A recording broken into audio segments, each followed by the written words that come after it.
The party cannot take advantage of the new opportunities created if it allows itself to be weakened. Hence the need for political and organizational consolidation as United Front activities proceed.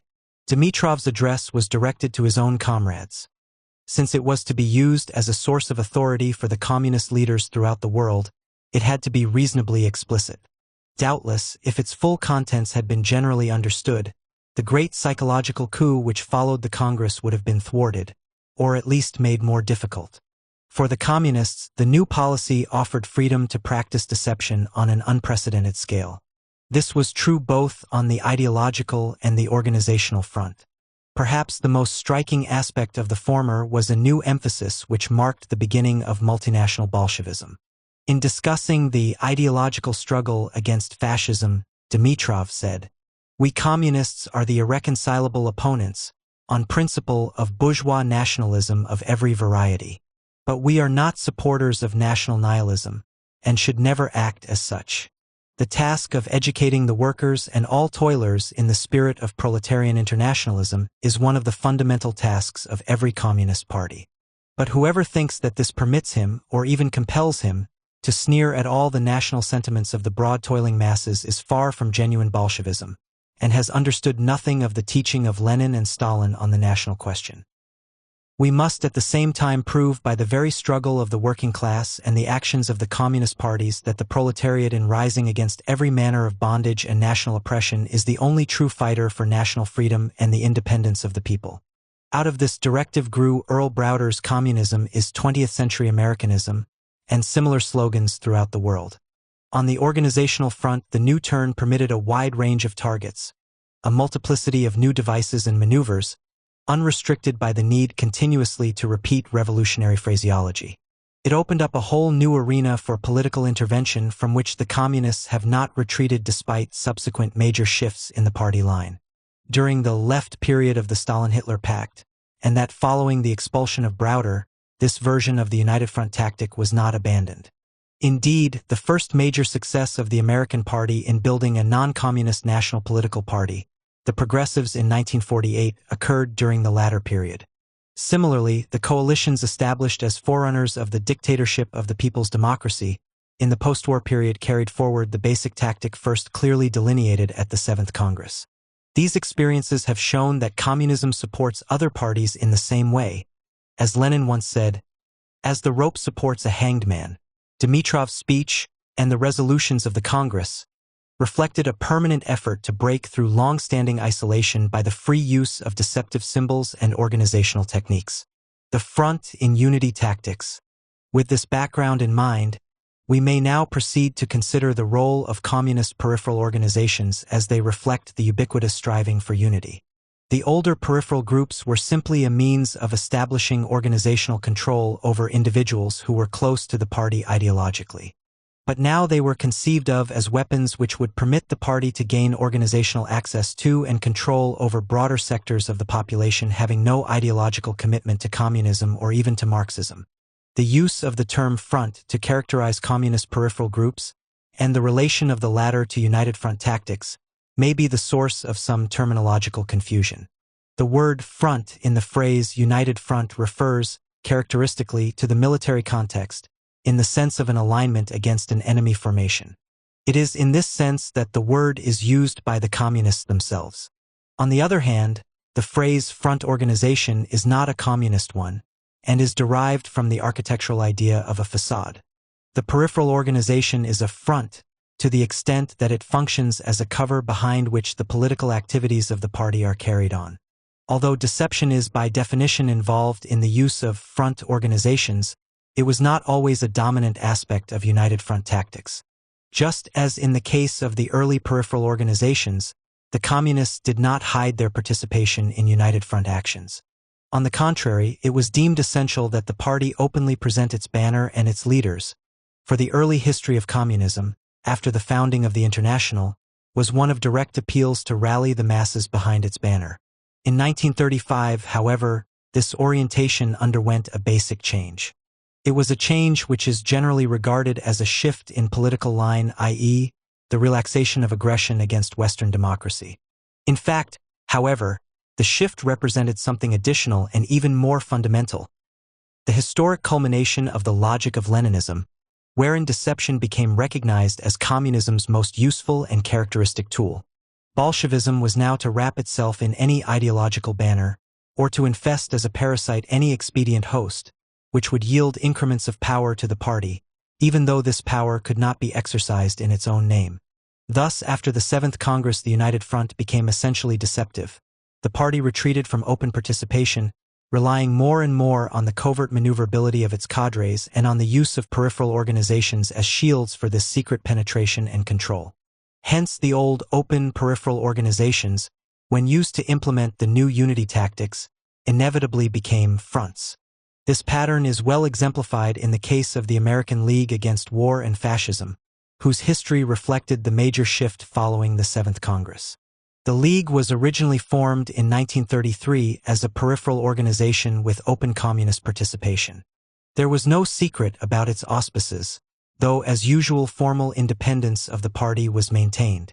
Earl Browder was made a vice president, and many well-known communists appeared on the executive board.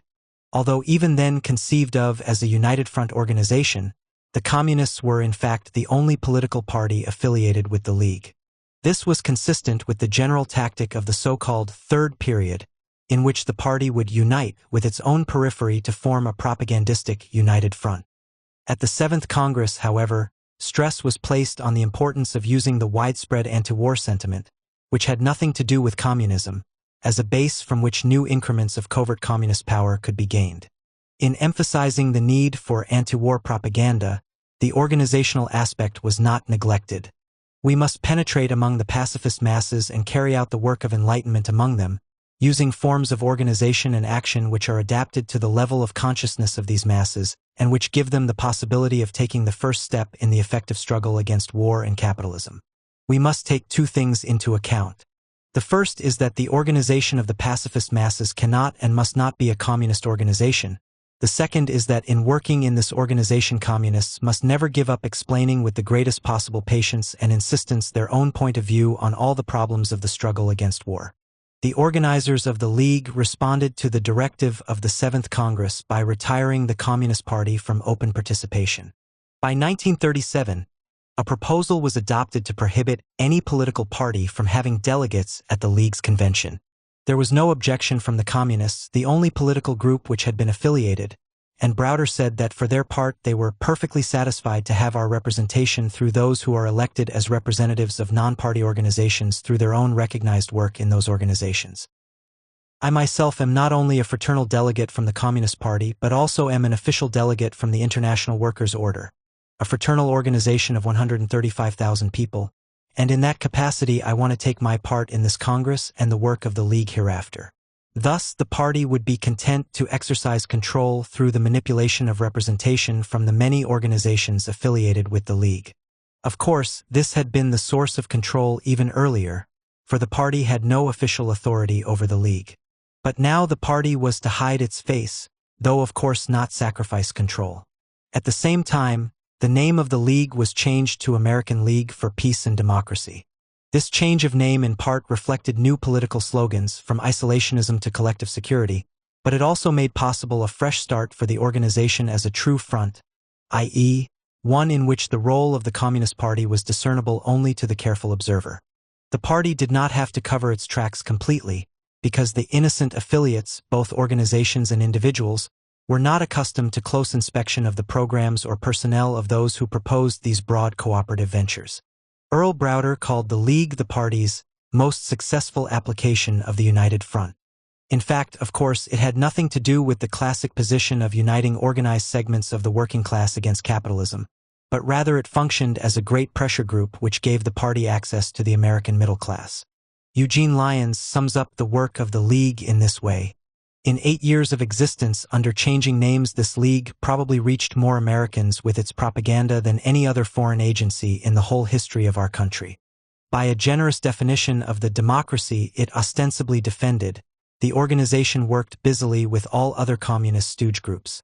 This process of mutual help expanded the clamor and impressiveness of the incredible revolution immensely, a sort of multiple mirror trick. The League published a monthly magazine, distributed millions of pieces of literature, staged scores of parades and mass meetings, lobbied for legislation, sent its speakers into hundreds of clubs and churches, promoted plays and motion pictures in line with its policies, and developed hundreds of contact points in our federal and local government. Through the use of the League and similar groups, the Communist Party turned its attention to that portion of the population which was most susceptible to ideological appeals. To be sure, they could not be approached with undiluted communist propaganda, but the party learned how to exploit symbols such as peace, democracy, and unity. Beginning with limited ideological acceptance, covert organizational controls could be established. In general, the American communists have been most successful in their propaganda efforts among middle-class elements, rather than among workers. Power among the workers has been established not through ideological operations, but by penetrating the unions. It should be noted, however, that in each case a limited interest is used as a basis for action to create an arena within which power may be sought. The middle class has few and weak organized centers through which access can be gained. Hence, it is necessary to create such centers. At the same time, the common non-ideological interests of the middle class are weak, and psychological vulnerability is high so that it pays to create organizations which exploit the symbols of liberalism. Among the workers, psychological vulnerability is low and common interests are strong so that functional organizations, existing or created, are the best means of access. Whether functional or ideological, it is the non-political character of these groups which makes them ready targets. In the case of the American League for Peace and Democracy, a peripheral organization was created, with the participation of many non-communists but without the involvement of independent political forces. Throughout the history of the League, the participating individuals and groups could easily be subordinated to the communist machine. This lack of another power center was in part due to the fact that the League in its original form was a product of the ultra-left period, and was later simply transformed into a broader organization by involving only mass elements rather than other leadership groups. For organizations created after the 7th Congress, the pattern could be somewhat different. This pattern is also somewhat more instructive because the full potentialities of unity tactics, and especially the impact of organizational weapons, are displayed in the attack upon other power centers rather than in the simple involvement of masses. The new policy now permitted the communists to engage in actual organizational relations with the socialists and other self-conscious political elements. Hence, the mass organizations to be brought into the communist periphery could begin with a united front agreement among competing elites. This would have many advantages, including a firmer initial respectability, access to potential cadre recruits, and an opportunity to undermine the power of the competing leaders. This process is well exemplified in the communist attempt to gain control over the youth and the unemployed. These sectors of the population, like the middle class in general, are highly vulnerable to propaganda and do not have stable functional organizations. Neither the youth nor the unemployed can establish a strong, non-political bread-and-butter leadership. Yet in times of economic stress, a basis for temporary union may be available. As a result, a dynamic situation emerges in the absence of stable leadership, an optimum environment for communist political activity. In 1935, a merger took place between the Student League for Industrial Democracy and the National Student League to form the American Student Union. The SLID was part of the socialist movement, the NSL was communist. Thus, the ASU was formed on the basis of an agreement reached by two sets of leaders, the socialists indeed having the larger organization. However, very shortly following the merger, the communists made a determined effort to oust the socialists from the leadership. They did this not by agitating against the socialists from the standpoint of communist ideology, but by capturing segments of the organization through the disciplined use of rationally deployed cadres. As contrasted to the ultra-left period described above, the communists now avoided ideological isolation by adapting themselves to symbols acceptable to the student membership. In the same way, communists in the unions learned to talk as good trade unionists, abandoning the revolutionary phraseology which had been used during the stage of ultra-left isolation. The highly disciplined communist organization was a far more effective weapon than the loose Socialist Party. The young socialists themselves were infiltrated by the communists, and some of their leaders were won over. In addition, the Young Communist League organized a power caucus in the ASU which was able to seize control over most of the chapters and, ultimately, the national office. Indeed, at the time of the merger itself, the posts most useful for carrying on an organizational struggle were gained by the communists, whereas the socialists were given the more prestigeful but less powerful positions. As a result, by means of an initial tactic of actual unity with the socialists, the communists were able to gain control of a large organization and bring it within its manipulable periphery. The ASU, which resulted from the merger, became recognized as the major student organization and was able to attract large numbers of non-political elements on the basis of its wide publicity and prestige. When the socialists left, they found that they had been skillfully used to lay the foundations for a communist peripheral organization. In the broader youth field, a very similar tactic had been used in the communist capture of the American Youth Congress. The first Congress was held in 1934, when the communist line was already changing and the socialists were heavily infiltrated. At that time, the socialists combined with the communists to take the Congress away from its original founders. The communists won key positions and, with control of the American Student Union, were soon able to turn the American Youth Congress into a peripheral group under their complete domination. A similar development took place among organizations of the unemployed. Before the turn to the right of 1934 to 1935, the Communists had organized a National Unemployed Council under the direct leadership of well-known party members, although it was formally independent of the party. Socialists and liberals had organized a much more successful unemployed movement, known as the Workers' Alliance. In 1934, the Communists convinced the Socialists of their sincere interest in unity, and a merger ensued. In a very short time, the Communists emerged in undisputed control of the alliance, with the Socialists ousted from the leadership. As in the case of the American Student Union, the Socialists soon left the organization altogether, since the task of regaining the leadership was too great. Another parallel with the student case is that the major socialist leader among the unemployed was induced to join the communist forces. Earlier, we described the use of the International Workers' Order as a weapon of offense against target groups. The Workers' Alliance, after it came under communist domination, performed a similar function.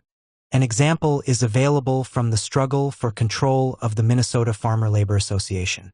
In 1934, the Communists were attaching Farmer Labor Governor Floyd Olson as one of the most dangerous enemies of the working class.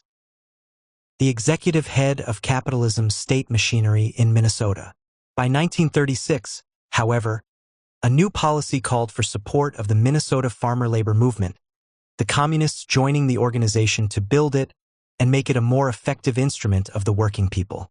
After the election of Elmer Benson as governor in 1936, the Communists claimed that they had contributed by their political clarity, by their discipline and energy, a great measure of the success of the farmer labor victory. To implement this unity, the local branches of the Workers' Alliance were effectively deployed. As described in testimony before the Dies Committee, the Workers' Alliance has many locals, and the Communists used the Workers' Alliance as an instrument by which they could obtain control of the Farmer Labor Association. This was carried out by having each local affiliate with the Farmer Labor Association and send delegates to the Executive Committee. In Hennepin County, this worked so well that the Workers' Alliance, with a membership of less than 12,000, had more delegates than the farmer labor clubs to the Central Committee. The success of this tactic was made possible by the loose structure of the target organization, characteristic of many similar groups. The Farmer Labor Association County Central Committee is composed of delegates from farmer labor ward clubs, AF of L, local unions, communist fronts such as the Workers' Alliance, International Workmen's Order, International Labor Defense, American League for Peace and Democracy, and a score of other language groups and fraternal lodges. The communist, being of the professional joiner type, usually succeeds in having himself elected as a delegate, if not from another of the various organizations to which he belongs. In this way, the Communists have been successful in capturing control of the County Central Committee of the Farmer Labor Association. This case illustrates the pattern in which a target, won as a result of merger tactics, itself becomes a weapon for further penetration of a more important target. The import of these events is plain. The new turn heralded by the 7th Congress did actually result in united action with competing groups, but these were simply tactical efforts to create new centers of influence over which exclusive leadership could ultimately be established, not by propaganda, but by organizational maneuver. It is significant that the new policy tended to blur the distinction between the United Front and organic unity. The latter phrase refers to mergers of two or more organizations into one, whereas the United Front in its original sense contemplated only temporary blocks between independent organizations for the achievement of specific objectives. But the early concept of the United Front did not reckon with the utility of mass non-party organizations. These now permitted a united front and organic unity. Thus, in the formation of the American Student Union and the Workers' Alliance, the decisive agreement was reached between the Socialists and the Communists, both retaining their independent political organizations. But this agreement permitted a merger of the respective mass organizations. As a result, unity was not restricted to temporary political accommodation, but involved organizational interaction. The latter being permitted, the Communists were offered what amounted to a decisive tactical advantage. If the Student League for Industrial Democracy or the Pre-Merger Workers' Alliance had simply agreed to work together on specific issues with the National Student League and the Unemployed Councils, respectively, this advantage might have been denied the Communists. However, as noted above, this simple form of the United Front is exceedingly difficult to maintain. If there is enough common ground for unity in action, it is often difficult for the rank and file to understand why there should not be organic unity, so that the real alternatives are either to build up strong antagonism, precluding any kind of cooperation, or to capitulate to the appeals for merger. Moreover, unless strict measures are taken, the Communists will infiltrate the organization with which they are negotiating and create an internal pressure group clamoring for unity with the Communist-dominated organization. During the early 1930s, the Socialists were ideologically unprepared to take the necessary steps to preserve their integrity as a political movement. A major example of the unity-based peripheral organization appeared after World War H in the form of a World Federation of Trade Unions. It is desirable to examine this case in somewhat greater detail in order that the utility of such organizations as weapons may be clearly discerned. Superficially, the WFTU might seem to be a functional organization, such as an ordinary trade union, and therefore more properly discussed in that connection. But in fact, we are considering not the constituent trade union centers, but the Confederation itself. The latter was established primarily for ideological reasons and only incidentally to perform trade union functions. It was created in order to add a new international dimension to the world communist movement, and it will be sustained only as long as it serves that purpose. The WFTU was formally established in Paris in October 1945. The new labor body replaced the old Red International of Trade Unions, Profintern, on the left and the International Federation of Trade Unions on the right. The former was a product of the period of communist isolation and had represented no major trade union center save the government-controlled Russian Federation. The IFTU was generally, but not uniformly, socialist in orientation and had included the legitimate labor movements of most Western nations. Hence, the WFTU reflected the new power of world communism, in the emergence of Russia as a great power, in the establishment of communist dominance in Eastern Europe, and in the capture of the great trade union federations of France and Italy. At its foundation, the WFTU claimed the affiliation of 65 national labor centers in 44 countries and 12 colonies. These, in turn, claimed a total of 66 million members. A novel feature, not unconnected with the heavily political orientation, was the admission of trade union organizations from colonial and semi-colonial areas. These represented nearly one-fourth of the national centers affiliated with the WFTU. The formation of the World Federation came largely at the initiative of the Russians, who took advantage of the existence of a wartime Anglo-Soviet Trade Union Committee to push the proposal. The British were hesitant but finally agreed to the holding of a conference in London in February 1945. Here the Russians mobilized support for the formation of a new world labor body. They were supported by the French and Latin American unions, as well as by the American Congress of Industrial Organizations. It appears that the British agreed to enter, despite serious misgivings, because of their desire to effect a general rapprochement with the Soviet government in the immediate post-war era. The CIO wished to assume a role in the international arena which had long been denied it by the opposition of the American Federation of Labor. Thus, the new power of world communism was reflected in its ability to extract a united front agreement from legitimate and normally right-wing trade union centers. This was a considerable advantage over the earlier capacity to win such agreements from infiltrated and radicalized socialist groups, resulting in such mergers as the American Student Union and the Workers' Alliance. The consequences of the alliance were fundamentally the same, however, and were readily predictable by those familiar with the earlier events. On the basis of a unity agreement, an organization was set up which could be made to serve the interests of the Soviet Union. The socialist capitulation to the United Front blandishments of the Communists in the early 1930s was largely a reflection of political innocence, though in part also a controlled maneuver effected through the deployment of Communists within the socialist organizations. The left-wing socialists naively believed that they could engage in unity ventures without having them subverted in the interests of communist power. Similarly, some CIO leaders believed that the WFTU would build unity among peoples and ultimately among governments, that it was a good thing to raise the political consciousness of workers, to bring them together in order to eliminate suspicion born of ignorance. But these pure and simple, limited ideological objectives must gain some content in action. And when those who control the instruments of decision are committed to specific power objectives, the subversive potential is apparent. The Russians held an undoubted majority in the WFTU. This power stemmed from control over most of the important member federations, a control exercised prior to and largely independently of the World Federation. Thus, the Soviet trade unions, the French Confederation of Labor, the Italian Confederation of Labor, the Latin American Confederation of Labor, the Polish, Czech, and Balkan unions, the All India Trade Union Congress, and a number of smaller centers were led by the Communists. However, in order to maintain the indispensable participation of the British and of the CIO, the Russians did not exercise control by using this mechanical majority. On the contrary, many concessions were made in order to ensure Anglo-American participation, for this was essential, at least in the beginning and probably permanently, to give the new federation authoritative status among the peoples of the world and in the councils of government. The problem of the Communists was not so much to make the WFTU their own.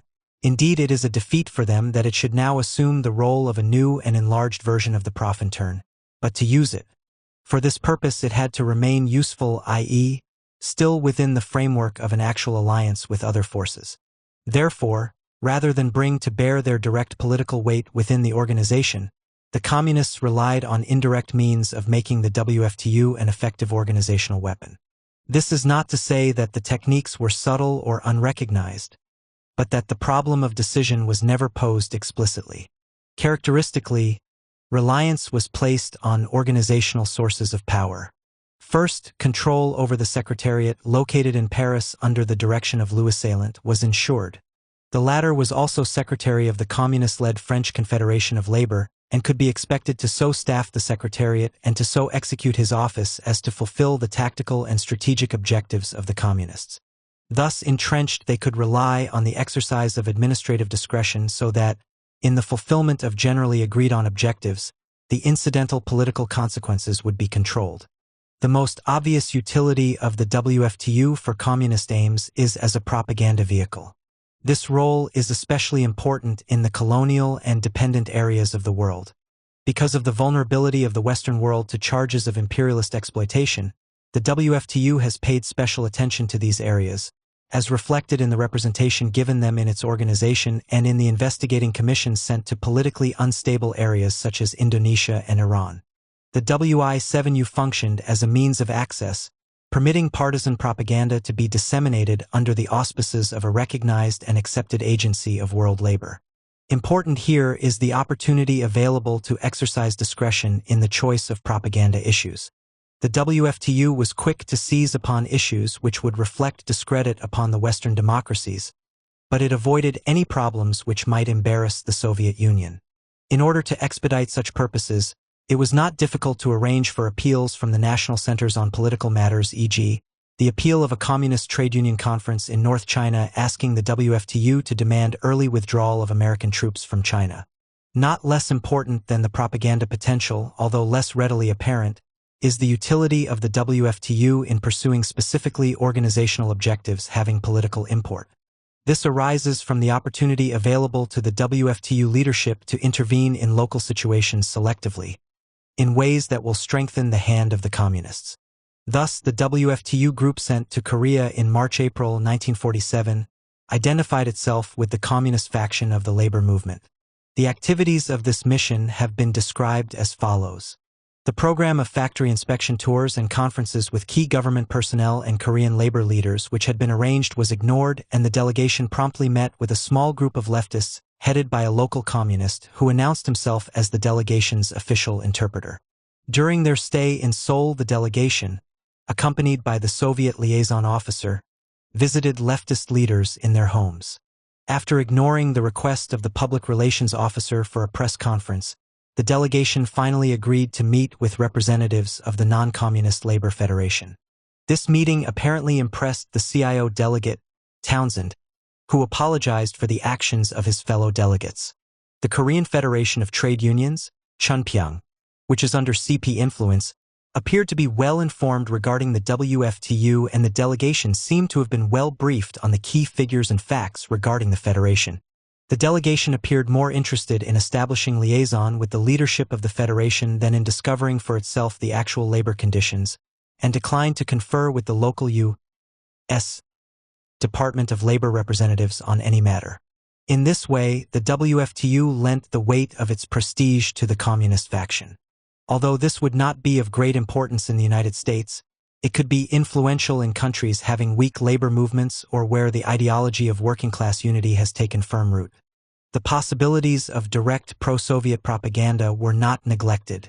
On return of the WFTU delegation to Seoul from Pyongyang in the Soviet zone, Salent stated in an interview that the workers of Northern Korea reported that they enjoyed much greater freedom of organization than the workers in Southern Korea.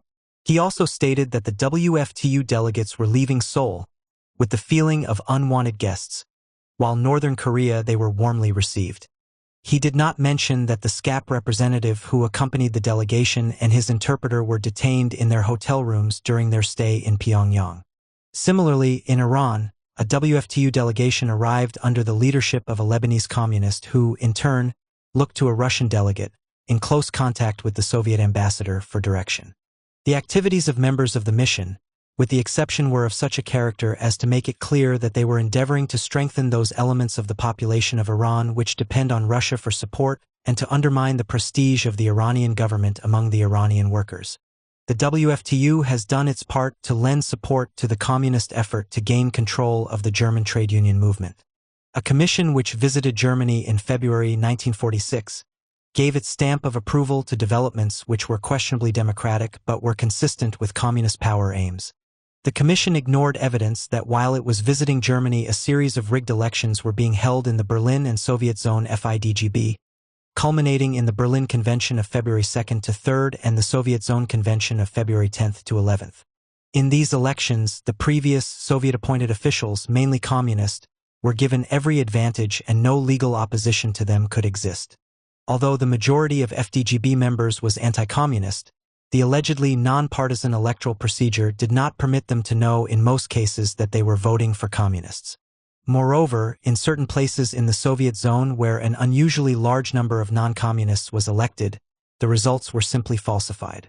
So patently undemocratic were these elections, and so much resentment did they create that at the Soviet Zone Convention, by order of the SMA, a large number of Social Democratic and Christian Democratic guest delegates was seated and given the voting privilege in order to even up the political party balance. Nevertheless, the Communists retained a comfortable majority and re-elected themselves to the directing committee. It is especially important to note that the non-communist members of the WFTU Commission were involved in this endorsement, although in at least one case the delegate did not support communist aims and was probably aware of the true state of affairs. Since the communist elements had a firm policy, and also a majority, it would fall to the lot of the non-communists to raise difficulties. Hence silence is enjoined as the price of continued participation. The British, beginning with a wish to make a gesture of friendliness to the Soviet Union, were forced, through exigencies of organizational participation, to make concrete political concessions. Another case of WFTU intervention in Germany occurred in connection with a meeting of its General Council, held at Prague, in June 1947. The WFTU invited an interzonal conference of German trade union leaders to send representatives to the General Council meeting. The Soviet delegation to the trade union conference urged early affiliation with the WFTU. Since the Communists were in favor of early national unification of German labor, Such affiliation could serve as a step in that direction, for the WFTU was bound to help unite the unions in member countries. The delegates from the Western zones were more doubtful about a commitment to the WFTU but presumably could hardly take vigorous exception to so generally popular a slogan as unity, especially when the labor movements of the Western powers, aside from the American Federation of Labor, were members of the World Federation. The principle of affiliation was accepted, and delegates were sent to the Prague meeting. The result of even this tentative involvement was to create a sense of commitment to the WFTU among the trade union leaders in the Western zones. This tended to inhibit them from establishing contacts with other international groups. Such a commitment can arise because, once involved, the union leaders are subject to attack on the charge of betraying unity. Although such a tactic may not be ultimately decisive, it can effectively introduce confusion and weakness in the ranks of the opposition, making it difficult for them to take an independent line.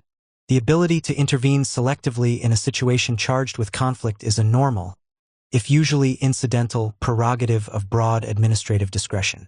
It is this utility which was exploited by the communists in using the WFTU as an agency for supporting communist-led factions in the labor movement. This occurred not only in Germany, but throughout the world, wherever opportunity for selective intervention was available. In considering this problem, it should be recalled that the WFTU can always act in conjunction with local supporters, and need not come as an unwanted intruder. Thus, in the Greek situation, in which the WFTU was very active both propagandistically and organizationally, the Irgas could insist on the participation of the WFTU in all unity negotiations and could invoke its authority in support of the communist proposals. Even if the WFTU did nothing more than issue a statement from its Paris headquarters, it could still be a potent weapon to confuse and weaken the opposition, for the local communists would see to it that the statement was given its full measure of publicity.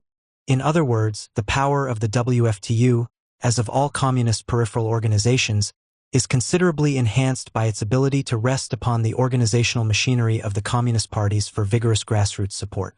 There are many additional functions which an organization such as the WFTU can serve. Unity on one level can become a device of pressure for unity on other levels.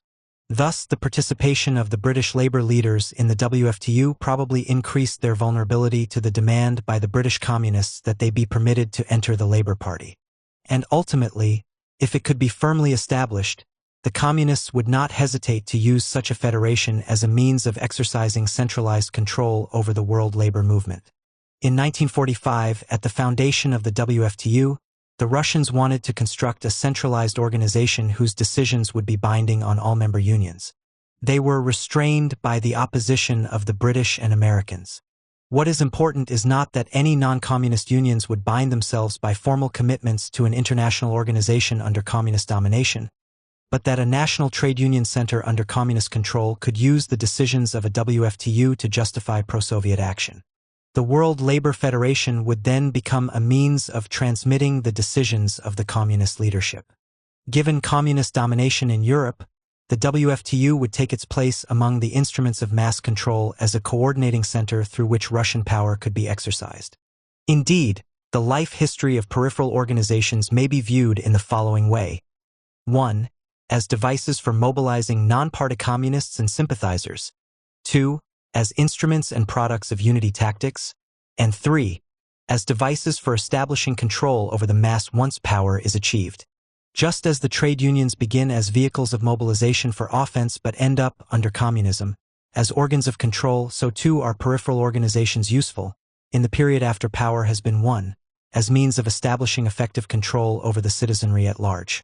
One observer in Germany, after noting the widespread development of organizational confederations of all sorts in the Soviet zone, made the following comment: "The significance of the mass organizations is apparent. Through them, the SED can bring into action from 4 to 5 million individuals who are not members of the Socialist Unity Party. Taken together, the mass organizations form almost an alternative governmental structure, and in some cases may be regarded as more effective than the governmental structure. A citizen of the Soviet zone may refuse cooperation with the SED on the grounds that he does not agree with the principles of that political party, but if he refuses cooperation with a body purporting to represent all organizations of the zone, or all workers or all youth or all women, He is in danger of being labeled an enemy of the people and subject to severe social and economic sanctions. In the totalitarian state, the individual must be subordinated not only to governmental power, but to organizations established to control all the facets of his life. Other tactics. The communist attitude toward peripheral organizations is entirely secular, bare of all sentimental attachments.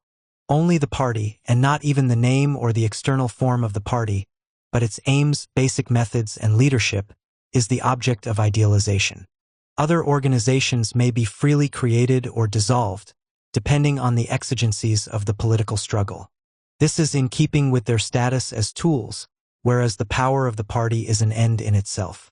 A striking illustration of this attitude toward peripheral groups is found in a communist leader's matter-of-fact discussion of what should be done with the United Farmers League, after the line had changed and the tactic of building these red organizations was repudiated. There is no doubt that tendencies toward liquidation of the UFL reflect a desire to duplicate the changes made in our trade union policy. This, in some cases, has been furthered by the correct directives given to our farm comrades to concentrate on the penetration of the mass farmers' organizations. The main problem is to utilize the UFL as an instrument for the development of the United Front with other farm organizations, locals, county bodies, etc., which are ready to fight on the basis of a class struggle program. Hathaway opposed the immediate liquidation of the League on the theory that the organization, even if it only existed on paper, could be useful for bargaining purposes. The representatives of the League could approach other groups with proposals for a merger in the hope of securing posts or other concessions which might not be forthcoming if they entered as individuals. Moreover, paper organizations are always useful for the purpose of increasing communist representation in roof organizations, i.e., broad confederations or congresses which hold infrequent conventions and elect directing or continuation committees. The tactical advantage which the communists gain in the course of unity maneuvers is not based on episodic or clever manipulation. It derives from the fundamental increment of power offered by the combat party. The latter creates a core of disciplined cadres dedicated to the ubiquitous pursuit of power. In this sense, the basis of communist influence is real and not illusory. The ability to deploy forces in a controlled and systematic way makes possible minority control in large organizations, especially in an environment of general apathy and in the absence of competing power centers. Normally, civic or humanitarian gatherings lack any strong political machine. Leadership falls to almost anyone who is willing to accept responsibility. The group is usually split many ways, and the selection of leadership is very difficult in the absence of superficial unanimity. The communists enter such a situation, say a World Youth Congress, with a ready-made machine. The latter avoids the difficulty faced by what is usually its nearest analog, the sectional group which may sometimes seek to dominate such gatherings. The communist machine can easily give the appearance of geographical representativeness, usually a maximum condition required of the new leadership. Not only can the communists coordinate their forces once the meeting is begun, but they can make ample prior preparations which will give them a tactical advantage. Most of the organizations invited to such gatherings will not send all the delegates to which they are entitled, because they do not anticipate a power struggle. They will send only token delegations, and these will often be composed of those within the organization who are most eager to go or who offer to finance themselves. In such circumstances, it is relatively easy for many of the token delegations to include those who will obey communist discipline at the meeting. On the other hand, if a communist-controlled organization is invited, it will send all the delegates to which it is entitled, and hence will in fact be disproportionately represented at the conference. In addition, paper organizations will be brought to life, whose representatives will often be seated without challenge as a matter of courtesy and recognition of interest. In order to make full use of the potentialities of the combat party, to make every individual count, it may be useful to attempt to transform a confederation of organizations into an individual membership group.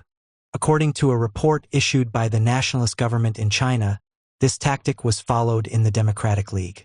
The latter was organized in 1940 as the League of Chinese Democratic Political Groups, a loose confederation of political factions.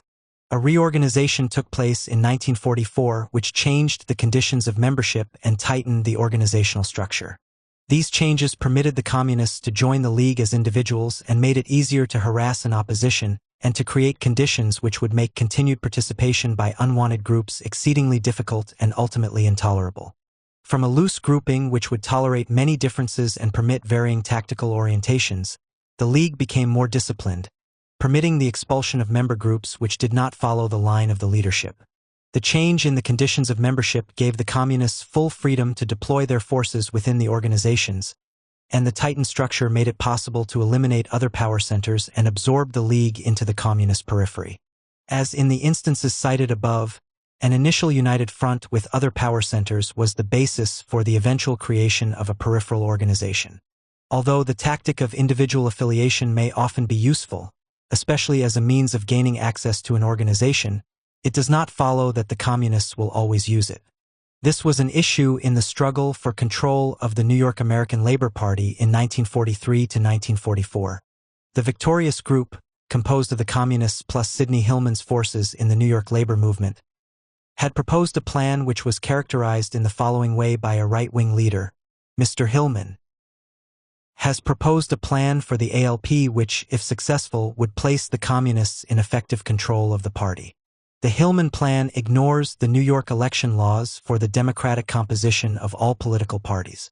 It gives to a few trade union leaders control of the party and recognizes the right of communists to participate in the party councils.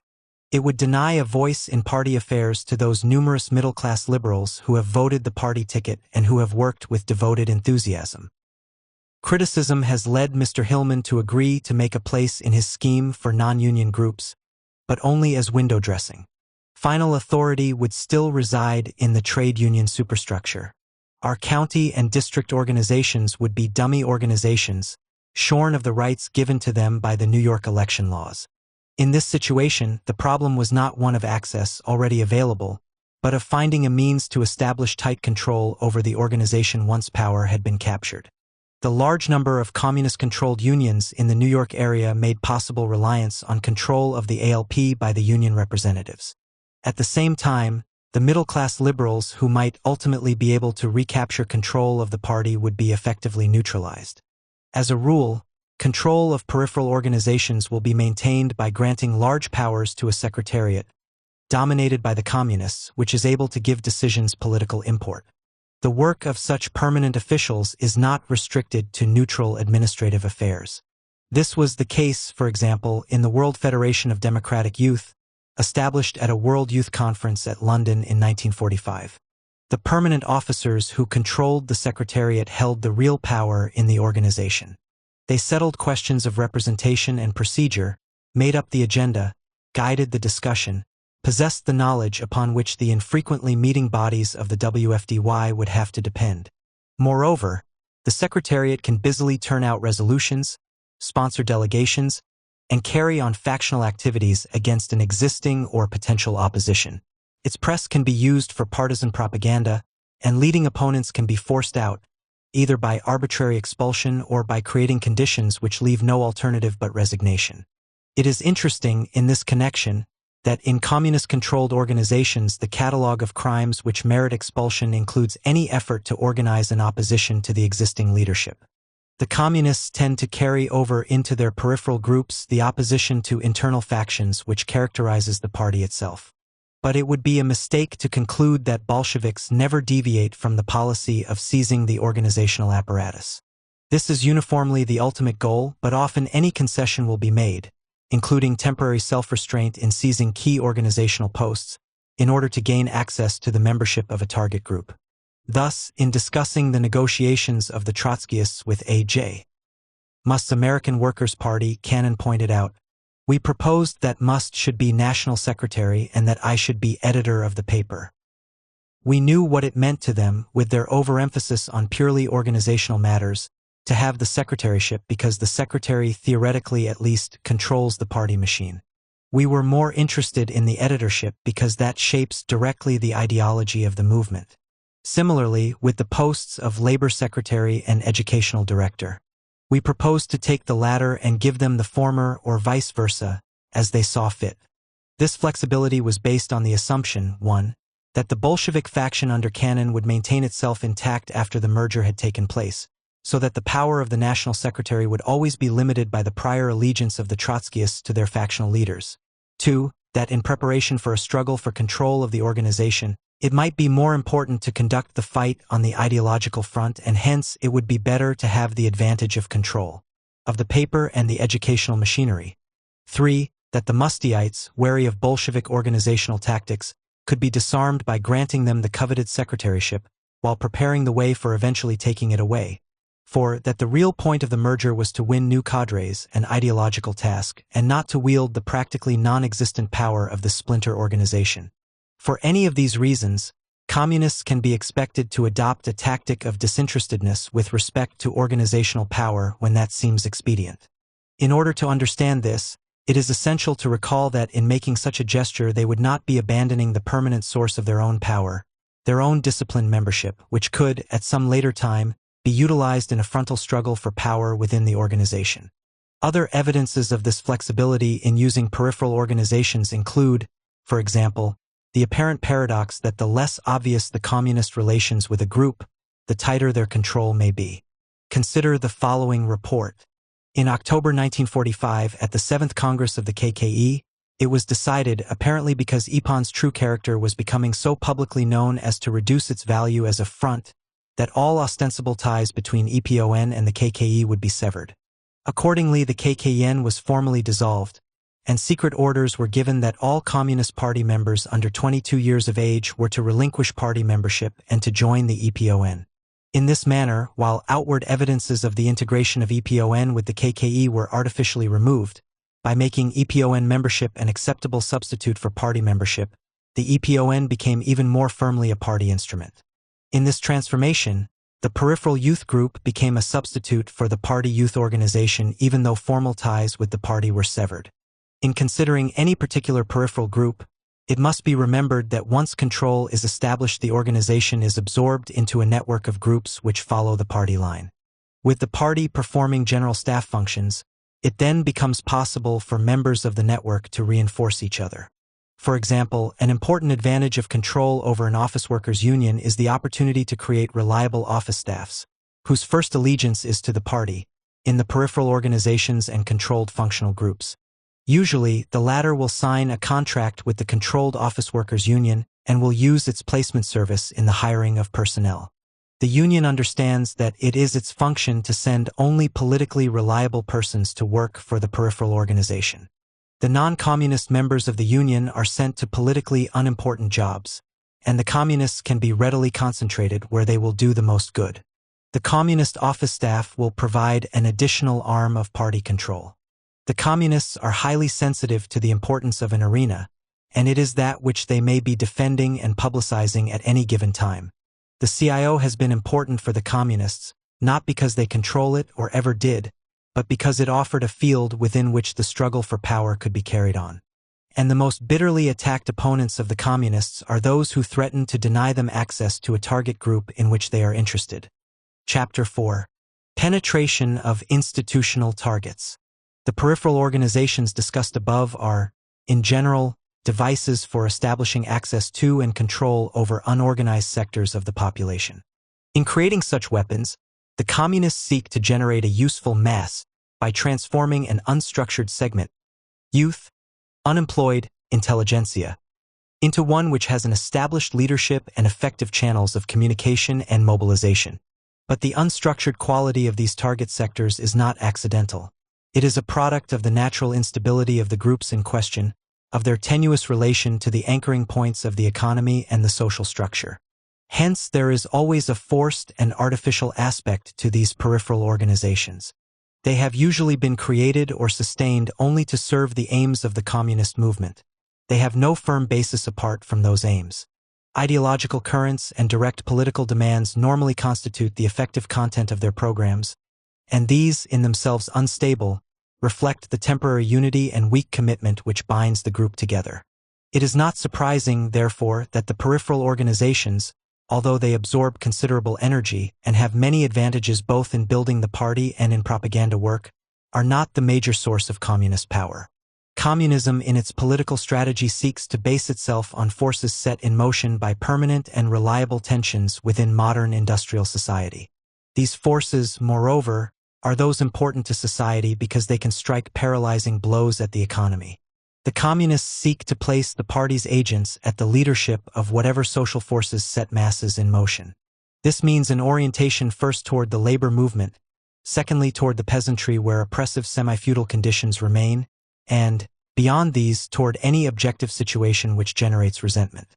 Thus, the basic communist perspective is not to create a mass movement, but to link itself to one which history has already begotten, to establish leadership over it, and to ride to power upon its shoulders.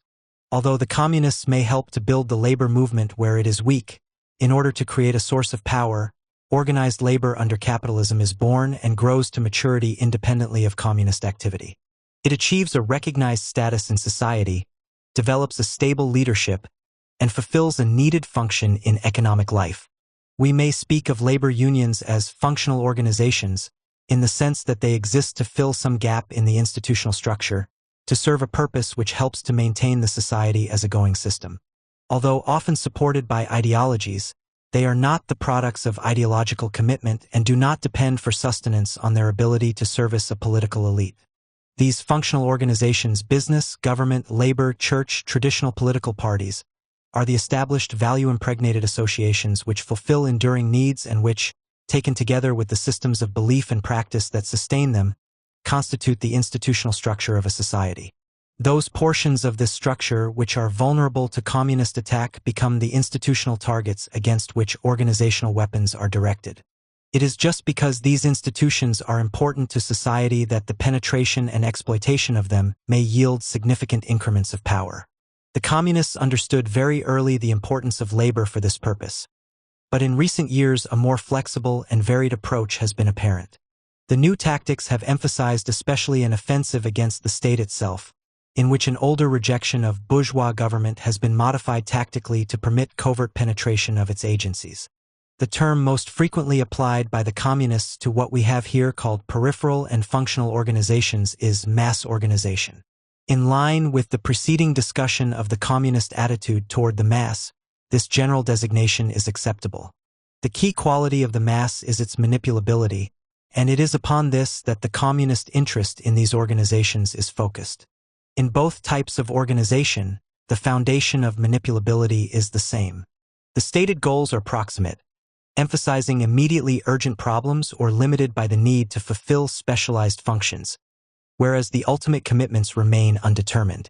This is obvious in the case of trade unions and similar groups organized for collective bargaining or other limited objectives. But it is just as true in the case of ideological or humanitarian groups which meet to create sentiment for peace, tolerance, or civic virtue.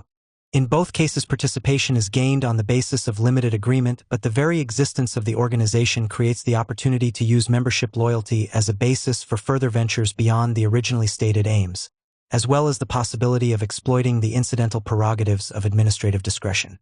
Ideological groupings whose agreement is based on unanalyzed abstractions, unity, peace, democracy, are vulnerable to manipulation because these notions must be given some definite content when positions are taken on specific matters, and it is usually the permanent officialdom that decides, when the membership lacks political acumen, just what content will be given to the glittering generalities that adorn convention resolutions.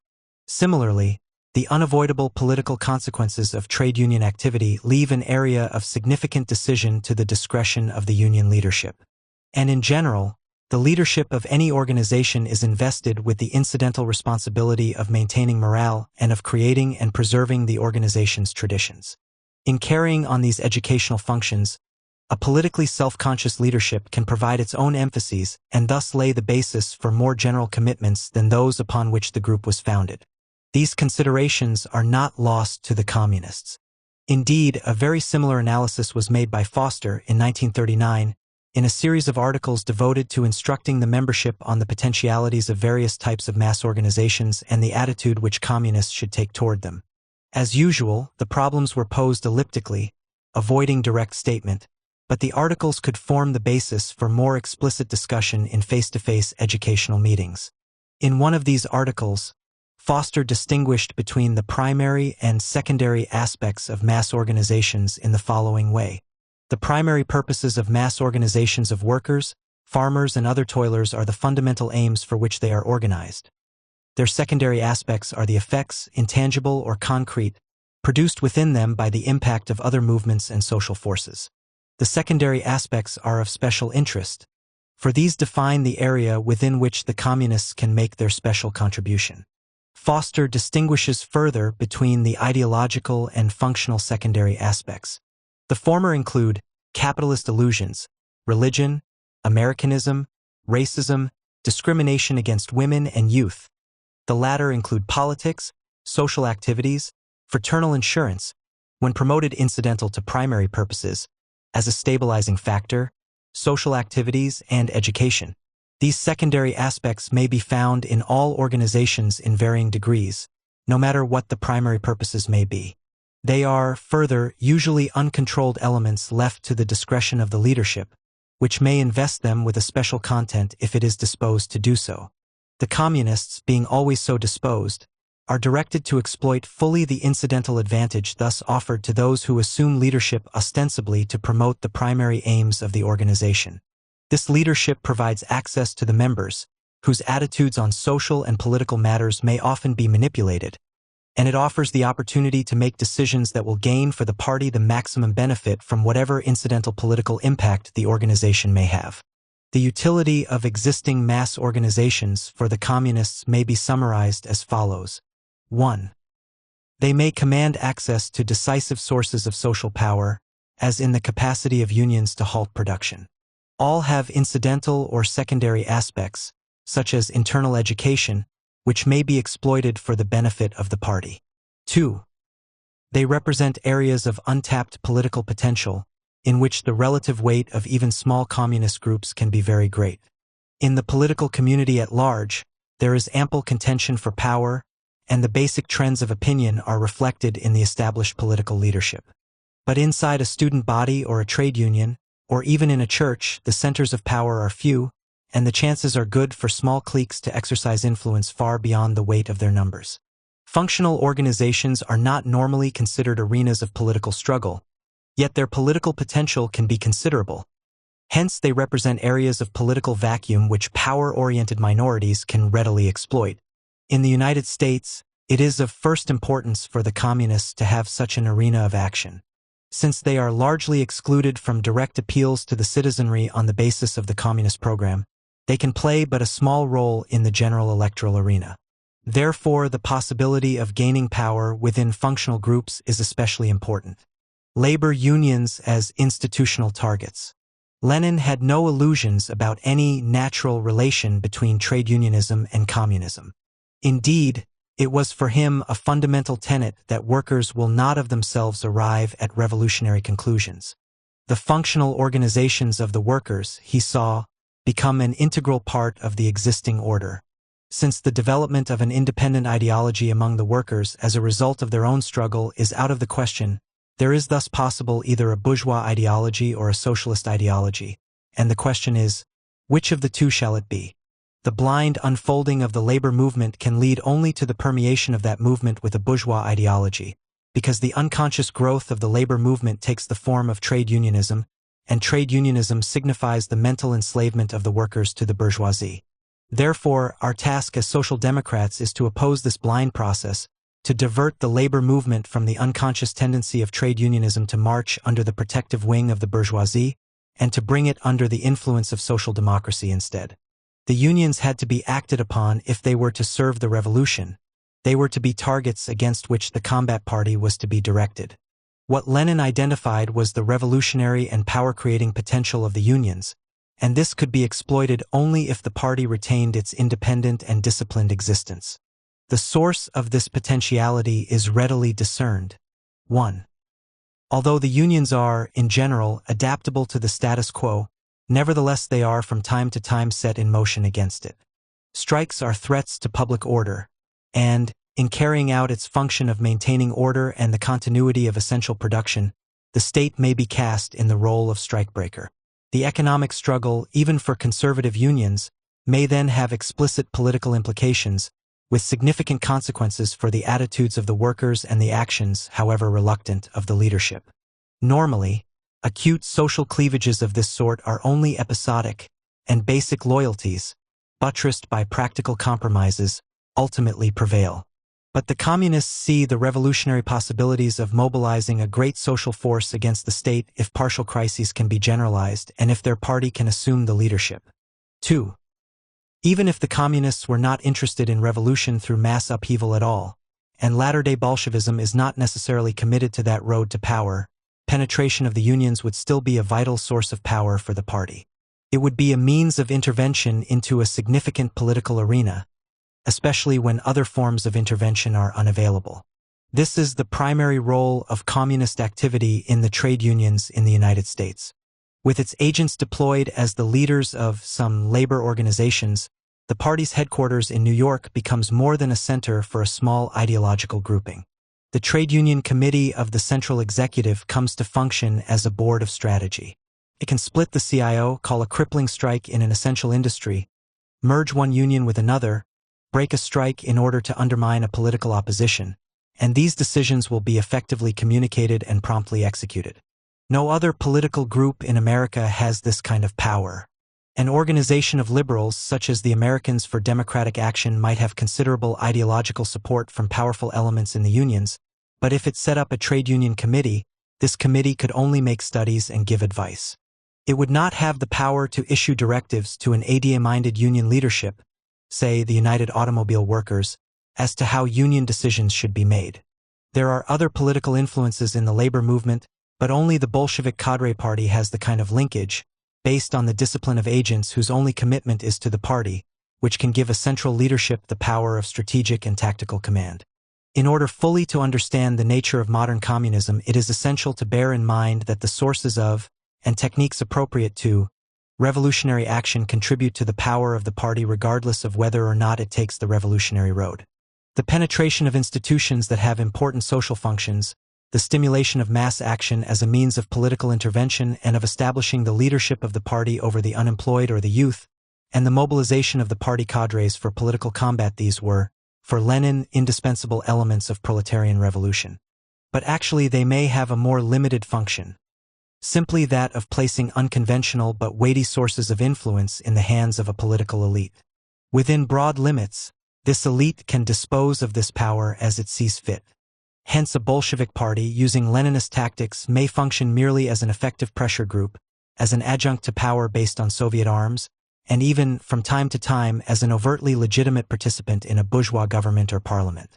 Lenin thought he was defining the conditions for revolution, as indeed he was, with his insistence on revolutionary policies such as defeatism in war and intransigent opposition to all capitalist politicians. But in fact, the heart of his teachings was separable from these objectives. The fundamental nature of the Bolshevik Party and the strategies of access, mobilization, and neutralization were primarily means of creating power for the leaders. With the maturity of communism, these essential teachings were retained.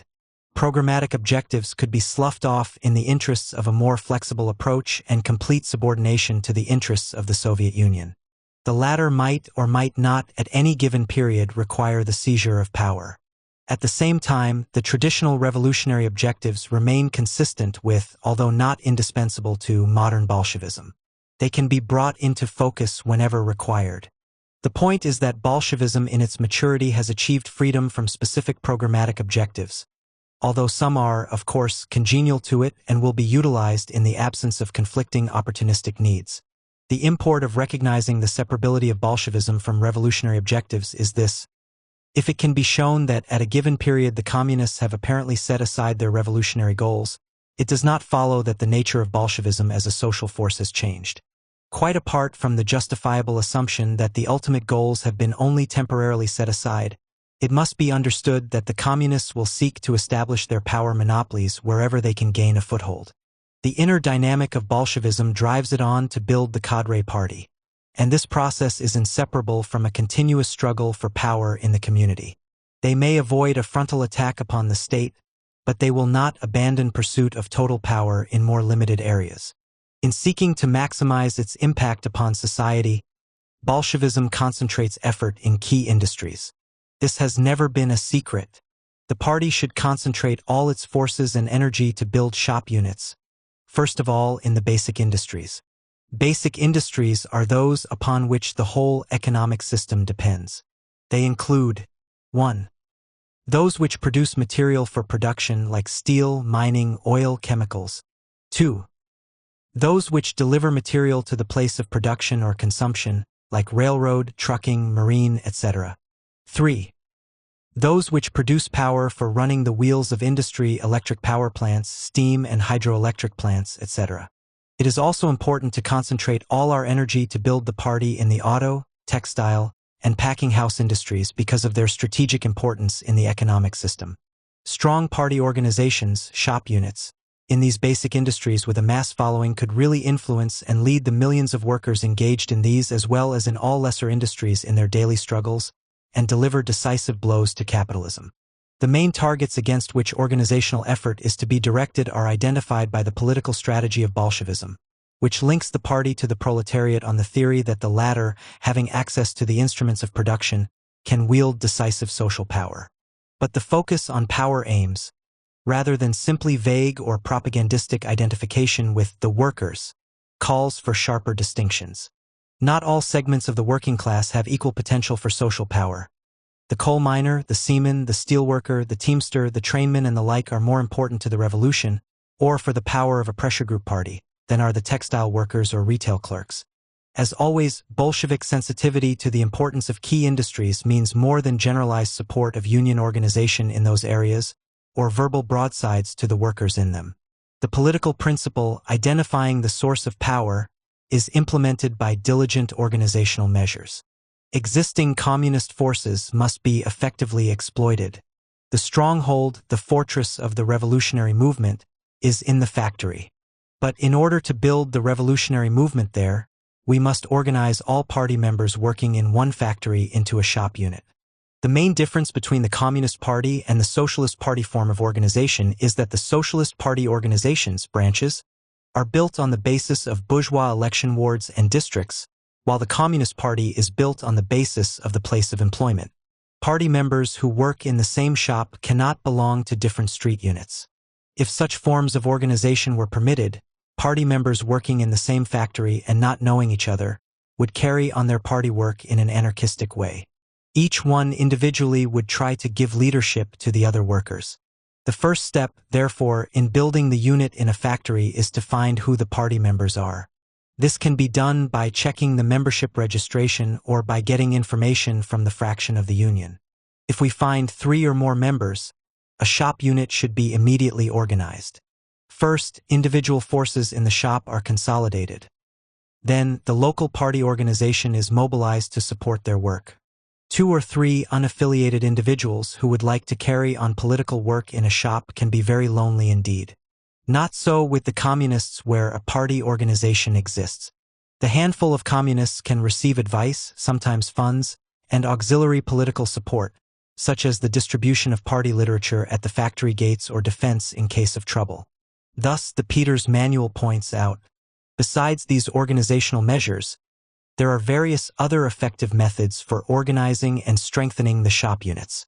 The best method is the concentration of our best forces around the factory.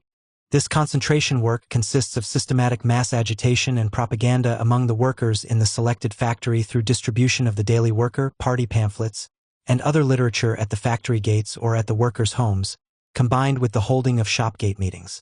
This mass agitation will help prepare the ground for the carrying on of successful work by our members inside the factory. The same principle of concentration would lead to special effort to organize an international workers' order branch in the target area, so that workers recruited into this peripheral group could be proselytized to join or work with the party in the shop. Although the communists have altered their propaganda methods, especially in more frequently hiding the face of the party, there is no reason to believe that principles such as this have been abandoned. Another important tool for linking the local party organization to the shop unit is the following. A shop unit consisting of 3 members can be strengthened by adding 1 or 2 of the best, most developed, most reliable comrades from the street or town unit. These comrades, as regular members of the shop unit, help in working out policies and making decisions for activity in the factory. They help the shop unit keep connection with the section committee and help guide and participate in the mass work outside of the factory. It is absolutely essential that outside members, from the street units, be always in the minority in the shop unit. Thus is applied, in the most concrete way possible, the general Leninist dictum that although the workers are the source of power, it is the party which must provide leadership. There can be no question of reliance on the worker elements, even though they are members of the party, without day-to-day direction from those who know how to put political considerations first. This device of adding outside members to the shop unit is also a useful method of Bolshevizing middle-class elements by involving them in the labor movement. An obvious step in the building of communist strength in the factory is to recruit among the workers themselves. But here too the rule is careful analysis and systematic concentration. The party has already had access to many workers in some way, and this resource should be fully exploited. There are thousands of very close sympathizers, readers of our press, Daily Worker or the language papers, members of the unions and various fraternal and cultural organizations who are working in important factories. Conscientious effort will help us to recruit them into the party and thus build the shop units. The communists, always military-minded, are highly conscious of the need to deploy their forces in the most effective way possible. For example, the 1935 Manual on Organization we have been following states, since the most effective work of the party is inside the factory, it is necessary to find ways and means whereby developed party members can get a job in a given factory, and in this way to start building the party there. Communists should be assigned to train for and find jobs in target factories so as to be able to join the union and begin the fight for power. Deployment of this type is known as colonization. The ability of the party to call on its members in this way is dramatic evidence of the authority it asserts, for colonization often demands a complete change of life perspective on the part of the individual, especially when students or white-collar workers are sent into industry. On the whole, however, colonization is not and could not be a major means of building communist power in the factories. It can be used relatively extensively only when the party is very small, and desperate measures seem necessary for access to the labor movement. It can continue to be used only for highly important work, as in the penetration of key defense industries or scientific organizations. There is no evidence of any wholesale shifts of garment workers to the steel industry, or any similar activity, nor could there be, because colonization requires intensive retraining which is not feasible except on a small scale. Perhaps its most effective use on a relatively large scale would be in wartime, when large numbers of youth may enter war industries after short training periods. Personal incentives would then be coupled with party needs. Although in practical terms the power of the party to deploy its membership in such a manner is limited, the existence of this latent authority is of great significance, because in some areas, notably espionage, there is no question of large-scale movements and the control of the party over the individual may be ample. Although the main trade union targets are in the basic industries, the utility of power in the labor movement is so general that the party is quite willing to undertake secondary concentrations in less vital areas of the economy. Vital or not, industries characterized by mass employment offer opportunities for building the party through the manipulation of the unions.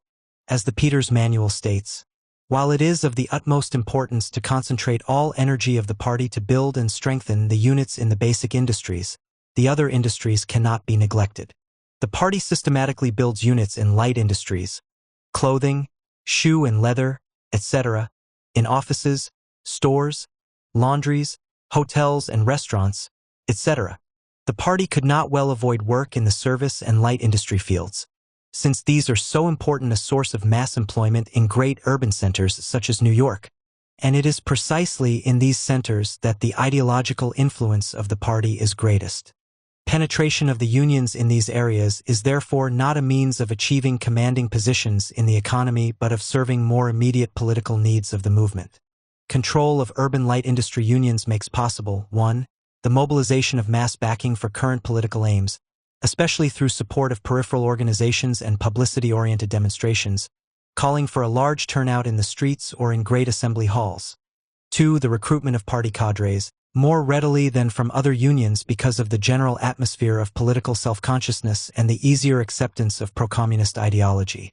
And 3. The building up of large union treasuries which may be partly diverted to party causes. It is precisely in the urban centers that these functions can be most effectively performed, so that there the unions are more political auxiliaries to the party than they are sources of economic power. Indeed, this light versus heavy industry problem highlights a dilemma faced by the communists in many parts of the world, and especially in the United States. The groups most readily susceptible to communist ideology are not, in fact, located in the basic industries. The difficulty is resolved by using the light industry unions as party-building resources.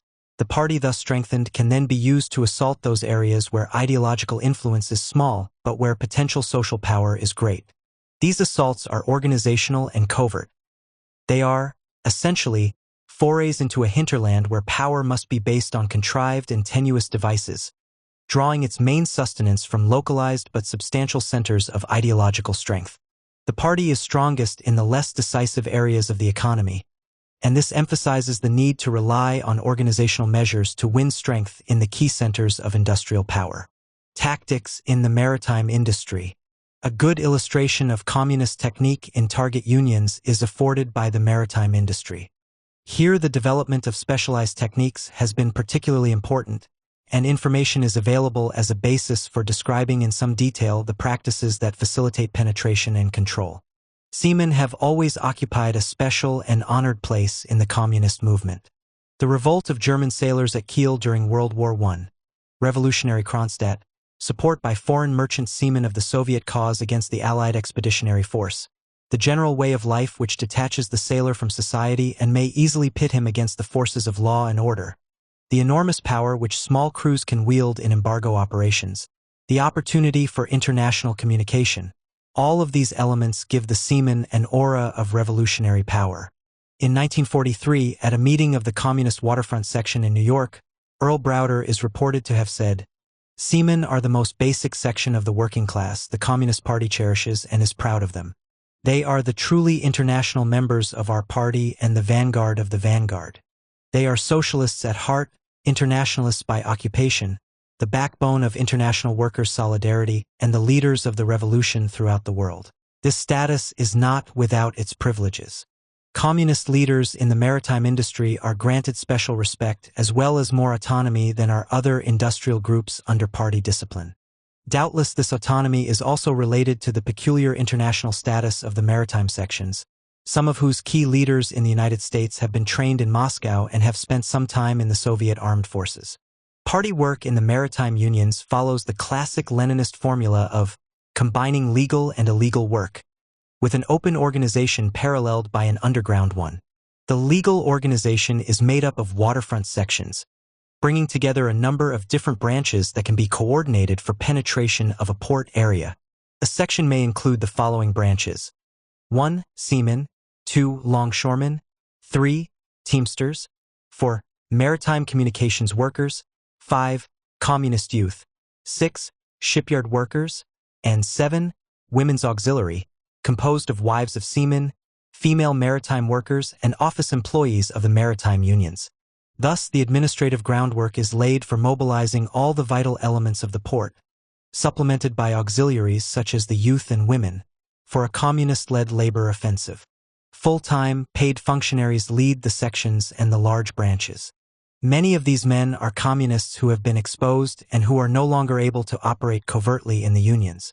This apparatus is sufficiently elaborate, but it is complicated further by the existence of distinct chains of command. Formally, the sections are responsible to the county, state, and national committees of the party, but actually this channel relates only to routine party business, such as distribution of the daily worker, participation in all party campaigns, and similar matters which do not call for directives on distinctively maritime matters. Apparently, the actual direction of the waterfront sections bypasses the usual party hierarchy, to create a separate chain of command having major responsibility in the New York section organizer plus international agents working out of the national headquarters. Probably because of the mobile membership, the integration of the maritime industry, the specialized knowledge necessary, and secret functions such as international communication, the maritime organization has a special coherence within the party structure. There is doubtless some tendency for the geographic chain of command to break down generally, when a distinct occupational group has a nationwide target, but the pressure toward coherence along occupational lines is probably greater in maritime than elsewhere.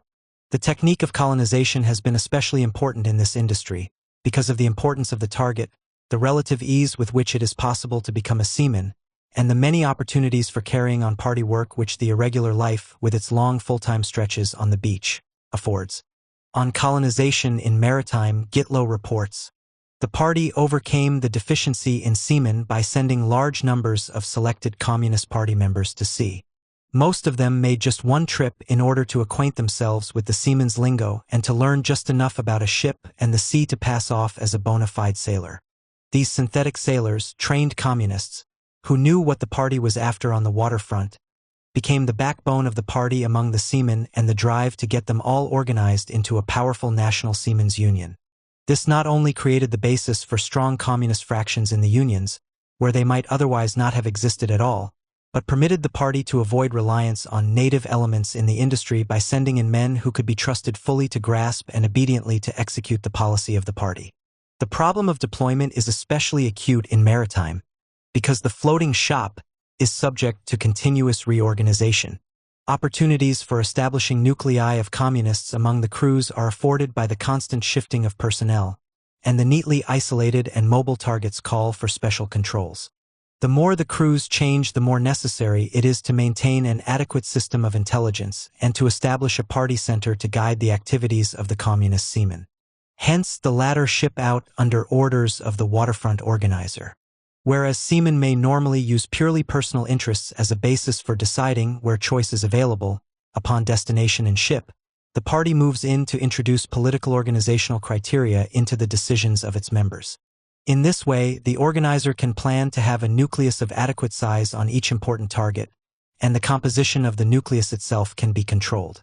Moreover, communist seamen are sometimes ordered to ship to definite destinations for the purpose of delivering party correspondence, the maritime members thus functioning for the party as a secure and inexpensive international messenger service. The seaman is enjoined to report to his local organizer before sailing as well as to the organizers at his ports of call. At conferences with the waterfront organizer, the political complexion of the crew and the tasks during the voyage will be discussed. This discussion is based on information gathered by the organizer from the reports of other party members. Aboard ship, the communist nucleus, usually 3 to 6 members, attempts to establish its leadership in the crew. Party members are instructed to take the initiative by calling a union meeting at the beginning of the voyage.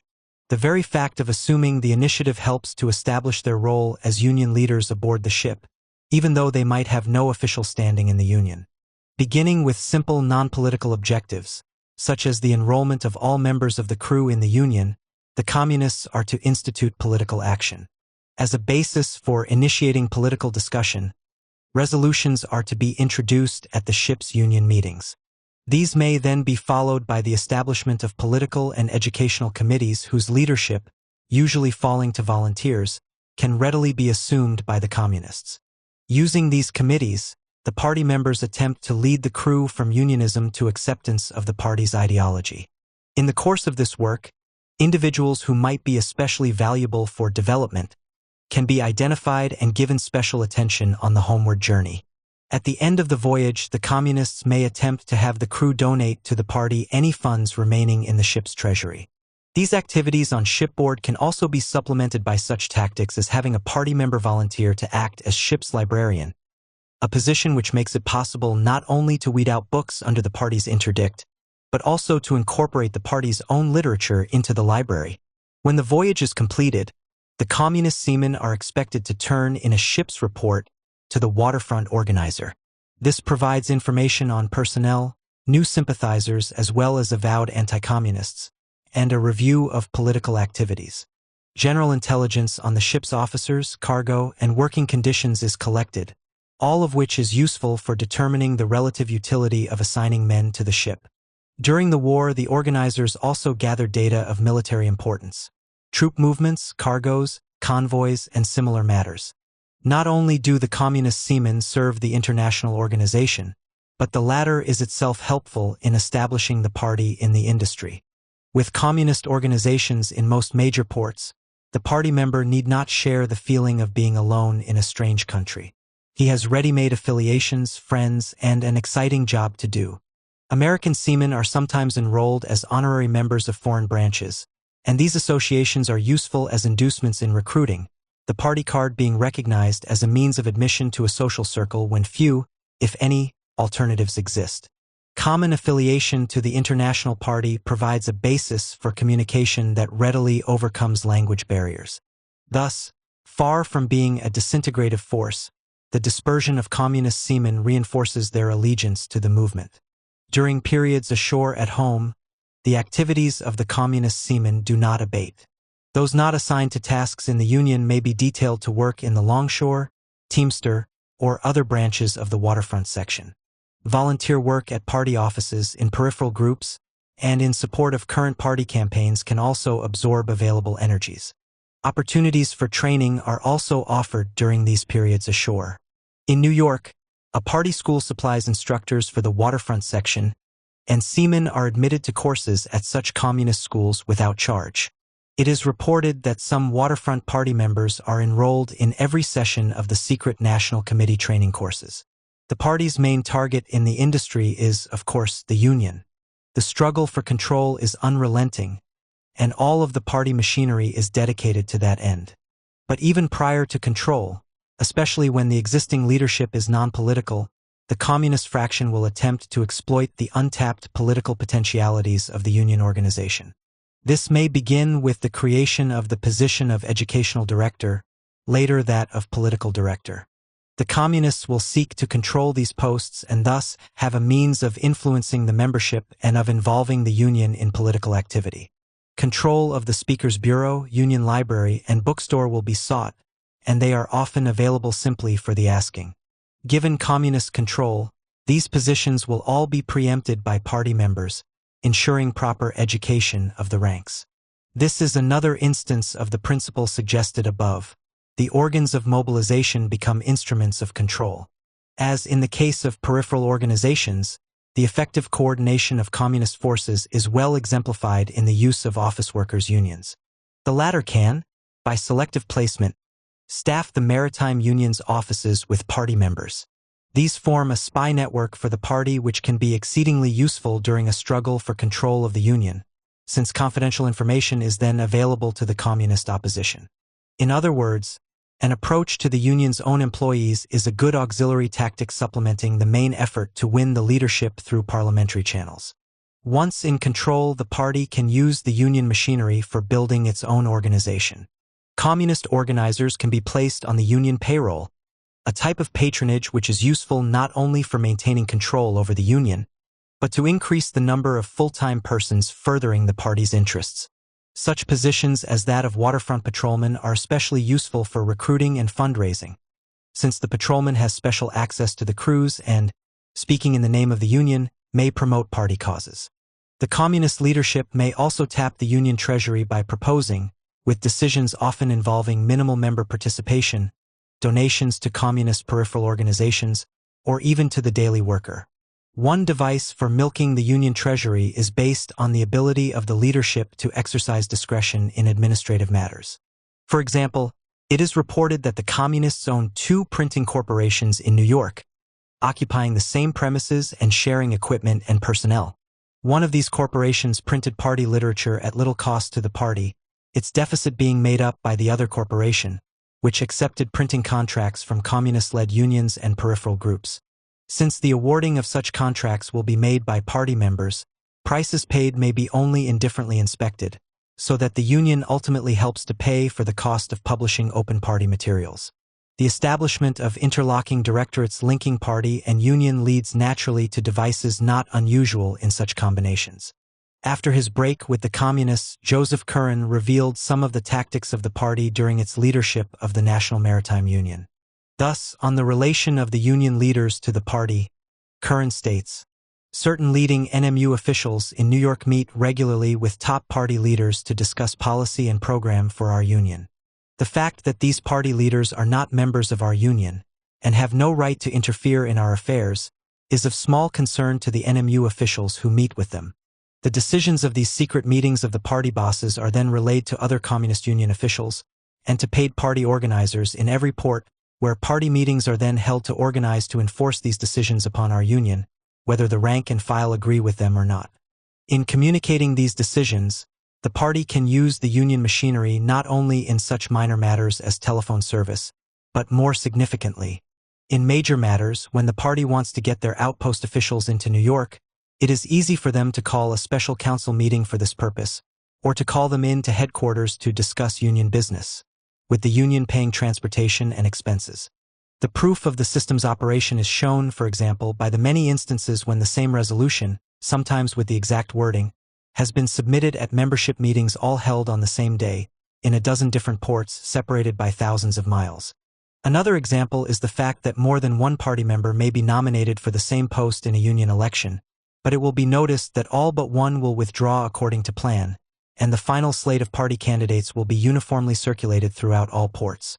In addition, the National Convention offers an opportunity for the accomplishment of party tasks.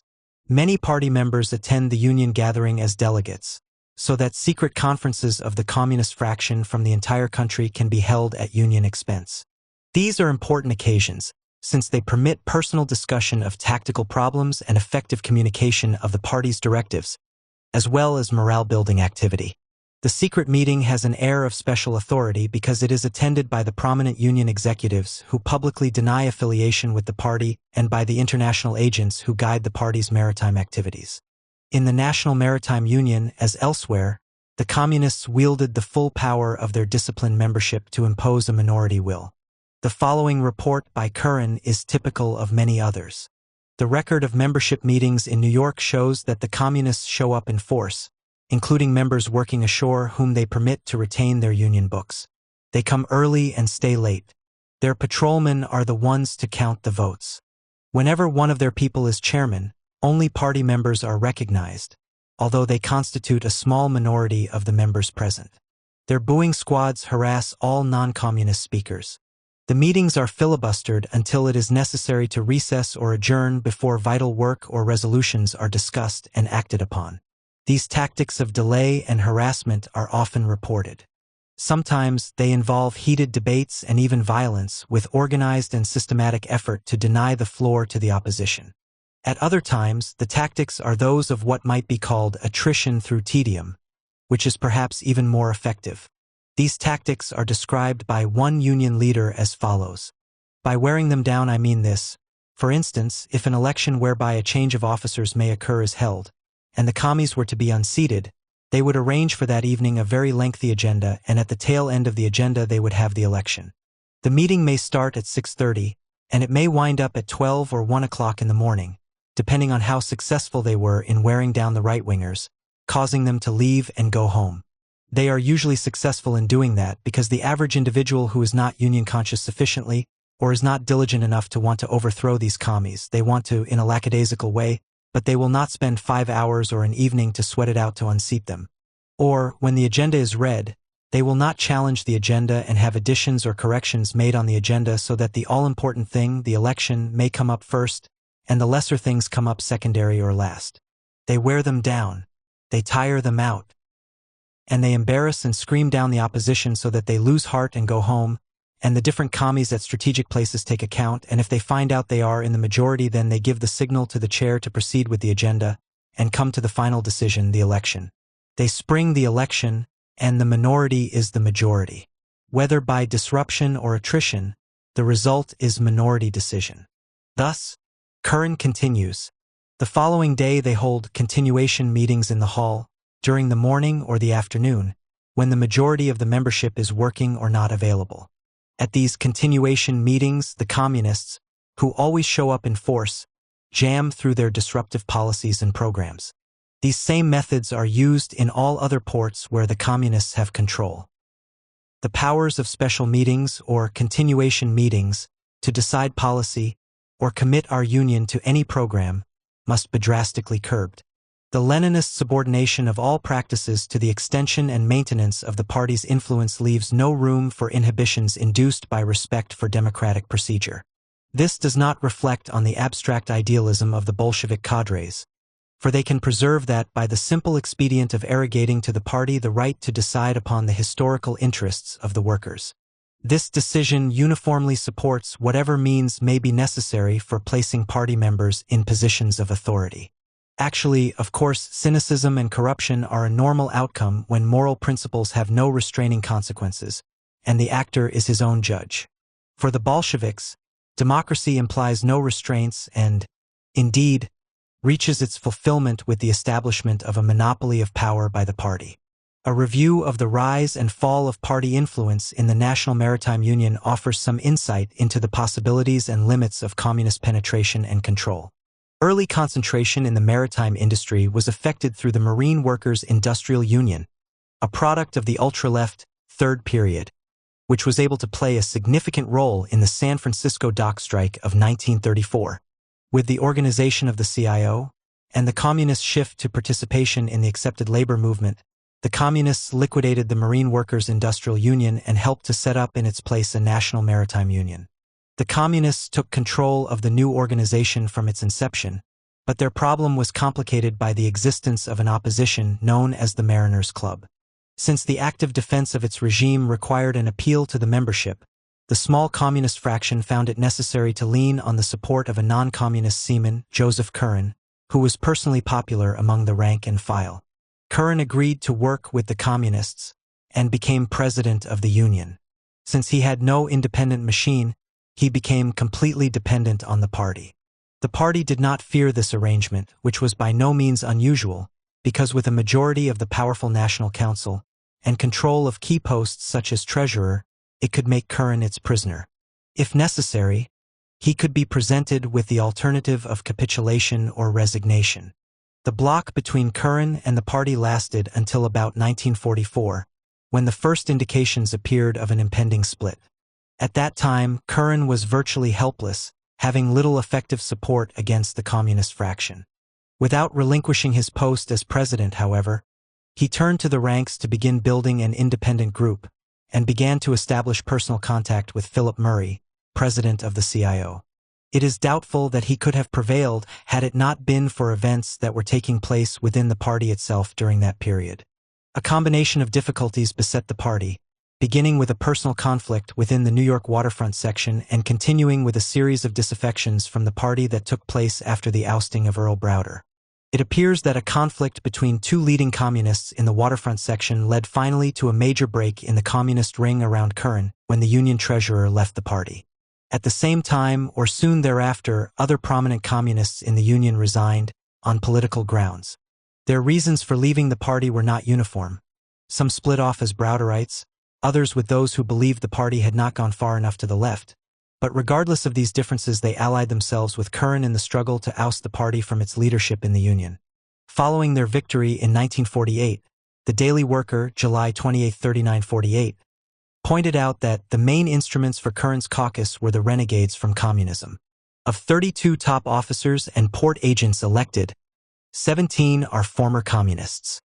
The strength of the communists in the Union lay entirely in their ability to so manipulate the fraction of about 500 members as to establish organizational control over the Union membership of approximately 50,000.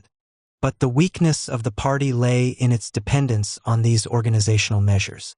It could not appeal to the ranks for support on ideological grounds, and once a break in the party's command structure appeared, it became possible, though still with considerable effort, to oust it from the leadership. Among the maneuvers which characterized the struggle between Curran and the party for control of the NMU was an interesting variant of unity tactics. The party's recognition of the impending split was apparently the basis for the formation of a Committee on Maritime Unity, which attempted to bind the NMU into a coalition with other unions in the industry under communist control. If the authority of the committee could be established, the NMLI would be outvoted and might be forced to make concessions that would weaken the Curran leadership. A long history of conflict among the maritime unions, always costly and often violent, gave the slogan of unity an appeal to the membership which could not be lightly ignored.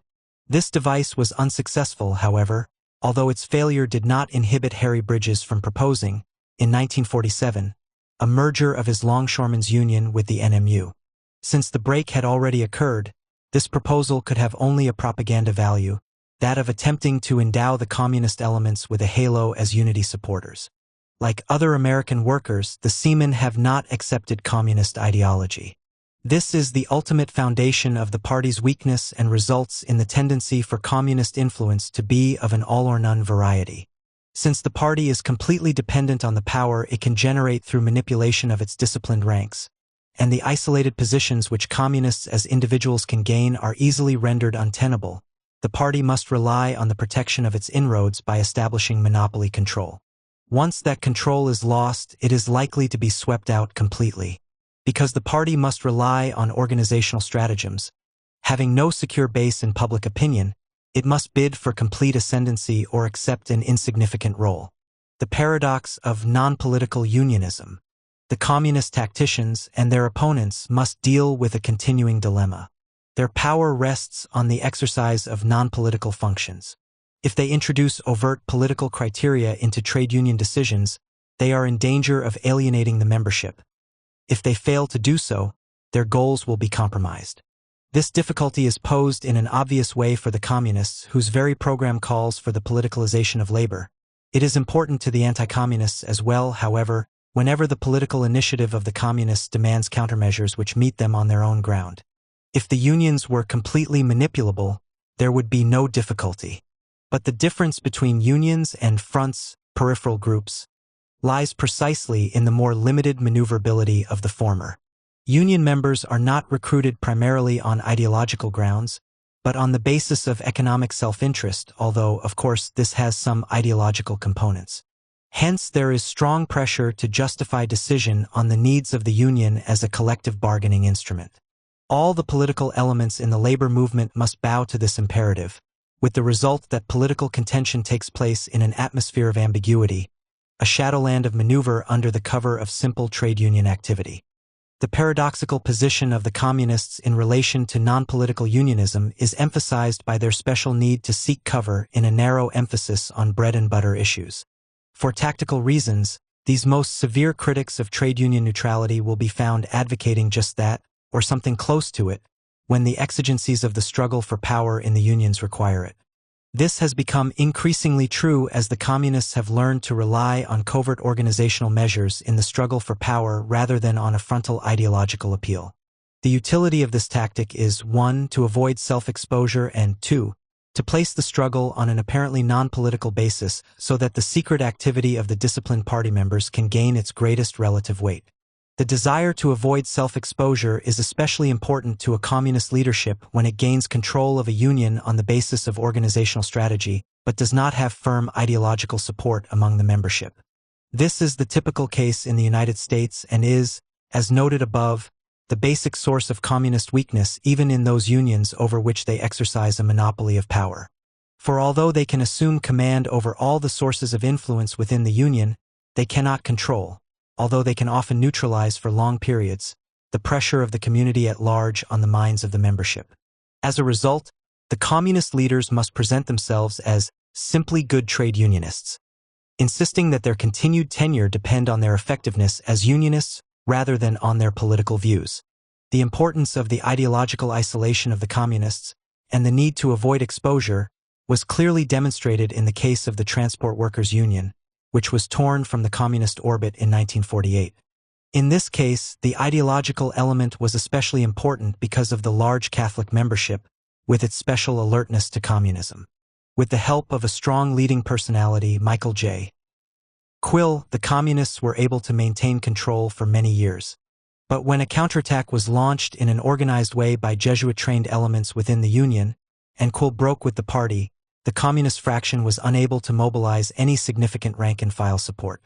The communist leadership had always been more careful in the TWU than in many other unions to avoid confronting the membership with its own ideology, because it knew that its power rested on its ability to convince the membership of its devotion to them as simple union leaders. They were aided in this by the sensitivity of Catholics to the charge that they are dominated by priestly instruction in secular matters. This difficulty of the communists was exploited by Quill at a meeting of the executive board in September 1948. The board was still dominated by the communists. This was the meeting just prior to the decisive convention, and had refused to endorse the candidates of either of the two major parties in the national election. A resolution was then introduced by Quill supporters endorsing Henry Wallace. This was done, Quill later explained, in order to put the boys on the spot. They sang for Wallace for 3 days at Philadelphia, and I wanted to see if they would vote for him. They're afraid to do so because they know the membership would cut their throats. A board member from the communist-led faction explained that, "We decided to table the endorsement of Henry A. Wallace because we are in favor of leaving the question of whom to vote for in the national election up to the membership." Since the leaders openly criticized the other candidates, their neutrality was at best ambiguous, but it was still far greater than that called for by the communist theory of trade union political action. Since the candidacy of Wallace was widely identified as a communist-inspired political enterprise, open support by the TWU leaders would have meant exposure before the membership. This type of neutrality, of course, implies no doctrinal inconsistency. There is no abandonment of principle, but only a yielding to pressure. It may take many different forms, including the espousal of objectivity and the suspension of judgment. For example, one communist-dominated union, under pressure of the membership, hedged in its opposition to the imperialist war during the Stalin-Hitler Pact with the formula, "It is not our purpose at the moment to discuss the character of the present war or the speed at which our country is being drawn into the maelstrom. It may be that all the arguments are not on one side and there are many parts of the equation that don't add up." Or, without actually supporting some Soviet act of terror, e.g., the Moscow trials, the membership will be called on to wait until all the facts are in, and to avoid stirring up hatred for Russia. As the communists understand very well, the withholding of judgment has itself political consequences. If they cannot gain support for their own views directly, they can at least exploit the possibilities of indirect aid through nonpartisanship. Passivity is especially useful when the immediate objective is to avoid criticism of the regime to which they are committed, or to weaken popular support for American policies abroad. The flight to neutrality under threat of exposure is, however, of less importance than the deliberate exploitation of non-political unionism in order to weaken an opposition which can only function openly, while the Bolsheviks themselves use conspiratorial methods. An important instance is the post-war struggle for power in the Berlin trade union movement. The communists gained and held control of the Central Labor Organization on the basis of complicated election procedures plus an insistence, with the support of Allied authorities, on non-political candidacies. One report, based on social democratic sources, reported on the election procedures as follows. According to this system, unions in each city district, Bezirk, send delegates to the Bezirk Conference of the FDGB. The Bezirk Conference then elects delegates to the Greater Berlin Conference, and the Greater Berlin Conference in turn elects the Berlin Central Committee. Since present rules forbid any party labels in the union elections, and the elections proceed so rapidly as to prevent information of the affiliations of candidates being disseminated, the large mass of non-party union members split their votes in the Bezirk conferences, while the well-disciplined SED minority always votes as a unit.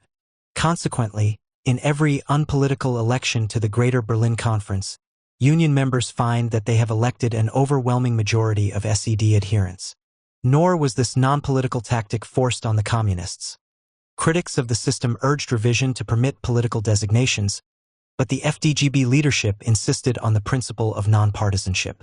In a situation characterized by two opposing elites, social democrats and communists, bidding for the support of an unstructured public, the communists refused to contend openly on an ideological basis, relying on organizational weapons to overcome their weakness in public opinion.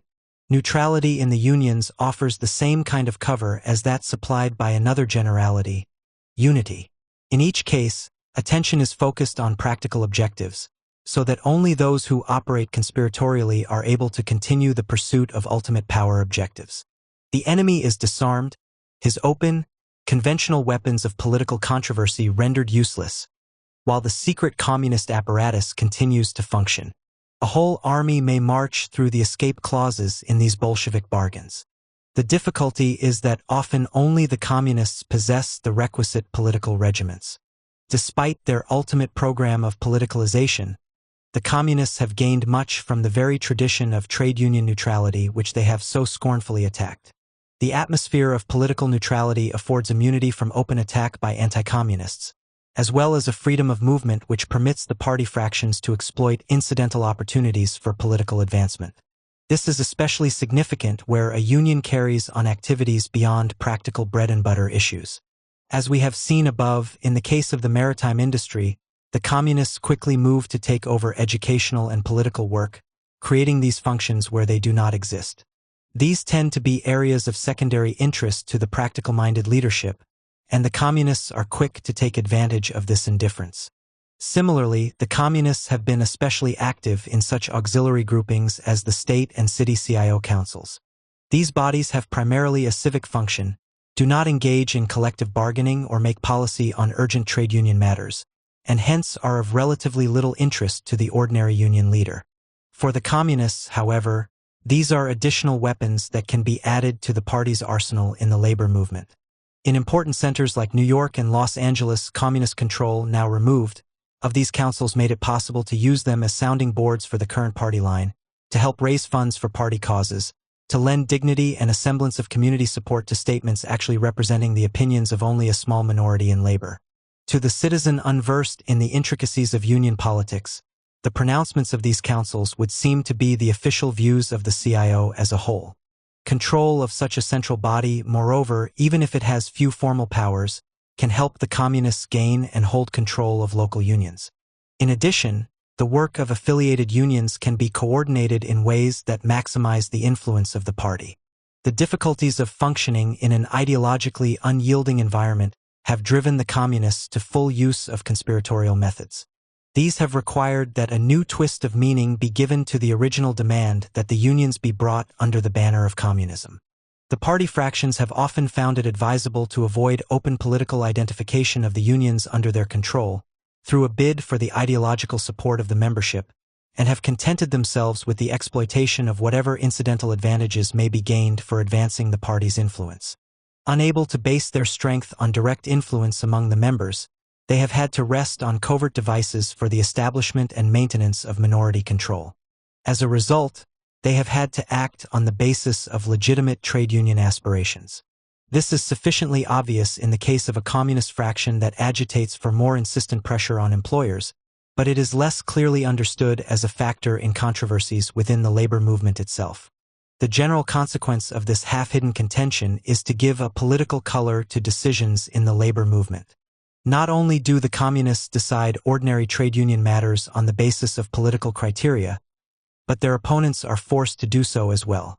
The very existence of the communists as a political force in the CIO has increased the difficulty of maintaining a non-political orientation for the organization as a whole.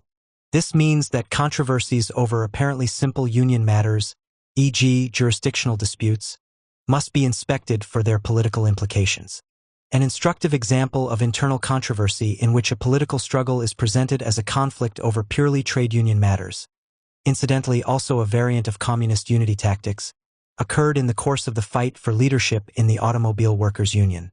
In 1946, the Union Convention elected the anti-communist Walter Reuther as president by a slim margin, leaving the pro-communist faction in control of the executive board. The following year was one of preparation for a showdown at the 1947 convention. As Reuther gained strength, and the national CIO leadership reaffirmed its anti-communist stand, the entire position of the communists in the labor movement seemed to depend on the outcome of the struggle in the United Automobile Workers' Union, the largest constituent of the CIO. In order to help meet this crisis, the communists characteristically relied on organizational tactics. Overlapping jurisdiction had long been a source of dispute between the UAW and another CIO union, the Farm Equipment Workers. The latter was within the communist orbit and hence was deployable. It was decided to use this union as a weapon against the Reuther faction in the UAW by proposing a merger of the two organizations. Since such a merger would eliminate the jurisdictional disputes, and had already been under negotiation, the proposal was a source of acute embarrassment and threatened to upset the possibilities of an anti-communist victory at the 1947 convention. For by joining its two available forces, the FE leadership and the anti-Reuther majority of the UAW executive, the communists engineered an agreement to bring over 400 delegates into the UAW convention, with full voting rights. It also called for the establishment of a virtually autonomous unit in the UAW, which would have meant the maintenance of the communists' control of the FE even if they were not able to win the UAW leadership by means of this tactic. Since Reuther had won the presidency by a majority of only 124 votes at the 1946 convention, the addition of a pro-communist delegation with immediate voting rights could readily have been decisive. Thus, by effectively deploying its forces under the cover of simple trade union objectives, the Communists could hope to recoup losses suffered since their post-war reversion to open Marxist-Leninist aims. What is especially interesting in connection with this tactic is that it forced the non-communist opposition to conduct its fight on the basis of trade union, rather than political issues. The following account, written by a member of the Reuther forces, indicates the lines along which the debate was conducted. The chips were down and the battle was on. In the following 6 weeks, officers and staff members on both sides rushed around the country, debating the issue before local membership meetings. All of the odds were on the side of the AUDIOBOOK group and its commie bird dogs, who were beating the bushes to flush votes for the merger proposal. The commies had shrewdly picked a time of the year when membership meetings were poorly attended, many workers being away on vacations. To make our arguments against the merger stick, we had to beat down the charge that we were opposing admission to the UAW of thousands of workers whom we had always claimed as potential members. Our only hope was to stick to the facts, expose the completely undemocratic character of the merger proposal, and put our trust in the good sense of the UAW-CIO membership. Shooting from the hip, as it were, we plunked away at the merger on the following points. 1. It would undermine the industrial as opposed to craft union principles in the UAW Constitution by setting up an autonomous FE division inside the UAW-CIO. 2. It would also violate our Constitution by giving the FE division power to elect an international executive board member on a craft basis. 3. It specifically proposed to guarantee the jobs of all the officers and staff members of the FE-CIO. 4. It would have committed the UAW-CIO to assuming all the financial obligations of the FE-CIO, which neither AUDIOBOOK nor FE President Grant Oakes could document with a CPA audit until the fight was practically over. 5. It was designed to give the FE-CIO local unions full voting power at the coming convention of the UAW-CIO, as if they had always been members of our union. And, with customary commie thoroughness, it would have given the FE-CIO locals a chance to vote twice on the issue, once as FE-CIO locals voting to merge themselves with UAW-CIO, and again as UAW-CIO locals voting to seat themselves in the UAW-CIO 1947 convention. We estimated that the adoption of the merger on these terms would give AUDIOBOOK an additional block of 450 solid anti-Reuther votes at the November convention of the UAW-CIO. 6. There was no provision whatsoever in the UAW-CIO Constitution for the kind of referendum vote dreamed up by the mechanical majority to cloak its coup with a spurious membership sanction. The Reuther faction, by putting a strong counter-machine into action, won the referendum battle. But it will be noticed that the arguments presented kept strictly to the trade union issues. Is the merger as presented good for the union? Without raising the question of communism. These tactics were deliberate.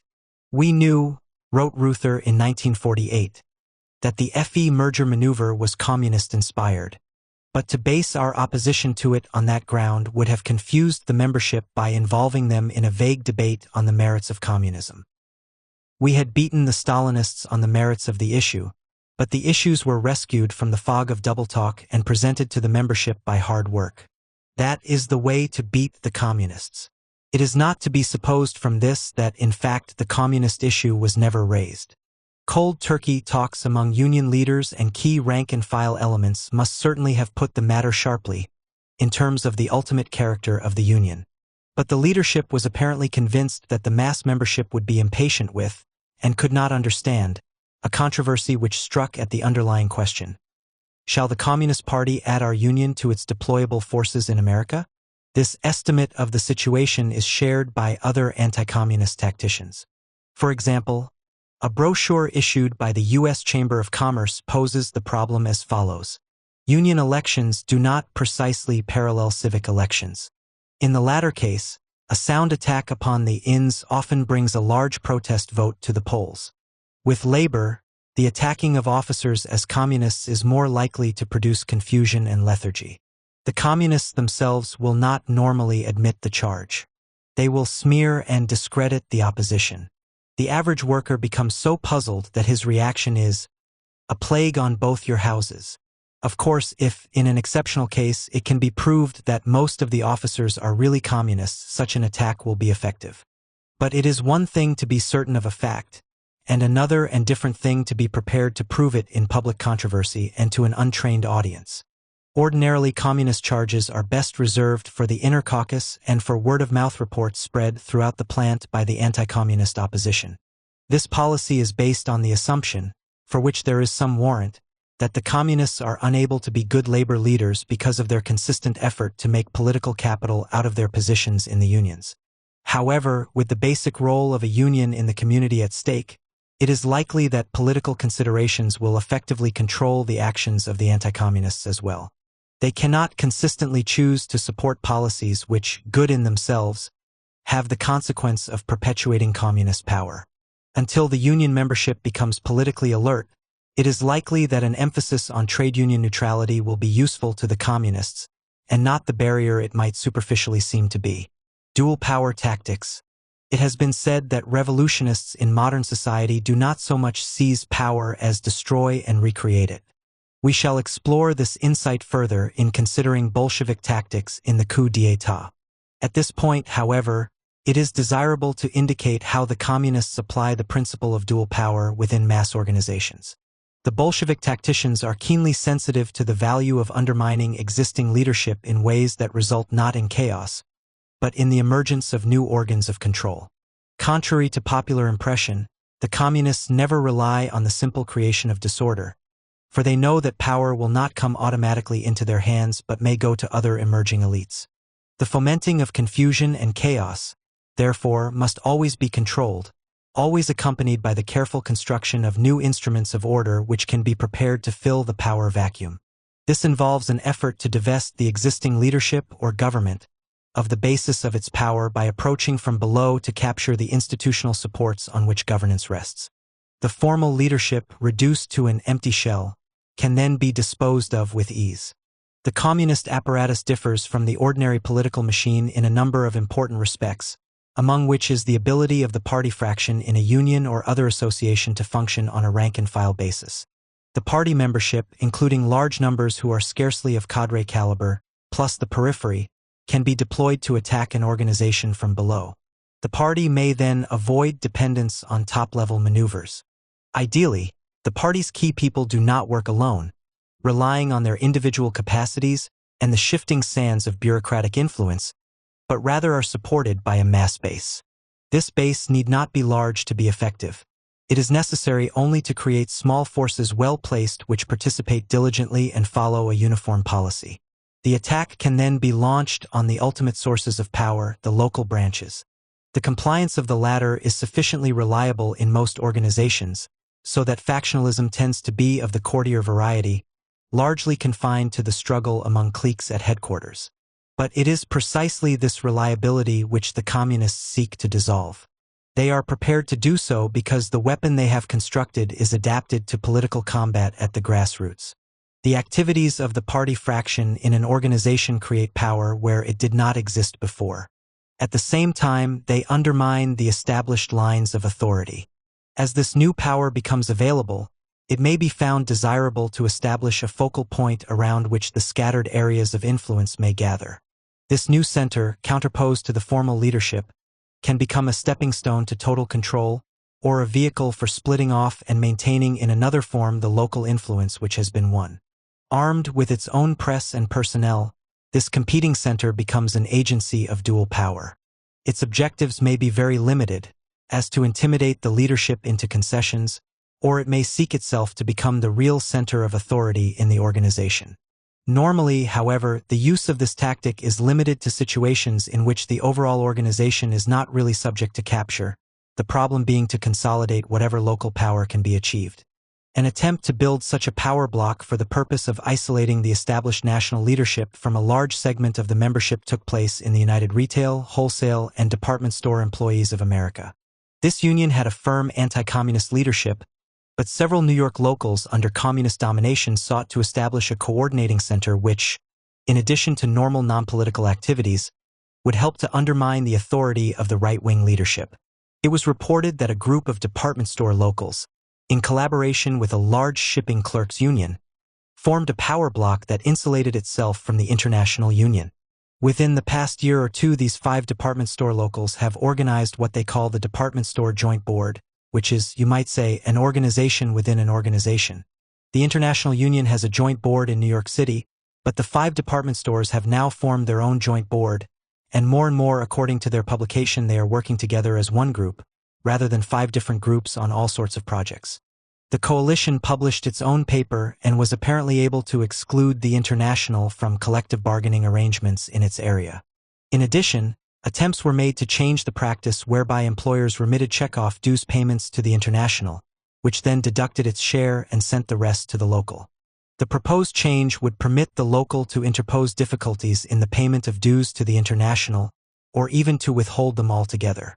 The joint board established to implement this coalition had 4 departments: Research and Negotiations, Education and Activities, Organization, and Administration.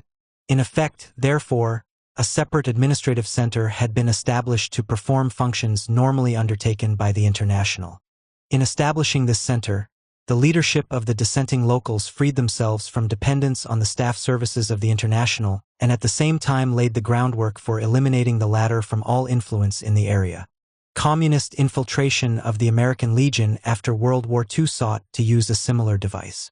Under the direction of the party's National Veterans Commission, the communist veterans and their sympathizers undertook 1. To join established Legion posts and by the perfected use of caucus to take over the leadership. 2. To form new posts wherever the Legion officialdom could be lured into granting a charter. 3. To push hard through unions in which the Communist Party was dominant and work through the Union Labor Legionnaires, making it a semi-autonomous part of the parent body. According to this report, the Union Labor Legionnaires began as a caucus of trade union posts, developed into the National Conference of Union Labor Legionnaires, an organization within an organization. Its greatest support came from the Daily Worker, in fact, and PM, which also supported its resolutions against the Legion leadership and against American foreign policy where it treads on Soviet toes. Then KUL had its own executive board, held its own conventions. Here again we see the effort to establish a center of dual power, facilitating the isolation of the central leadership and the creation of an effective factional instrument. The Bolshevik emphasis on full mobilization of available organizational resources should be recalled in this connection. This would make such a subgroup as the KUL much more meaningful in communist hands than it would be under another leadership. A less power-oriented group might form a labor tendency in the Legion, holding educational conferences and exerting some pressure on the national policy without, however, setting up a dual center with its own staff services as a power threat to the established leadership. It is one thing to have a committee that calls occasional meetings for education and liaison. It is something else again to use such a committee as a means of building a machine. To be sure, non-communist factions may also use such tactics, but they are especially characteristic of Bolshevik intervention. Although such devices reflect the covert operation of a communist fraction, the rise of competing centers may be the result of real shifts in sentiment and interest, quite apart from communist influence. Such was the Committee for Industrial Organization in the American Federation of Labor. Likewise, in the general political arena, the emergence of the Soviets of Workers' Deputies in 1917 Russia was not engineered by the Bolsheviks. But characteristically, the Communists have taken a practice which developed spontaneously in great struggles and have made it into a tactic to be applied by the party as an act of organizational will. Especially within organizations where power vacuum is normal and membership participation minimal, the Communists have seen the utility of creating alternative centers of power even if they must be maintained by organizational devices rather than by mass approval. The Soviets would have been meaningless as agencies of dual power without mass support, and the CIO itself reflected urgent problems of the labor movement. But a disciplined caucus of 200 men adequately deployed, gaining one local after another and then sustained by the creation of a coordinating center, can realistically hope to win control over an organization of many thousands. The communist fraction itself is a covert agency of dual power. It functions as an alternative leadership, ready to man the organization once power is won. Never at a loss for reliable personnel, it can draw upon the party's resources for auxiliary support or, when in office, to fill appointive posts. It has its own lines of communication and chain of command. It stands ready to take advantage of any temporary breakdown of official controls or upsurge of membership participation, which will in effect create a vacuum or a need for leadership. In all organizations, spontaneous nuclei of power emerge at every level.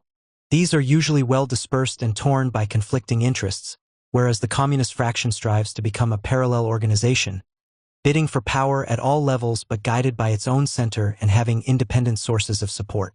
Like a predatory army, the communist fraction within an organization must attempt to sustain itself, to support its own leaders and functionaries.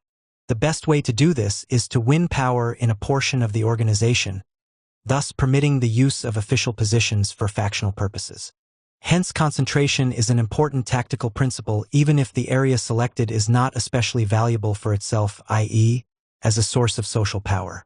Often enough, of course, strategic value and tactical utility coincide. Thus, we find the communists calling for concentration not only in key industries, but on a tactical basis as well. In 1946, one party leader called for concentration in the automobile plants in Flint, Michigan, and in the Ford Motor Company, adding, "Of course, this does not mean that the only concentration in the auto industry is to be Flint and Ford, but a base here would influence the work elsewhere. The control of large locals in these sectors of the industry would make possible the mobilization of their organizers, offices, press, and prestige for extending the power of the fraction. A strong local dominated by the party may become the fraction's base of operations, its officers assuming a guiding role in relation to other party-led groups in the Union. This seems to have been the function of the Wholesale and Warehouse Workers Union Local 65 in New York in relation to the group of department store locals referred to above.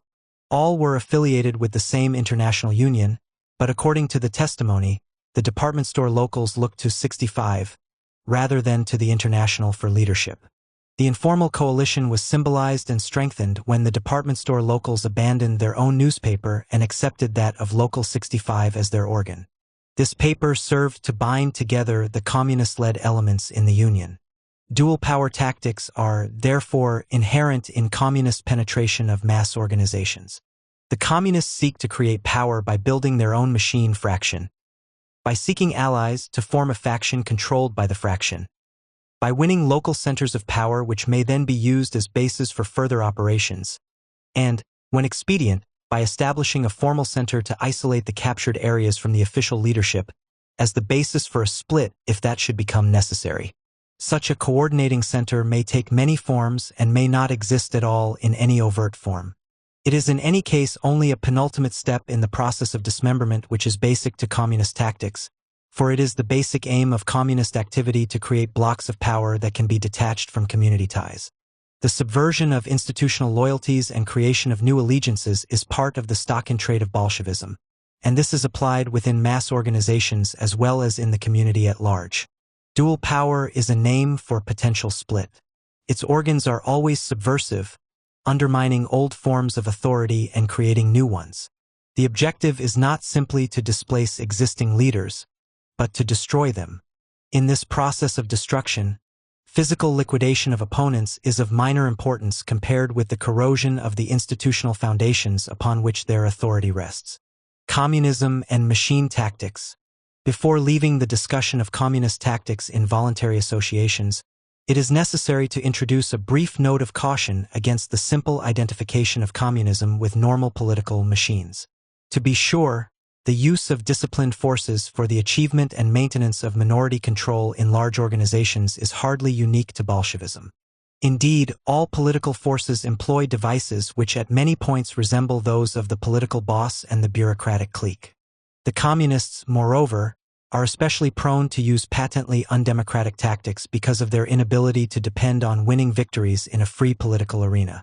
They have come more and more to rely on their apparatus, and hence to adopt the characteristic methods of machine politicians.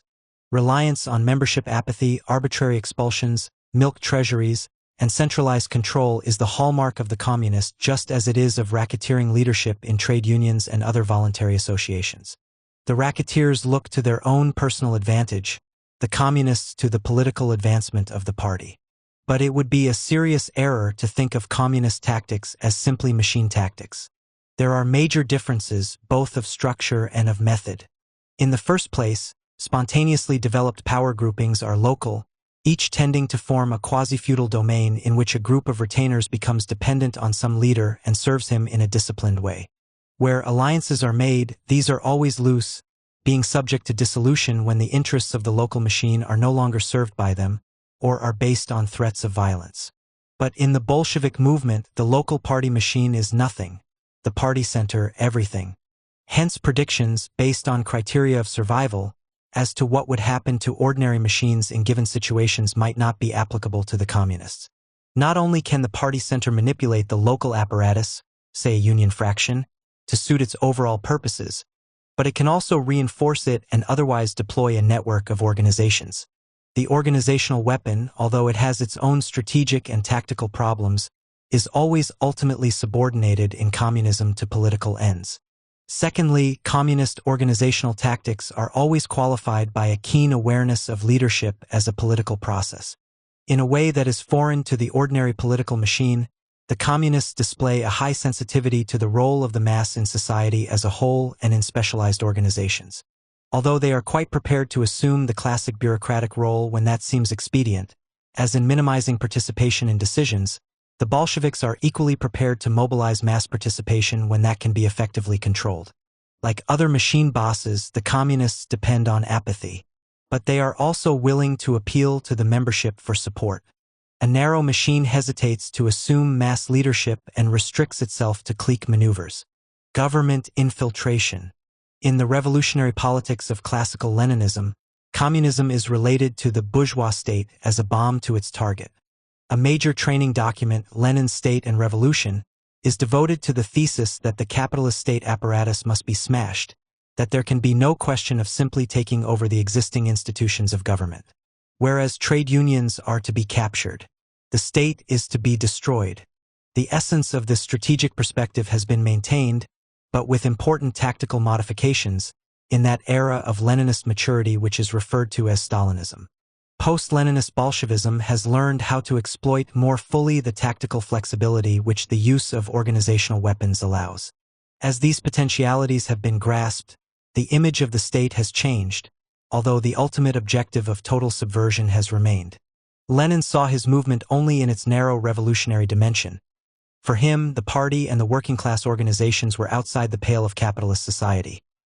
Their mission was to destroy that society and to do nothing which would blur class lines or give a new lease of life to existing institutions. Lenin relied heavily on the organizational integrity of the combat party to maintain the political purity of the movement in the course of conspiratorial work, including penetration of the unions. But he insisted that political criteria, dictated by a class struggle involving forces greater than the party itself, must place restrictions upon the deployment of communist cadres. His successors, however, have operated on the assumption that Lenin actually built better than he knew, in that the organizational methods which he taught could permit the movement to detach itself from its class commitments. The new leadership, now bound to the Soviet Union as the primary and indispensable instrument of world revolution, could exploit this flexibility by altering tactics as expediency might dictate, without sacrificing the distinctively Bolshevik character of world communism. The emancipation of Bolshevism from its earlier political commitments has been especially useful for concentration upon democratic institutions as targets. Mature Leninism, operating in an environment of political democracy, could not long abstain from penetrating governmental institutions, not for the purpose of blowing them up, but to gain incidental benefits for the party. To adhere to Lenin's image of the state as simply organized class violence would be to ignore these opportunities. It was necessary to recognize that the state has many functions, some of which have an intimate relation to the interplay of social forces in the community.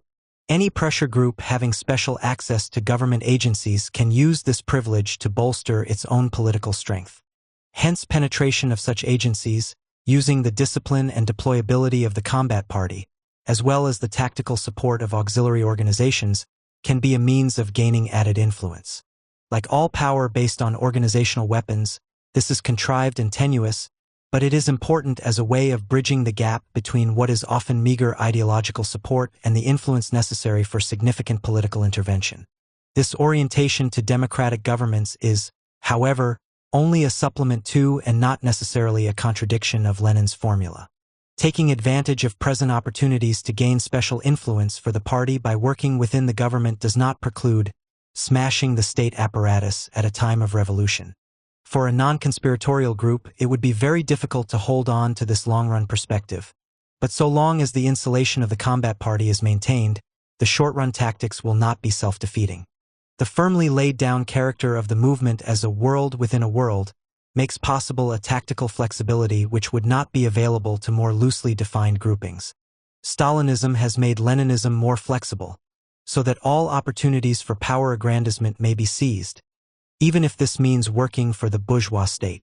But this has represented not so much a transformation of the movement, as would have been the case if the Comintern had turned legalist and reformist, as it has a natural evolution of communist tactics. An overemphasis on communist revolutionary goals, real as they are, can readily lead to a misreading of the aims of the party in its infiltration of government. Although the ultimate rationale of infiltration may be revolutionary, it is an error to suppose that the communists always conspire to overthrow the government tomorrow. If we look for evidences of revolutionary activity, we may not find them, and yet we may miss the important functions which such penetration can perform. In communist parlance, revolutionary activity means anything that serves the party, from espionage to the distribution of leaflets. The stereotype of the Bolshevik as a revolutionary fanatic and spy has, like most stereotypes, some element of truth. Like others, however, this one should not guide objective analysis. In communist doctrine, the state has only one significant function: to protect the class interests of the bourgeoisie. This emphasis is still basic and must be, in order to justify the revolutionary aims of the party. But tactically, the government is viewed not as an integral unit, but as a loose network of agencies related to special publics, such as labor, agriculture, and the unemployed. With characteristic realism, government bureaus are looked upon as institutions which for many purposes can be treated as distinct from the state as an instrument of authority. Decentralization, bureaucratic prerogative, dependence on organized constituencies, and similar characteristics of administrative agencies combine to create areas of vulnerability that can be exploited for immediate political advantage. It is important to bear in mind in this connection a key assumption of the communist tacticians. This is the recognition that governmental administration is susceptible to direct pressure. Especially in the United States, public agencies are not part of a tight and self-contained hierarchy. These bodies, although formally responsible only to established legislative, executive, and judicial authority, in fact tend to reflect the alignment of political forces in the community. Such forces, however, are not necessarily identical with public opinion as expressed through the ballot. Rather, they reflect the weight of organizational and financial resources as these are brought to bear through pressure group tactics. Minorities that can muster such resources in a degree disproportionate to their strength in public opinion can exercise influence covertly, beyond their capacity to win support at the polls. Recognizing the relevance of this situation to their own special problem, the communists have entered the arena, relying on the party and its solar system of auxiliary organizations to compete among the traditional pressure groups of business, agriculture, and labor. These remarks carry forward our search for the Bolshevik operational code. This code identifies desired objectives and useful patterns of action to advance communist aims. We cannot automatically reach conclusions as to the success with which these strategic and tactical aims have been pursued. Indeed, although the communist effort to infiltrate government is well proven, and is consistent with everything else we know about the party's methods, there is no convincing evidence that communists anywhere have been able to exercise decisive influence upon any major government policy as a result of such infiltration.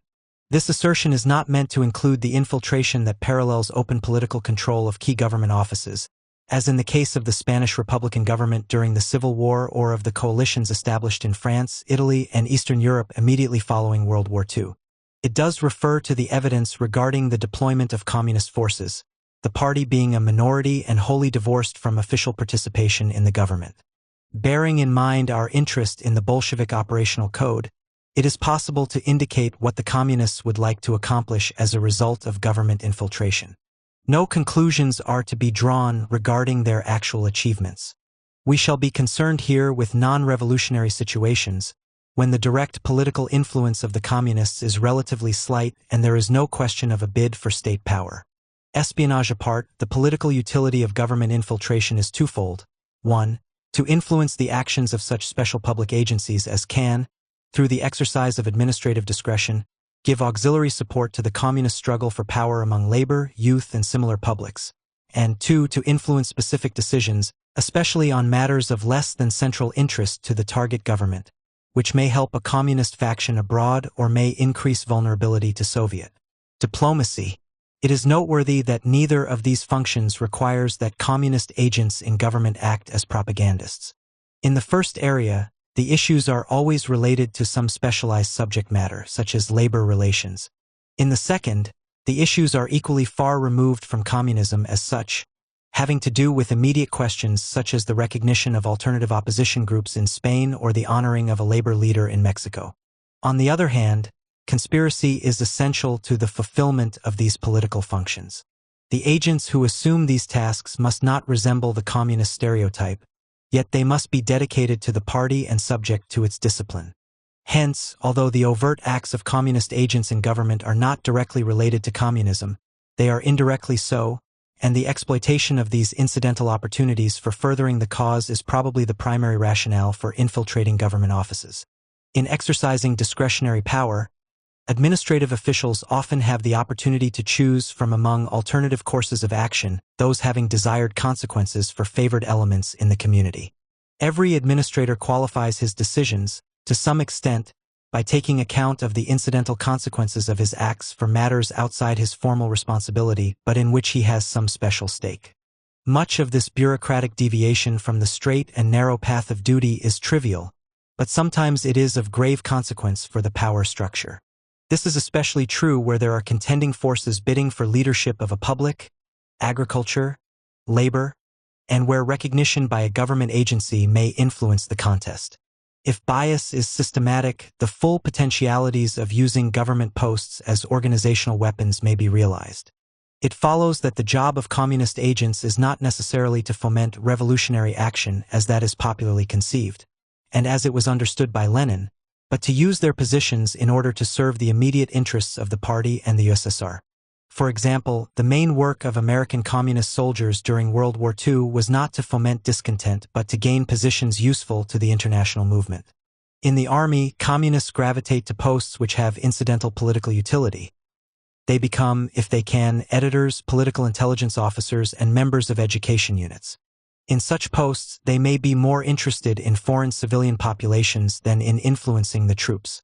Propaganda efforts in these posts may have little to do with subversion of morale, as in the last war, when these efforts centered mainly on emphasizing friendship with the Soviet Union and implementing party line goals, such as neutralizing sentiment against the Chinese communists. In this task, they were aided by the general sentiment expressing friendly feeling for a wartime ally. Similarly, communist infiltration of military government sought to influence policy affecting the fortunes of local communist parties. Although this influence was probably significant temporarily in isolated cases, these statements are not meant to suggest that any widespread success was achieved. Nor do they deny that communists may at times be interested in adversely affecting troop morale, as in the calls for quick demobilization in late 1945 and 1946. We see, therefore, that a major utility of infiltrating government is to control the effect of its agencies on power alignments in the community. Such activity is by no means peculiar to communism, since the goal of much informal pressure is to have discretionary power exercised in favor of special interests. But where most lobbies are primarily interested in short-run gains for a constituency, the communist lobby is primarily interested in preparing the way for ultimate political advancement. Thus, if the communists should gain strength in the staff of a local relief agency, the strategy might well be to prepare the way for favoring a communist-led, unemployed organization which would arise in case of a depression. In the meantime, apart from bolstering the position of the party in the agency, little activity directly related to the overall aims of the party might be observable. An illustration of the incidental value of infiltration is afforded by former Senator Robert M. La Follette, Jr.'s exposure of the work of pro-communist elements in the staffs of congressional committees. The utility of this penetration is twofold: 1. To gain access to confidential information, and 2. To manipulate the committee hearings so as to favor the friends of the party and depredate its enemies. In general, committee staffs participate in executive sessions and have access to committee files, which frequently include private documents which the committee has obtained under subpoena on recommendation of the staff. Unscrupulous employees can give out this information to friends, as a private spying system against their enemies, as an advanced tip-off of committee thinking, or as a means of bringing pressure to bear where it might affect a desired course of action. With regard to minimum wage and FEPC legislation, it is my personal conviction that the communists and fellow travelers who lobbied on these bills preferred to get no bills at all. I learned after the completion of the Senate hearings on the minimum wage bill that hearing schedules had been rigged to the end that testimony from anti-communist sources on the bill was not taken, or else received merely as a statement for the record rather than as testimony before the committee. Since normally only personal appearances at committee hearings receive attention in the press, the manipulation referred to is a means of undermining the influence of anti-communist groups in the community, whether or not such groups support the specific legislation in question. It is a reliable symptom of the operation of a communist fraction that opportunities to neutralize anti-communist elements in the labor and liberal movements are fully exploited. If the bias of the staff members in question had been simply and innocently liberal, there would have been no reason for them to discriminate against anti-communist organizations seeking to testify in support of measures generally regarded as liberal. Senator La Follette also reported on the technique of infiltrating these committee staffs.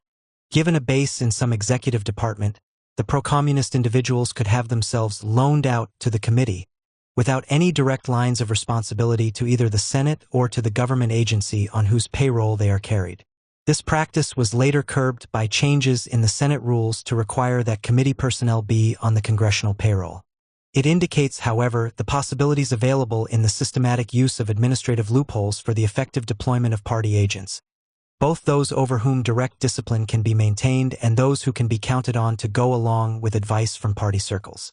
Whenever the government reaches out to organize the population, as for civilian defense activities, it must necessarily depend to a large extent on volunteer participation and local leadership.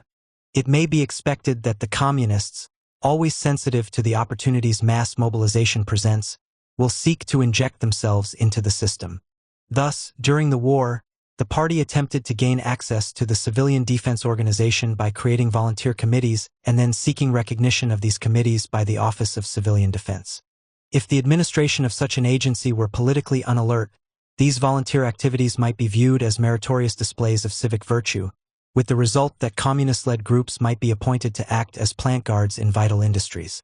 Indeed, in one area, the communists proposed to create armed plant protection squads under Union control, with the avowed purpose of combating sabotage in the oil and steel industries.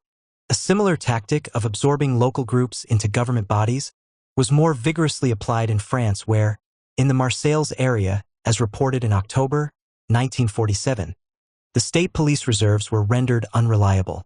This was the result of an agreement that 50% of the new force would be recruited from former members of communist-dominated resistance groups and the other half from former members of the Mobile Guard. Of course, this is a phase of the attack on government with a view to its destruction. The attempt to penetrate civil defense organizations in the United States during World War II should be viewed as an effort to strengthen communist influence in the community. The point is that these functions are not mutually exclusive. When the party is weak, its goal in penetrating the government is to gain vantage points from which its influence can be extended. But the very same process of penetration, given party discipline, is useful for ultimate revolutionary objectives and for sabotage. It is only when we perceive the utility of government infiltration for day-to-day political objectives of the party that the penetration of institutions which have little sabotage utility, by a group which has no hope of revolutionary action in the foreseeable future, can be understood. Pressure group activities, aimed at building communist strength among specific publics served by government agencies, do not preclude direct efforts at espionage, sabotage, or ultimate disruption of government itself. But undue attention to the latter may lead to an unnecessarily distorted emphasis. Matters of immediate importance may be ignored in the search for evidences of dramatic revolutionary activity. Chapter 5. Defensive Strategies. We shall now consider two patterns of action designed to increase the utility of organizational weapons by 1. Warding off threats to the immediate source of power, and 2. Providing acceptable covers to conceal the use of organizations as subversive weapons. These patterns may be referred to as the strategies of neutralization and of legitimacy. Neutralization of threats to the social base. The Marxian theory of the class struggle, with its broad historical perspective, its vision of the unfolding of objective social forces, would seem to lend a sense of community to the various anti-capitalist proletarian movements. This was indeed the case before the full meaning of Leninism was writ large in history. It was, as we have seen, the basis for early versions of the United Front tactic. Marxism fostered a dedication to class aims, a radical split in the national communities, which sought to focus loyalty on workers' institutions and withdraw it from established governments. In fact, however, and especially since the Russian Revolution, factional strife among the working-class parties has been bitter and violent. The reasons for the struggle are not difficult to see, and they provide a rationale for the Bolshevik tactics to be considered here. Controversy among left-wing groups is often thought of as fratricidal, but the use of this term is more deceptive than discerning. To speak of a conflict among brothers may suggest that however bitter the internal battle, there exists a basic unity against the outside world. But between the communists and the social democrats there is a division so marked that, as the pattern is emerging today, they represent sharply opposed political conceptions. The basic characters of these movements, as laid down in effective goals and established methods, are radically divergent. The modern social democrat, as represented in the United States by a Norman Thomas, chooses the capitalist rather than the communist when the alternatives are, for him, harshly posed. The most serious errors may result from a failure to take note of this divergence, e.g., in supposing that the social democratic program of the British Labour Party would lead it into the communist political orbit. Nevertheless, this caveat being accepted, it is certainly true that the struggle among the communists and their left-wing opponents has a special meaning. In the first place, there is the matter of origin. They share a common history, and surely some of the bitterness is due to the wish of each to safeguard this history from desecration. This is not merely a matter of words. Even Hitler attempted to capture the term socialist, but of concrete traditions, of the quest to be a legitimate offspring of an honored father. Secondly, there are common targets and an overlapping of goals, as in the nationalization of industry, as well as undeniable convergences in ideology. These convergences have become decreasingly important as the non-communist left has underlined its allegiance to political democracy and explicitly repudiated Bolshevik totalitarianism. But they remain as sources of confusion and vulnerability, producing recurrent crises in the socialist parties. But common origin and superficially similar aims do not of themselves constitute a serious threat to the communists. Indeed, it is probably the socialists who suffer most from this historical identification, for the communists have been very successful in kidnapping and subverting prestigeful symbols. What is really urgent is that the other left-wing movements compete for the same social base as do the communists. This base has in recent years been broadened to include middle-class liberals, but it does not encompass the whole of society. A political movement seeks out sources of power that can give it an indispensable leverage and thus permit it to intervene in the arena where great events are decided. To protect its relation to this social lever, to find a hold and tighten its grasp upon it, becomes for the communists a primary task.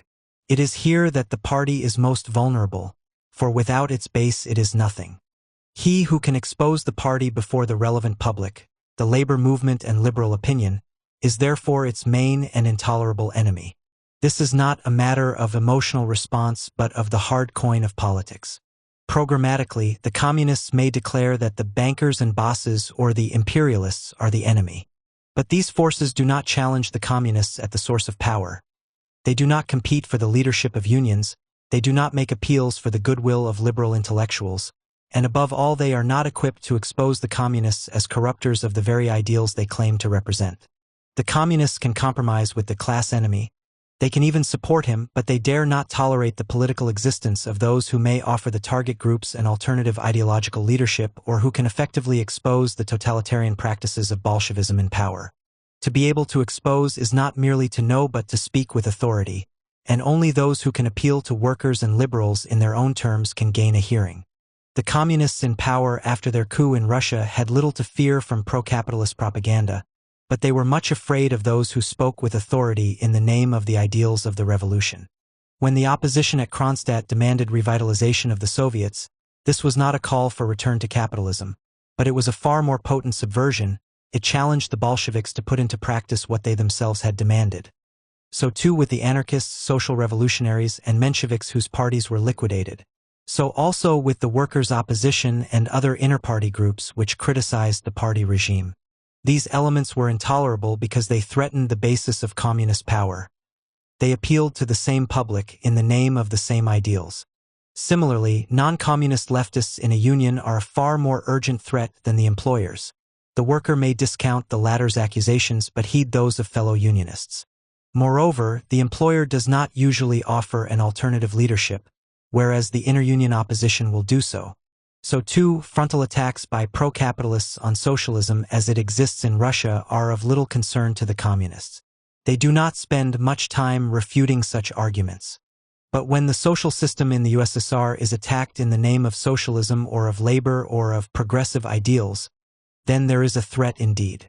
Those who are unfriendly to all labor organizations will not be effective among unionists in criticizing the Soviet trade unions. But when a man identified with sacrifice to labor's cause returns from the USSR to record his disillusions, then every effort must be made to discredit the attacker. For he may reach and influence precisely those groups whom the communists hope to manipulate. The elite that competes with the communists for control of a social base will naturally have something in common with them. The nature of the target group itself must determine that. This would be true regardless of such convergences as common origin or collectivist ideology. Catholics functioning in the labor movement must make their bid for leadership in working-class terms and must be careful to avoid identifications that will compromise them in the eyes of the membership. All contenders for power molded by the same arena will have many things in common despite fundamental divergences in outlook and aim. A communist labor leader is still a labor leader. In a union, the battlefield itself enforces convergences, as when all contenders work together in a strike. But in the struggle for control of the spirit of the organization, its fundamental loyalties and aspirations and the community with which it will be identified, the fundamental cleavages emerge. A common interpretation of left-wing conflict is expressed in such comments as the following. The political enemies most feared by the SED are the recalcitrant Social Democrats, who have been forbidden to reorganize their party in the Soviet zone. As always, heresy is more hated and feared than opposition. This poses the problem as one of emotional response, implying that the communists would be more rational if they concentrated their fire on the conservative parties. In fact, however, hatred of heresy plays only a minimal role in the attitude of communists toward social democrats. That emotional components are involved is not to be doubted, but the real issue is practical, and there is nothing irrational about communist concentration upon social democrats as the main target. The communist editors do not have to convince their readers that the conservatives are bad, but they do have to steel their ranks and their periphery against the possible inroads of the social democrats. The conservatives do not challenge communist power in the Berlin Trade Union Federation, but the socialists do. The day-to-day task of political combat is, for the communists, one of gaining control of target groups in competition with the non-communist left. It is this and not emotional response that determines the content of the communist press. Neutralization strategy concentrates upon 1. Those who can threaten the integrity of the combat party itself by winning over its cadres. This is part of the rationale underlying the Great Party purges and helps to explain the virulence of attack upon Titoism and Trotskyism. 2. Those who threaten the party in the arenas of action, who compete with it for control over target groups and institutions. The tactics useful for fulfilling these strategic aims include 1. Destruction of rival organizations through infiltration and disruption. 2. Suppression of left-wing anti-communism by means of bureaucratic infiltration of publishing houses, cinema studios, and similar vantage points which may not permit open pro-communist activity, but do allow the neutralization of effective anti-communist work. 3. The informal veto, which permits the canceling out of strong anti-communists by retiring open pro-communists in target arenas, and 4. The use of terror. The immediate source of power for a communist leadership is its own rank and file, its cadres. This explains why the most violent means, including assassination, have been used against the Trotskyists, and why Tito's defection is so urgent a problem for the Moscow regime. Trotskyists, especially during most of their early history, and Titoists, gain recruits from the ranks of the communists themselves. In doing so, they attack the leadership where it hurts the most, the precious vanguard of the vanguard, the indispensable source of organizational power. The intensity of the bitterness and the willingness to use extreme forms of terror varies directly with the immediacy of the threat to the party's power base. This includes, in the first instance, its own cadres. The effectiveness of this threat is also directly related to the intimate personal and political knowledge of the party and its leadership possessed by these opponents. The Trotskyists have always been the most effective exposers of the official communists, although not of communism, since they adhere to Bolshevik principles and have assiduously obscured the totalitarian aspects of the pre-Stalinist Soviet regime. Similarly, Tito's break and the potentialities of opposition developing from within the Russian party carry the same threat. The communist image of their social democratic opponents is highly specific and is expressed in the terms of a technical doctrine. A recent definition, offered to students at a Socialist Unity Party training school in Germany, indicates the continuity of Bolshevik views on this subject with Lenin's formulation of a generation ago. Social democracy, a policy of compromise with the bourgeoisie and subordination of the interests of the working class to those of the bourgeoisie. Social democracy is the ideology of the agents of the bourgeoisie within the labor movement. It involves continuing and deepening the split in the working class, and the effort to spread doubt among the workers as to their own power and as to the possibility and inevitability of their victory. The attitude of the communists toward social democrats harbors an animus which does not extend to liberals and others who presumably, in Marxist doctrine, support the status quo. The crucial point is that social democracy is the ideology of the bourgeoisie within the labor movement. The socialists offer an alternative leadership to the workers. They are always enemies in political combat. The liberals, on the other hand, whatever their historic role, are not so directly tied to a specific social base and hence are not directly in competition with the communists. They themselves can be manipulated if proper organizational controls are established.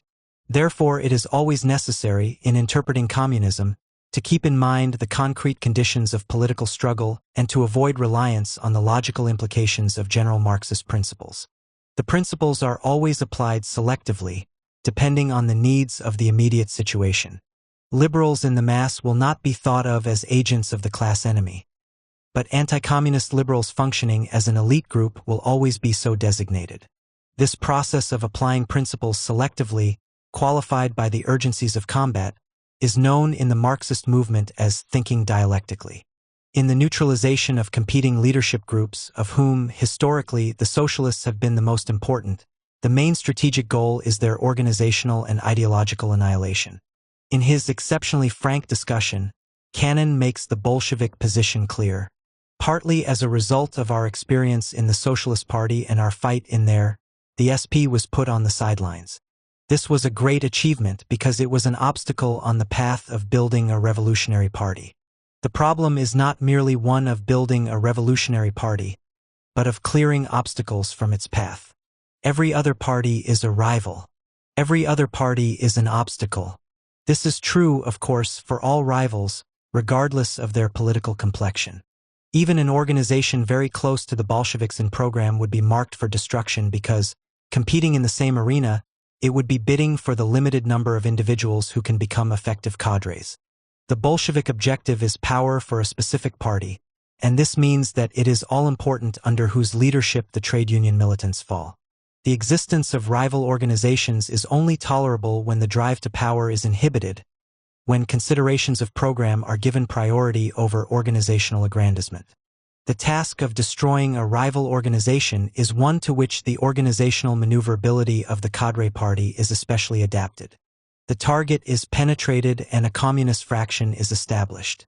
This group then foments a factional struggle which ultimately leads to a split, the communist fraction leaving and taking with it a small number of individuals who have been won over. In the meantime, as a consequence of the internal conflict, a large number of members will have left, repelled by the atmosphere of bitter contention. In addition, the target organization will have had to turn its face inward for some time, will have become confused, disoriented, and divided. Unity tactics may also be employed, the communist fraction calling for a united front, pressing an issue which will further divide the socialist target. This is briefly the history of the Socialist Party in the United States, which was attacked and decimated, first by the official communists and then by the Trotskyists. These attacks were, of course, not the only reason for the decline in the influence of this party, but they helped materially to effectuate splits, defections, and ideological confusion. The attacks were planned like military assaults with disciplined agents, continuous leadership, and definite objectives. The latter were mainly to win over a few hundred politically trained individuals who could become Bolshevik cadres, and to destroy an organizational rival.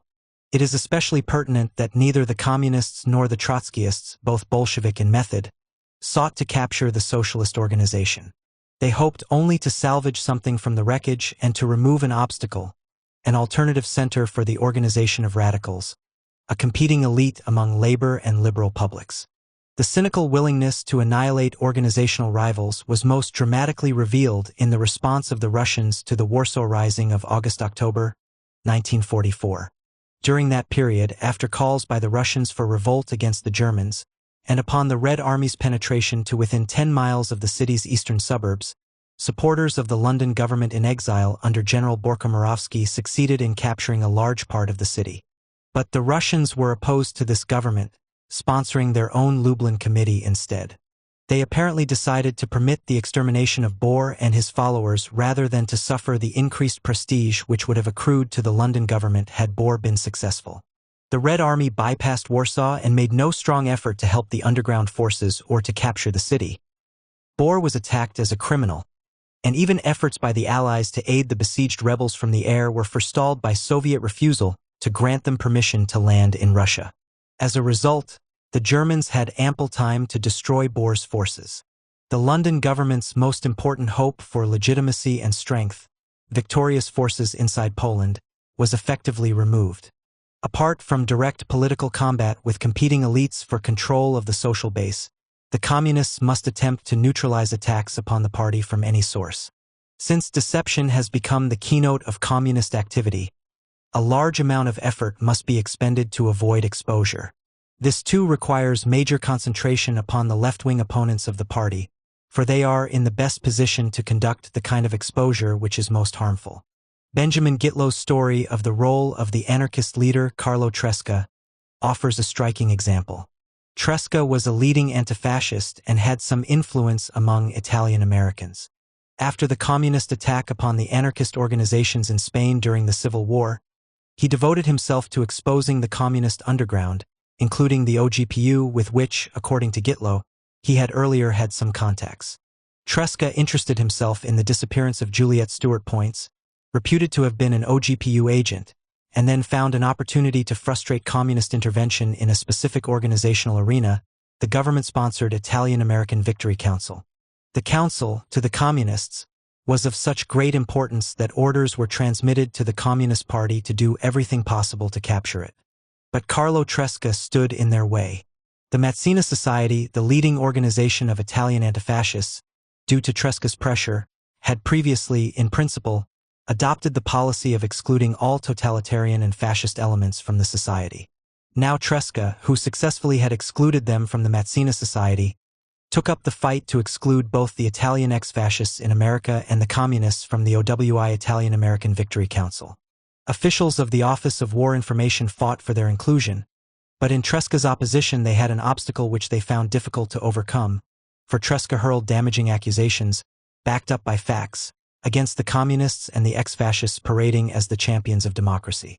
The communist world superstructure was determined to capture the Italian-American Victory Council, for not only Italy was involved but the European continent, and Stalin's ambitions for world expansion.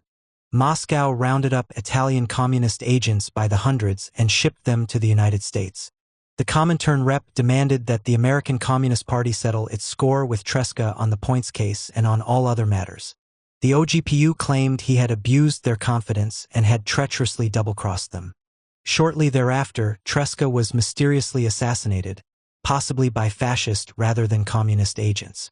However that may be, in his activities of exposure and political opposition, Tresca was at the time a far more dangerous enemy of the communists than was the capitalist government of the United States. The attempt to neutralize anti-communism explains much party activity that is otherwise of doubtful utility. Thus, the propaganda role of the communists in the motion picture industry. Other functions, such as fundraising, have probably been more important, has been not so much to get pro-communist ideas on the screen as to keep anti-communist propaganda off. Dalton Trumbo's defense of Hollywood in the communist press is revealing in this connection. We have produced a few fine films in Hollywood, a great many of which were vulgar and opportunistic and a few downright vicious. If you tell me Hollywood, in contract with the novel and the theater, has produced nothing so provocative or so progressive as Freedom Road or Deep Are the Roots, I will grant you the point, but I may also add that neither has Hollywood produced anything so untrue or so reactionary as The Yogi and the Commissar, Out of the Night, Report on the Russians, There Shall Be No Night, or Adventures of a Young Man. Nor does Hollywood's forthcoming schedule include such tempting items as James T. Farrell's Bernard Clare, Viktor Kravchenko's I Chose Freedom, or the so-called biography of Stalin by Leon Trotsky. These reactionary items are all anti-communist works, most of them by members or ex-members of radical organizations. The filming of these books would be a blow to the party, especially among liberals. Protection of the social base is still central.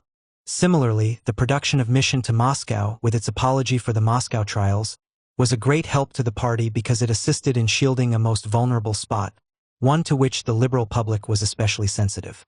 One of the most important tactics in neutralization strategy is the informal veto. The communists are primarily interested in creating an atmosphere permissive of their intervention in labor and liberal organizations.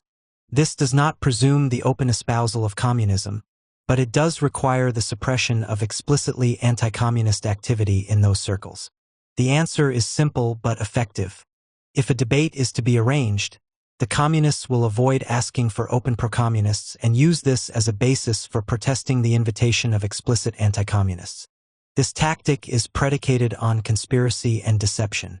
The communists and sympathizers appear as reasonable and restrained men who merely call into question certain basic notions, who ask that judgment be suspended on the Moscow trials or on the Lysenko affair, and who suggest that criticism of Soviet totalitarianism does not serve the interests of peace. In this way, the intellectual and moral principles of the target audience are undermined, and open anti-communists can be labeled as fanatics who see grave danger where only mild criticism is apparent. This helps to neutralize the anti-communists, who must themselves often restrain attack or formulate it in oblique ways in order to avoid isolation from the group.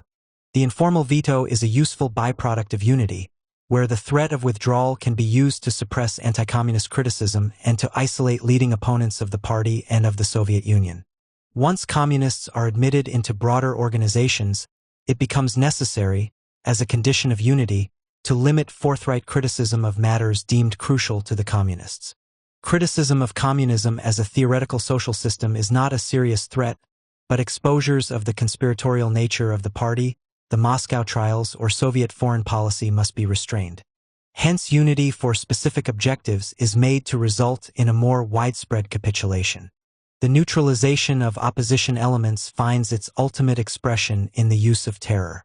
This includes assassination, defamation of character, and violent denial of rights of assembly in addition, of course, to measures available to communist-controlled governments. In this connection, we need emphasize only 2 points here: the relation of communism to individual acts of terror, and the role of nonviolent terror. A superficial sophistication in relation to communism sometimes leads to the assertion that the Bolsheviks are opposed to acts of terror, such as assassination. It is true that Lenin, Trotsky, and others were opposed to episodic and unplanned use of these means and to reliance on them as a substitute for mass action.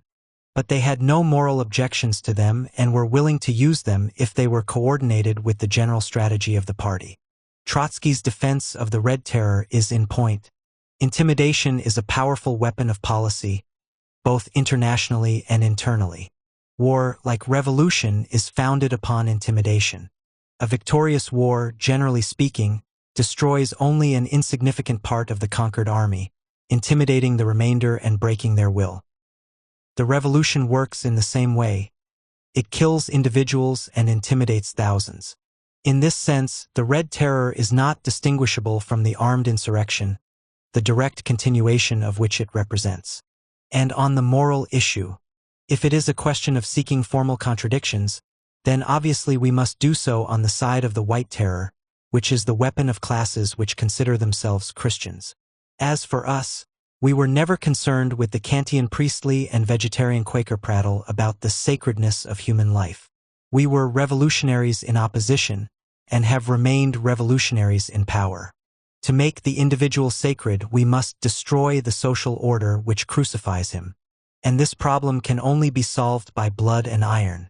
Lenin himself is even more explicit. Killing is no murder, our old Iskra said about terroristic acts. We do not at all oppose political killing in this sense.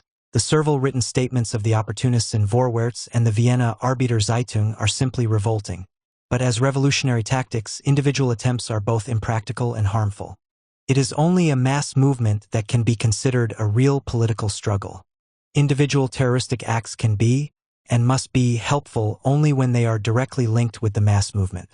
Thus, it is only anarchic terrorism which is repudiated. Bolshevik acts of terror are, of course, always linked to the mass movement when conducted under the aegis of party discipline.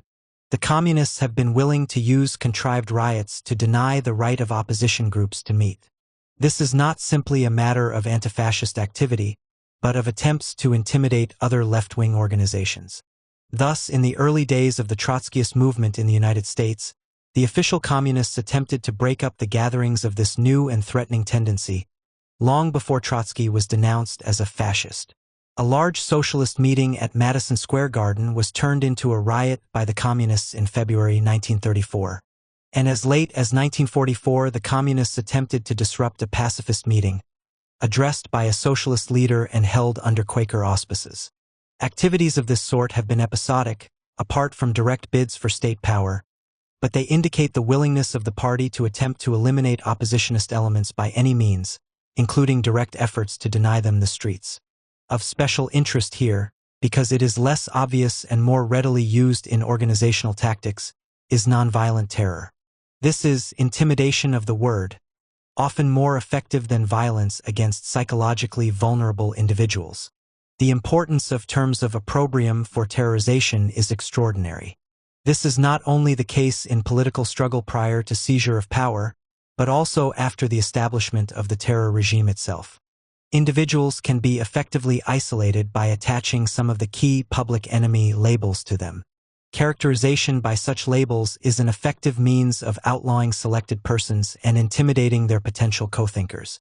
Lenin understood the utility of conscious attempts to discredit competing leaders before the public to which they are committed, and he defended his use of political calumny with no apology. In 1907, while the Bolsheviks and Mensheviks were still wings of the Russian social democracy, Lenin was tried by a party tribunal for slander against a group of Menshevik leaders. According to David Shub's account, Lenin admitted that he had slandered the Menshevik leaders but claimed that he was right in resorting to calumny in order to discredit the Menshevik policies before the masses. His own analysis of the polemic reveals the high self-consciousness which guided his action. I purposely chose that tone calculated to evoke in the hearer hatred, disgust, and contempt for the people who carry on such tactics. That tone, that formulation is not designed to convince, but to break the ranks, not to correct a mistake of the opponent but to annihilate him, to wipe him off the face of the earth.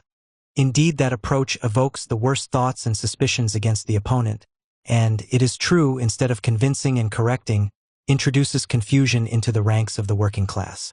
It is not permissible to write about party comrades in a language that systematically sows hatred, repugnance, and contempt among the workers to those that think differently from us. It is permissible and it is imperative to write in such a language about an organization that splits off. I am told, "You introduced confusion in the ranks of the working class." My answer is, I purposely and calculatingly introduced confusion in the ranks of a part of the St. Petersburg proletariat that followed the splitting Mensheviks, and I will always act the same way during a split. Here Lenin was discussing not strikebreakers or spies, but right-wing socialists who wished to support liberal candidates in order to forestall the victory of elements they considered reactionary. For Lenin, there was no line to be drawn between the literal traitor and the political opponents who espoused policies he thought ruinous. This attitude has been the basis of Bolshevik aggression against other left-wing parties ever since. Since Lenin himself did not feel that his own policies were sacred, and often changed tactics as the situation demanded, it is unlikely that he really believed that incorrect policy, as such, was an adequate basis for the charge of treason. Rather, as he says in the passage quoted above, the criterion is organizational. He consciously stimulated hatred and repugnance against an organization that splits off. In other words, the group that now becomes a competitor for power among the workers is a legitimate target for slanderous attack. In fact, of course, Lenin's injunction about the use of comradely language within the party was not long sustained after the establishment of the independent communist organizations. Polemics among the Bolsheviks have been infused with a tone of bitterness and calculated evocation of hatred and contempt which seems incredible to the outside observer. This is sometimes explained, not without foundation, by the deep psychological commitment which characterizes the Bolshevik relation to ideas, especially to strategic and tactical doctrine. However, a factor of at least equal importance is discernible from the analysis presented above of the extension of elite mass relations into the party itself. A break in the ranks of the party leadership means, or meant before arbitrary control through expulsion and arrest was established, competition for influence among the party masses. This brings into play all the established techniques for annihilating a leader and confusing his followers. From the use of political calumny, Ehrlich and Alter were agents of Hitler. The transition to personal slander is not difficult. There have been many reports of calculated defamation used against opponents of the party and of attempts to intimidate individuals by bringing to bear the intense social pressure of his immediate circle. Many naive people believe that they are being courageous when they stand up against the world and incur the wrath of remote and impersonal enemies while accepting the warm sympathy and encouragement of their friends. In fact, of course, conformity is relative to the specific social environment of the individual. It may be entirely nonconformist to be pro-capitalist in a milieu, however deviant, which is peopled by radicals. By the same token, it is the anger and contempt of those individuals and groups who constitute the individual's effective community that are decisive in social control. This was formalized in the 1938 Constitution of the American Party, which forbade personal or political relationships with Trotskyists, Lovestonites, or other known enemies of the party and the working class. Since the Trotskyist label is used without much discrimination, this provision had the consequence of threatening those who would leave the party with social ostracism. To quit would mean to need a new personal as well as political existence. This, it will be noted, is not intended to prevent association with capitalists or other formal enemies as defined in the program of the party, but to insulate the membership against corrosive influences within the left-wing movement and to intimidate defectors. This extreme case reflects the urgency of threats to the immediate source of power, the party. Ranks. But defamation is more generally useful. In an affidavit published by the California Un-American Activities Committee, a former party member testified regarding the use of slander against opponents in the unions. I wish to cite an instance typical of the manner in which the Communist Party retains control of unions. A member of the publicity staff of the Federal Theater Project took an active part in the organization of this union, but she opposed the election of his president. Inasmuch as he was the Communist Party choice, it was necessary for every communist to put forth all effort to elect him and to elevate him in prestige with the project workers. Therefore, opposition was given serious consideration by the Communist Party's fraction, aforementioned. It was the fraction decision, and therefore binding upon every Communist Party member in that union, to utilize a process of discrediting her in the eyes of all project co-workers and the community at large. The Communists announced, by decision of said fraction, that they would isolate, expose, and expel as an enemy of the working class. A plan of malicious gossip was devised. We communists were to tell everyone who would listen that was mentally and emotionally unstable that she was a sexual pervert, and that she was in the pay of the Merchants and Manufacturers Association. As planned, our gossip brought her near the point of nervous collapse. Other communist forces caused her dismissal from her position on the project, and with each outbreak of hers against what she felt to be injustice, we derided her for hysteria, until at last few project workers would listen to her stories. This fiendish calculation to destroy the reputation, the mind and the ability of a person to make a living revolted me and preyed upon my mind, and I remonstrated privately with for instigating, sanctioning, and even compelling other Communist Party members to indulge in that inhuman practice. Merely laughed at me and stated, "We must destroy our enemies by whatever method we can. We must regard a lie as a tactical maneuver." She went on to state that, according to official teachings of the Communist Party, that communist work was to be conducted as a war, and that all was fair in war. The actual use of organized calumny against open enemies of the party is of course important, but the threat is perhaps equally effective. Defamation may affect a man's influence, as in the case cited above, but the fear of it may also restrain opposition where it might otherwise appear.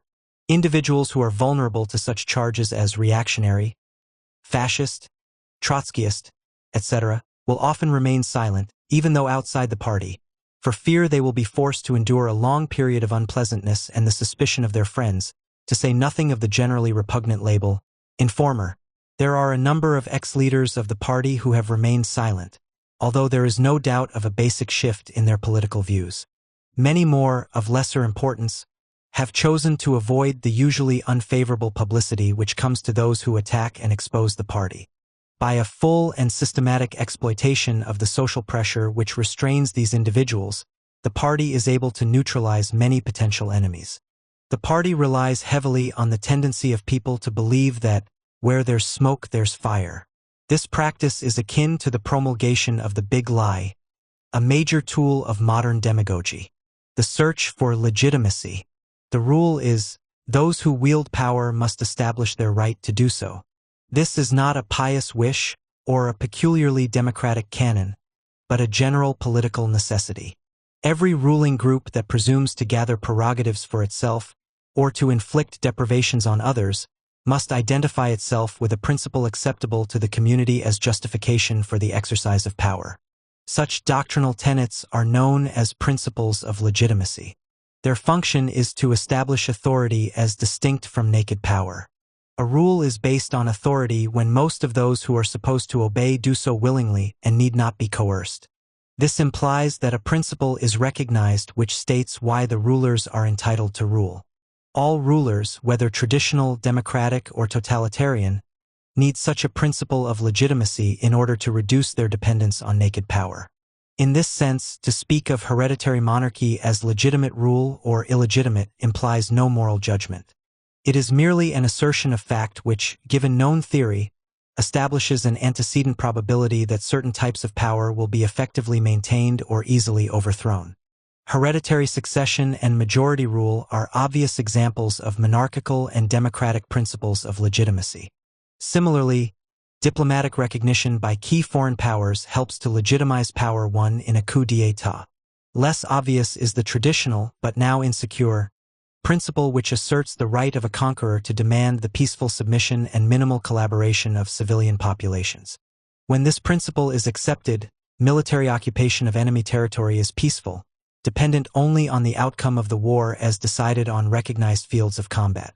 When the principle is rejected, the result may be guerrilla warfare, sabotage, and the repudiation of collaboration as criminal.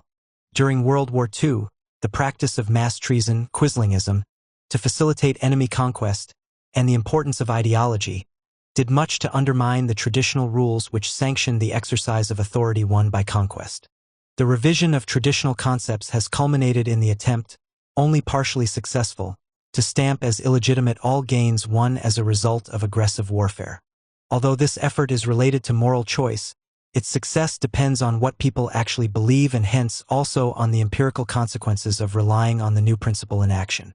The identification of what ought to be legitimate has scientific and moral components, but the question of what is legitimate can be settled on the basis of purely scientific conclusions. The problem of legitimacy accompanies power wherever it is manifested. It is not associated with formal institutions of government only. Thus, the leaders of great industrial corporations have traditionally justified the power accumulated in their hands on the theory that they represent individual stockholders who have the right to delegate the prerogatives of property ownership. But with the radical bifurcation of ownership and control, and the concomitant rise of self-perpetuating financial managerial oligarchies, the traditional justification has lost much of its respect in the community. As a result, it has been suggested, there is insecurity among the power wielders and a need to base themselves on some new doctrine, such as public service. Similarly, authority exercised in church, trade union, and family relations must look to its stability. In doing so, the selection and propagation of principles of legitimacy is vitally relevant. The The striving for power must also be justified, not less than power already held. Great social overturns must, in the end, rely on victory itself as a source of legitimacy. But the advocacy of revolutions may be aided if the right to revolt, as in the Jeffersonian formula, is accepted by the community. So too does the attempt to link present change-seekers to revered national heroes, and to brand existing rulers as betrayers or corruptors of tradition, assert the legitimacy of political assault. Turning to our special subject matter, it will be noted that the following discussion of the strategy of legitimacy points to a combination of organizational and propaganda devices. Indeed, propaganda may play the major role. However, in this context, propaganda serves the primary function of increasing the utility of conspiratorial organizational practices and hence is properly thought of as tactically related to an organizational strategy. The objective of such propaganda is not to spread communist symbols, but simply to create an atmosphere conducive to the free use of the combat party and its agencies. Similarly, we speak of the organizational relevance of ideology when it performs internally oriented morale functions. In Lenin's time, communist doctrine made few concessions to the need for historic grace, with respect to the population at large, but it was very much concerned with establishing its legitimacy as the heir of Marxism. Lenin's writings are replete with efforts to identify his thought with that of the master and to claim for Bolshevism the role of true spokesman for the Russian social democracy. At its founding, the Communist International was proclaimed the true successor of Marx's First International. In building a new movement out of an old one, Lenin was primarily interested in the radical public.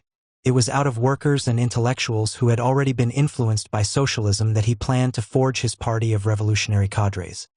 His struggle for power was carried on within the Marxist movement. Therefore, he was interested in justifying that struggle in Marxist terms by invoking symbols influential among radicalized elements of the population. This looking inward helps us to understand Lenin's disregard for the established sources of legitimacy in that great outer darkness which he thought of as bourgeois society. It is important to bear in mind that there is no long history of struggle by the Bolsheviks in the broad arena of Russian politics. Lenin's was a party recruited from the social democracy and catapulted out of obscurity to the heights of power by social crisis and political vacuum. Apart from the brief period which culminated in the October coup, the Russian Bolsheviks waged political combat in a highly restricted arena. Even the coup itself was directed against the socialists and liberals. The Bolsheviks, by single-minded dedication to the pursuit of power for themselves, reaped the harvest which had actually been sown by the liberal proletarian agrarian coalition which overthrew the Tsar. The problem of legitimacy was therefore limited to the justification of attack upon the social democracy in the name of Marx, and, almost immediately, to the ideological defense of the regime which arose from the coup d'état and weathered the civil war. For some years after the Russian overturn, the face of the communist movement abroad continued to be turned toward the socialists, with the victory of the Russians playing a large role in establishing the legitimacy of the communists within the radical movement. In addition, the very struggle to define the character of the new international, as against the reformist socialists, pressed the Leninists to emphasize their revolutionary slogans, even at the price of isolation. Thus, for a long period, international communism, like the Russian Bolsheviks before World War I, ignored the problem of legitimizing its quest for power in the eyes of society as a whole. It could do so because in fact it was not an effective participant in the power struggles of that larger arena.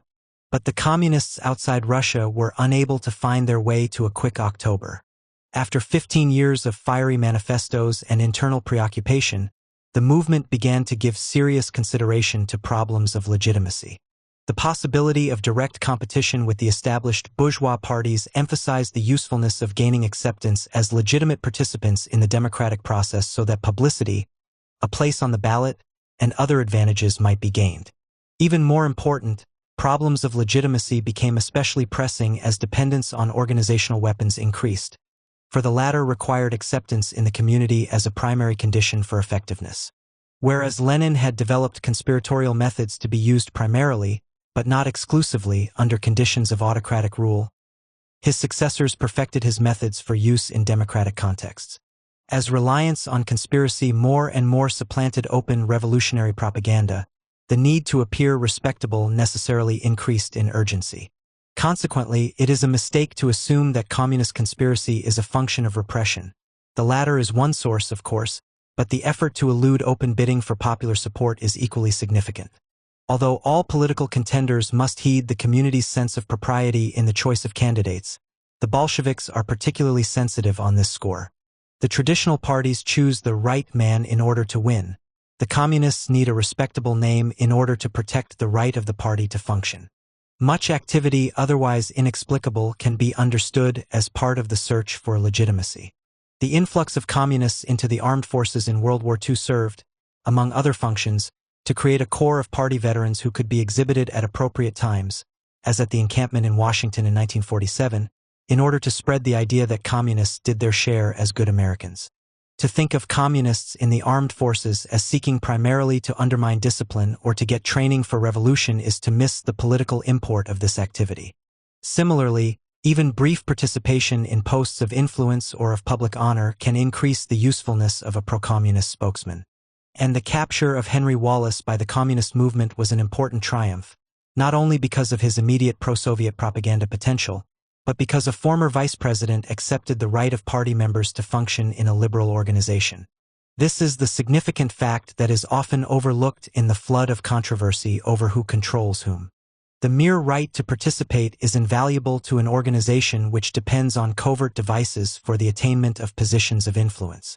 Indeed, the search for legitimacy may lead the communists to participate in organizations even when there is no possibility of control. If the entire group is referred to as democratic, and it includes the communists, the latter will gain in respectability. The question of legitimacy is posed in the following criticism of the American Civil Liberties Union. By including such a pro-communist as Corliss Lamont on its board of directors, not to speak of others who are frequent sponsors of pro-communist fronts, the Civil Liberties Union not only virtually commits itself against endorsing any effective anti-communist legislation, but it also excludes the only substitutes for legislation against communism, that is, the private exposure and boycott of communists. The inclusion of Lamont would seem to imply the view that the communist movement is bona fide and respectable, rather than a worldwide conspiracy in the service of an aggressive government. So it is not just a case of the Civil Liberties Union differing with the methods of the Munt-Nixon bill in opposing communism. The effect of the Union's attitude is more far-reaching. This conclusion is supported by the fact that the Civil Liberties Union is avowedly willing to coordinate its activities with the communists in opposition to the Munt-Nixon bill, or on other similar questions. This again implies recognition of the Communist Party as a respectable group, for if the Civil Liberties Union cooperates with them, why shouldn't others? Although communists as such were long ago barred from the leadership of the ACLU, this criticism suggests that the role of the fellow traveler participants is to uphold the legitimacy of the Communist Party by presenting it as another, if sometimes mistaken, tendency in the liberal movement. In order to gain legitimacy, communist peripheral organizations may sometimes follow apparently inconsistent policies. Thus, there may be an attempt to identify with persons of prestige even if the latter are known anti-communists. For example, one magazine, following a pro-Soviet international policy, offered to give an award to Secretary of State George Marshall. Such a device permits the awarding organization to exchange a temporary and readily forgotten inconsistency for publicity and acceptability.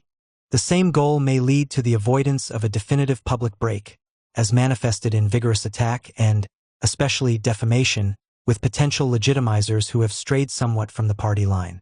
This would be particularly relevant in the case of motion picture stars and other non-political persons whose individual pronouncements may not carry much weight but whose appearance at meetings and on letterheads may induce widespread participation. When colonial and dependent countries are political targets, control of international organizations is useful to legitimize communist propaganda. In such areas, communication with the main centers of labor, student, and cultural activity is normally poor, and the prestige of these centers is high. Those who can speak in the name of world labor gain legitimacy as being representatives of more than a single factional interest. Thus, a spokesman for the International Students' Union can easily have a student council in Shanghai arrange a large meeting to hear him. If he delivers an anti-American, pro-Soviet speech, he will appear to be speaking in the name of a great body of student opinion. Such actions might not be very effective where the character of the international organization is well understood, or where there is an alert opposition ready to expose it, But in more remote places a vacuum is likely to exist which can, as always, be fully exploited. As in the case of the World Federation of Trade Unions described above, the same organization that appears to be fully discredited in the United States may continue to be useful in legitimizing the intervention of communists in the affairs of emerging labor movements in industrially less advanced areas. In general, when communists and others participate in international voluntary associations, they derive legitimacy from the sheer fact of being American and from the ease with which persons little known in America may function as representatives of the nation's youth, women, and other basically unorganized sectors of the population. This is also true of communists and pro-communists who come to the United States. An Indian, rising in an American auditorium to speak in the name of the peoples of Asia, may get a respectful hearing, although he may actually be committed to the views of only a small segment of his country's population. These opportunities are, of course, available to all foreigners, but their systematic exploitation is characteristic of modern Bolshevism, and a reflection of the conscious effort to find legitimate vehicles for propaganda. One of the most important sources of legitimacy for communists is also one of the simplest: the moral authority of hard work. In every organization which they seek to capture, the communists are the readiest volunteers, the most devoted committee workers, the most alert and active participants. In many groups, this is in itself sufficient to gain the leadership. It is almost always enough to justify candidacy. As skilled organizers, often with highly competent advice easily available, the members of the communist fraction can launch a campaign of criticism against an incumbent leadership, not on political grounds but on matters of practical policy. By avoiding the role of critic who does not participate in day-to-day work, they can effectively assert their right to participate in the leadership.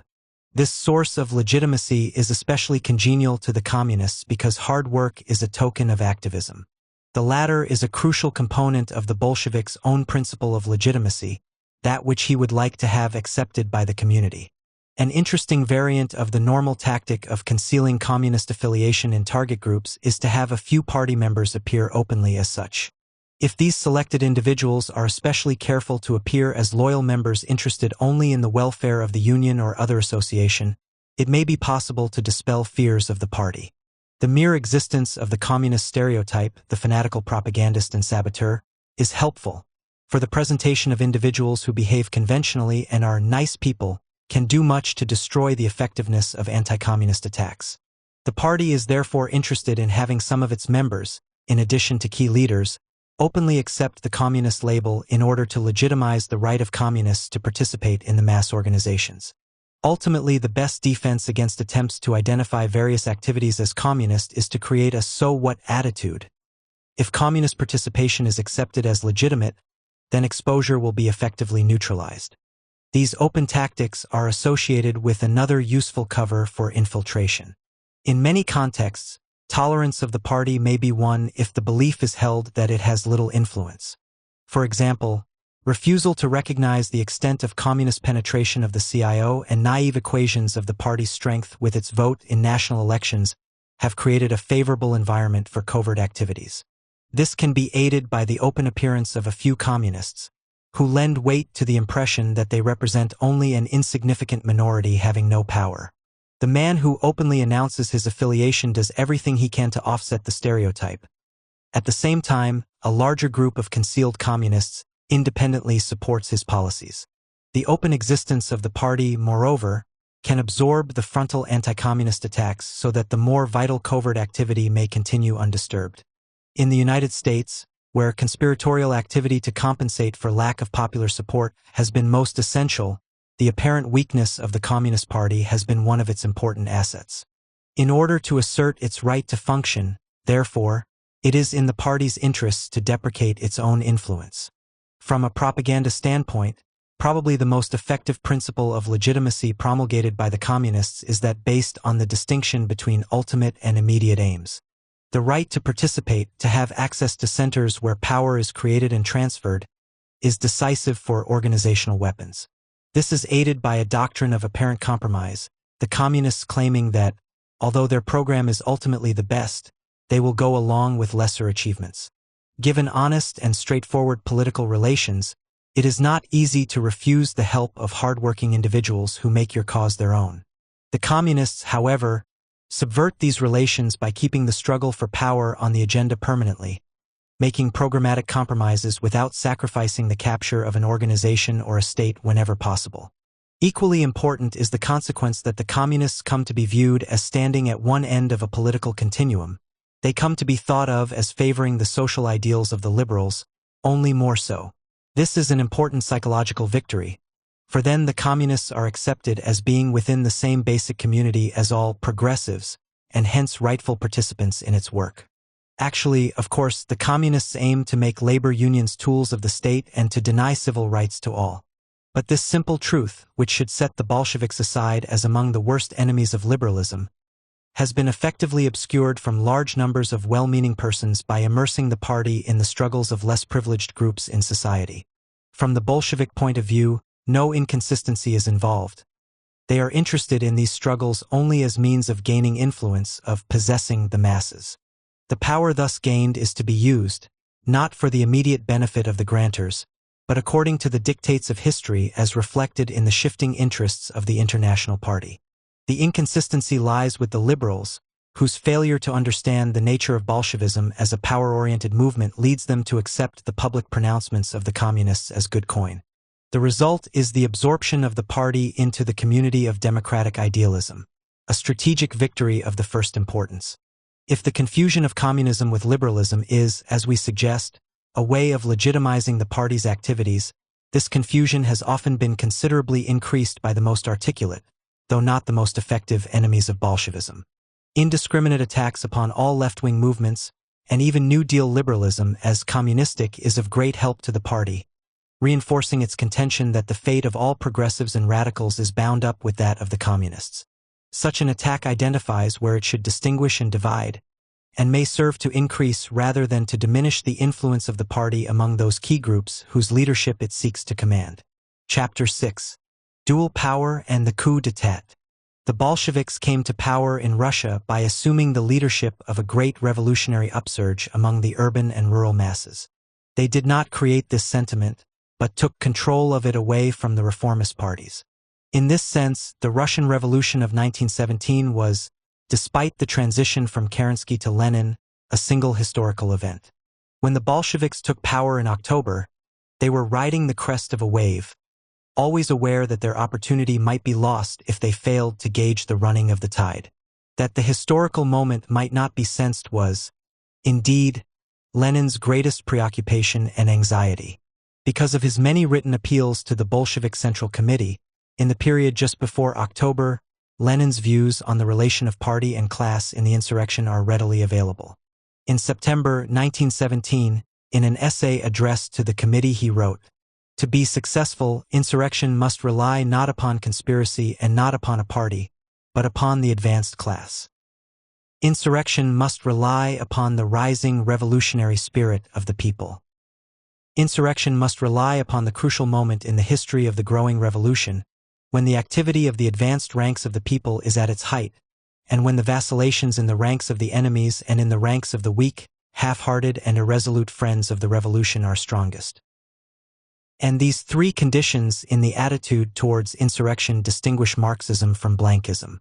This doctrine stressed that the party should be ready to act at the crucial moment. It also resulted in direct appeals for spontaneous action among the masses.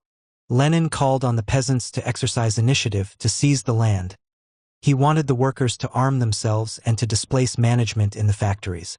Although in a short time he would curb this initiative in the interests of the new regime, at the time of the insurrection he felt that revolution must come from below or not at all. The party had, in this view, all it could do to keep pace with the masses, who had launched the struggle in their own way. The role of mass action. In order to comprehend Lenin's position, it should be recalled that to him the mass represented a vast reservoir of energy. The availability of this energy increased with the intensity of the class struggle. Hence it was always desirable to stimulate the initiative of the mass, to set it in motion. The party would then proceed to tap its new revolutionary resources. Given such a perspective, there is no contradiction between the aim of seeking a background of general revolutionary upheaval and that of establishing specific channels through which mobilization may take place. This was the classic Bolshevik strategy, to grasp the opportunities of social turmoil and at the same time to build organs of control. The combination of spontaneous mass action and tight organizational leadership would, it was believed, carry the class to victory. The workers as the social vanguard would, in their turn, be subordinated to the party as the vanguard of the vanguard. Lenin often talked like an anarchist in the pre-October days, but this was deceptive, possibly also self-deceptive, for he was interested in anarchist slogans only insofar as they summoned mass action. He was not in favor of permitting this energy to find its own means of expression, save as consistent with the party's struggle for a monopoly of power. Bolshevism since Lenin has diminished its emphasis on stimulating mass energy and has increased its reliance on the party and its agencies. The role of the mass, still important, has become more and more passive. Two important reasons for this change may be suggested. 1. Communist rule has become more quickly and more obviously repressive, so that spontaneous mass action has an undesired subversive potential. It is better not to summon forces which may get out of hand. Lenin was not concerned with this because of his supreme confidence, which his successor could not share, that the masses would welcome a Bolshevik government once it had a chance to show whose interests it served. 2. Lenin's heirs have been able to perfect the organizational strategy whose foundations he laid and thus to minimize dependence on spontaneous mass action. A new approach to revolution was made possible which relied heavily on manipulation from the top. The new technique has presumed that communists can gain control of important sectors of the mass through established institutions and can attain strategic positions in government, education, the arts, the press, science, and industry. The going institutions of society can, it is assumed, be captured or seriously infiltrated prior to a revolution. This is consistent with Lenin's perspective, but in practice very different from it. Lenin did not expect his followers to be prominent officials. He thought that they would be leaders among the rank and file, that they would be carried forward with the mass, as new waves of revolutionary action battered the status quo. The Bolsheviks would remain a minority opposition in the unions, but the crisis would eliminate the existing leaders and their vacillating successors, leaving the road to leadership clear. So it was in the Soviets, first the compromisers, then us. The mass in a revolutionary crisis is a great hammer to destroy the stable, regular leadership of all institutions. That is why the crisis, its turmoil setting the masses in motion, is so important, for only in that way can the Bolsheviks emerge from obscurity to the commanding heights. Modern Bolshevism has seen, however, that the party need not rely solely on such upheavals to gain power, although any crisis creating a power vacuum is useful. The communists can become a direct threat simply by mobilizing the forces they presently control, a result not so much of spontaneous mass action as of the patient pursuit of influence by and for the cadre party. As a result, without the upsurge Lenin thought essential, the party may have in its hands all the tools necessary for the execution of a successful coup. It may not need, and may find inconvenient, spontaneous action on the part of the mass. The fact is that the alternative to blankism which Lenin stressed was not the only variant consistent with Marxist theory and with, indeed, his own basic perspectives. Lenin repudiated the blanquist idea that social revolutions could be made by the conspiratorial action of an elite corps. He stressed, as we have seen, the role of the masses, the need to prepare them, to organize them, to adapt the art of insurrection to their moods. This does not mean that he romanticized mass action or valued spontaneity for its own sake. On the contrary, the whole spirit of his doctrine is one of discipline, control, restraint. He did believe in the utility of the mass for Bolshevik aims, and feared that unless the masses were deeply involved the revolution would stop short of eliminating capitalism. But the new technique, although relying heavily on conspiracy, is not blanquist either. The Stalinists are not less concerned about a mass base or about preparing for the coup by establishing communist strength in the factories and in the social institutions. There is no question of a simple coup de force, no palace revolution unbuttressed by strength in the key centers of social power. The difference does not lie here, but in the role of the masses. Lenin saw them as an active force, preparing the way for a quick rise to power. The Stalinists see this role as passive, always effectively controlled, summoned as occasion demands to strike, riot, or parade. The meaning of dual power. The transition from popular upheaval to a more controlled type of overturn may be better understood if we study the changing nature of dual power in revolutionary situations. For the basic strategy of dual power, modified by changing organizational techniques, has remained the foundation of the Bolshevik coup d'état. We shall briefly review the conception of dual power as it applied in the Russian Revolution, and then consider the organizationally relevant changes which have occurred. The most indubitable feature of a revolution, wrote Trotsky, is the direct interference of the masses in historic events. Despite the conspiratorial elements of Bolshevism, this emphasis on mass involvement has been central in its image of the transfer of state power. Characteristically, however, even in 1917 there was no reliance, however much it may have been encouraged, on a spontaneous interference of the masses, but rather on the summoning of them at appropriate times by the general staff of the revolution. The involvement of the mass in a revolutionary enterprise, given organizational form, leads to the creation of the classic agencies of dual power. Lenin saw dual power as a means of bringing the weight of the masses to bear in a revolution. The highly remarkable feature of our revolution is that it has established a dual power. In what does this dual power consist? In the fact that side by side with the provisional government, the government of the bourgeoisie, there has developed another government. The Soviets of Workers' and Soldiers' Deputies. This power is of exactly the same type as the Paris Commune of 1871. The fundamental characteristics of this type are: 1. The source of power is not a law previously discussed and passed by Parliament, but the direct initiative of the masses from below.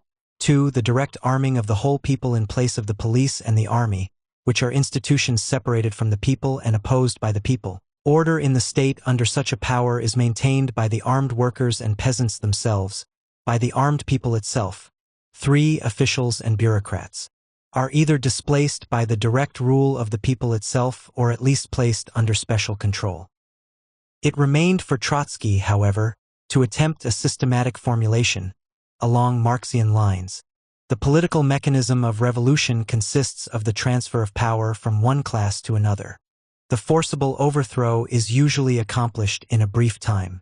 But no historic class lifts itself from a subject position to a position of rulership suddenly in one night, even though a night-off revolution. It must already on the eve of the revolution have assumed a very independent attitude towards the official ruling class. Moreover, it must have focused upon itself the hopes of intermediate classes and layers, dissatisfied with the existing state of affairs, but not capable of playing an independent role. The historic preparation of a revolution brings about in the pre-revolutionary period a situation in which the class which is called to realize the new social system, although not yet master of the country, has actually concentrated in its hands a significant share of the state power, while the official apparatus of the government is still in the hands of the old lords. That is the initial dual power in every revolution. To speak, as Trotsky does here, of the winning of a share of the state power by the revolutionary class, while the governmental structure is still in the hands of the old ruling class, is to identify a transitional split in sovereignty. This is consistent with the Bolshevik view that the substance of power is not contained only in the formal institutions of government, that it can be generated in new ways and assume many guises. A government that loses its legitimacy or its monopoly of organized violence may cease to speak with authority in the community. Its commands will cease to be obeyed. At the same time, new organizations, however unconventional, which do command respect and force may assume the prerogatives of sovereignty. In dual-power situations, the locus of sovereignty shifts from one center to another prior to a definitive resolution of the crisis. Ideally, the insurrection itself only confirms and records, with a minimum of social convulsion, the de facto transfer which has already occurred. The case of 1917 Russia is so explicit, the provisional government versus the Soviets, that it may obscure the general problem and the subtle forms of the fragmentation of sovereignty. In the United States, the powers of the federal government are limited, but the Constitution attempts to spell out the minimum powers required by a sovereign government. Where the issue was unclear, in the right of the federal authority to maintain its territorial integrity, a civil war was fought to decide it.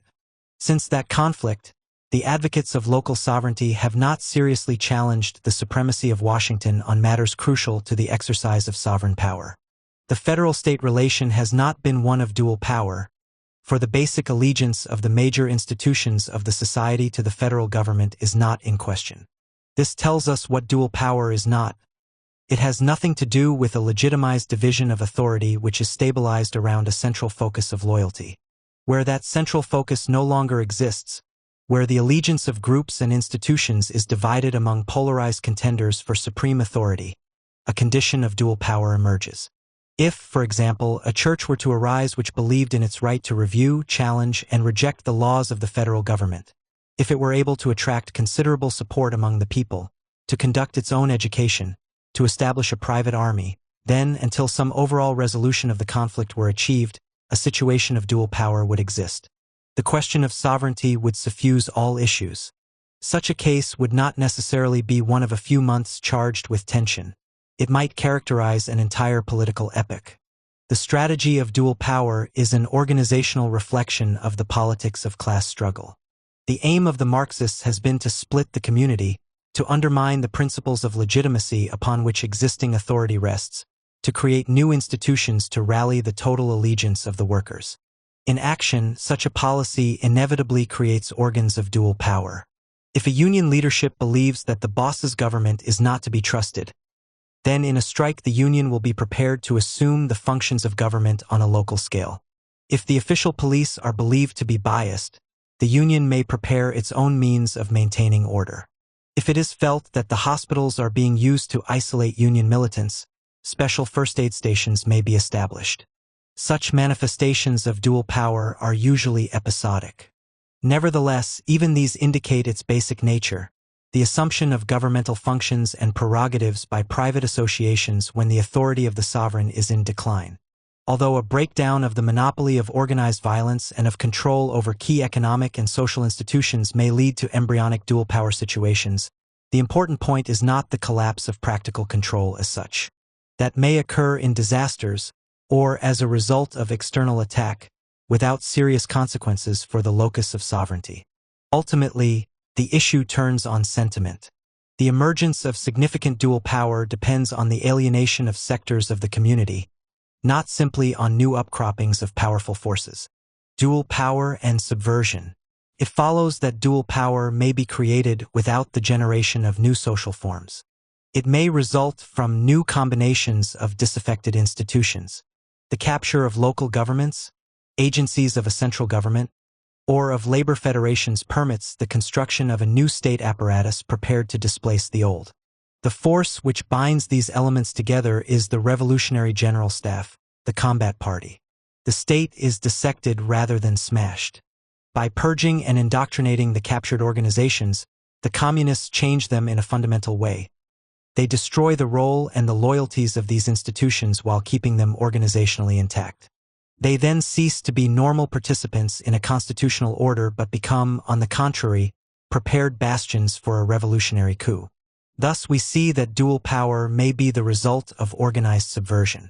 Key institutional targets are detached from the formal sovereign and are attached to the effective sphere of influence of a countergovernment, the Communist Party. When this directing group decides to assume total power, it has only to formalize its relations to the captured institutions. This bureaucratic form of dual power has its propaganda dimension and cannot, of course, develop without considerable social turmoil. Nevertheless, it is a very different thing from that type of dual power which is supposed to arise spontaneously out of the struggle of the masses for self-expression. In discussing communist infiltration of government agencies, we noted that in its post-Leninist phase Bolshevism has modified the injunction that the capitalist state apparatus must be smashed. An increasingly realistic attitude, recognizing the weakly coordinated character of government agencies in a democracy, has led to tactics which attempt to capture the incidental political utility of routine decision-making. Such tactics are especially relevant when the Communist Party is a small minority and there is no question of a direct approach to power. If communists in government acted as if they were in a revolutionary situation, they would easily be excluded and the possibility of using these strategic positions would be lost. But the infiltration of government under such conditions is not inconsistent with grosser forms of subversion. On the contrary, infiltration for incidental purposes, e.g., aiding communist-supported groups in the community, prepares the party psychologically and organizationally for attempts to control the character of the agency itself. Such an objective is in effect a return to the Leninist injunction.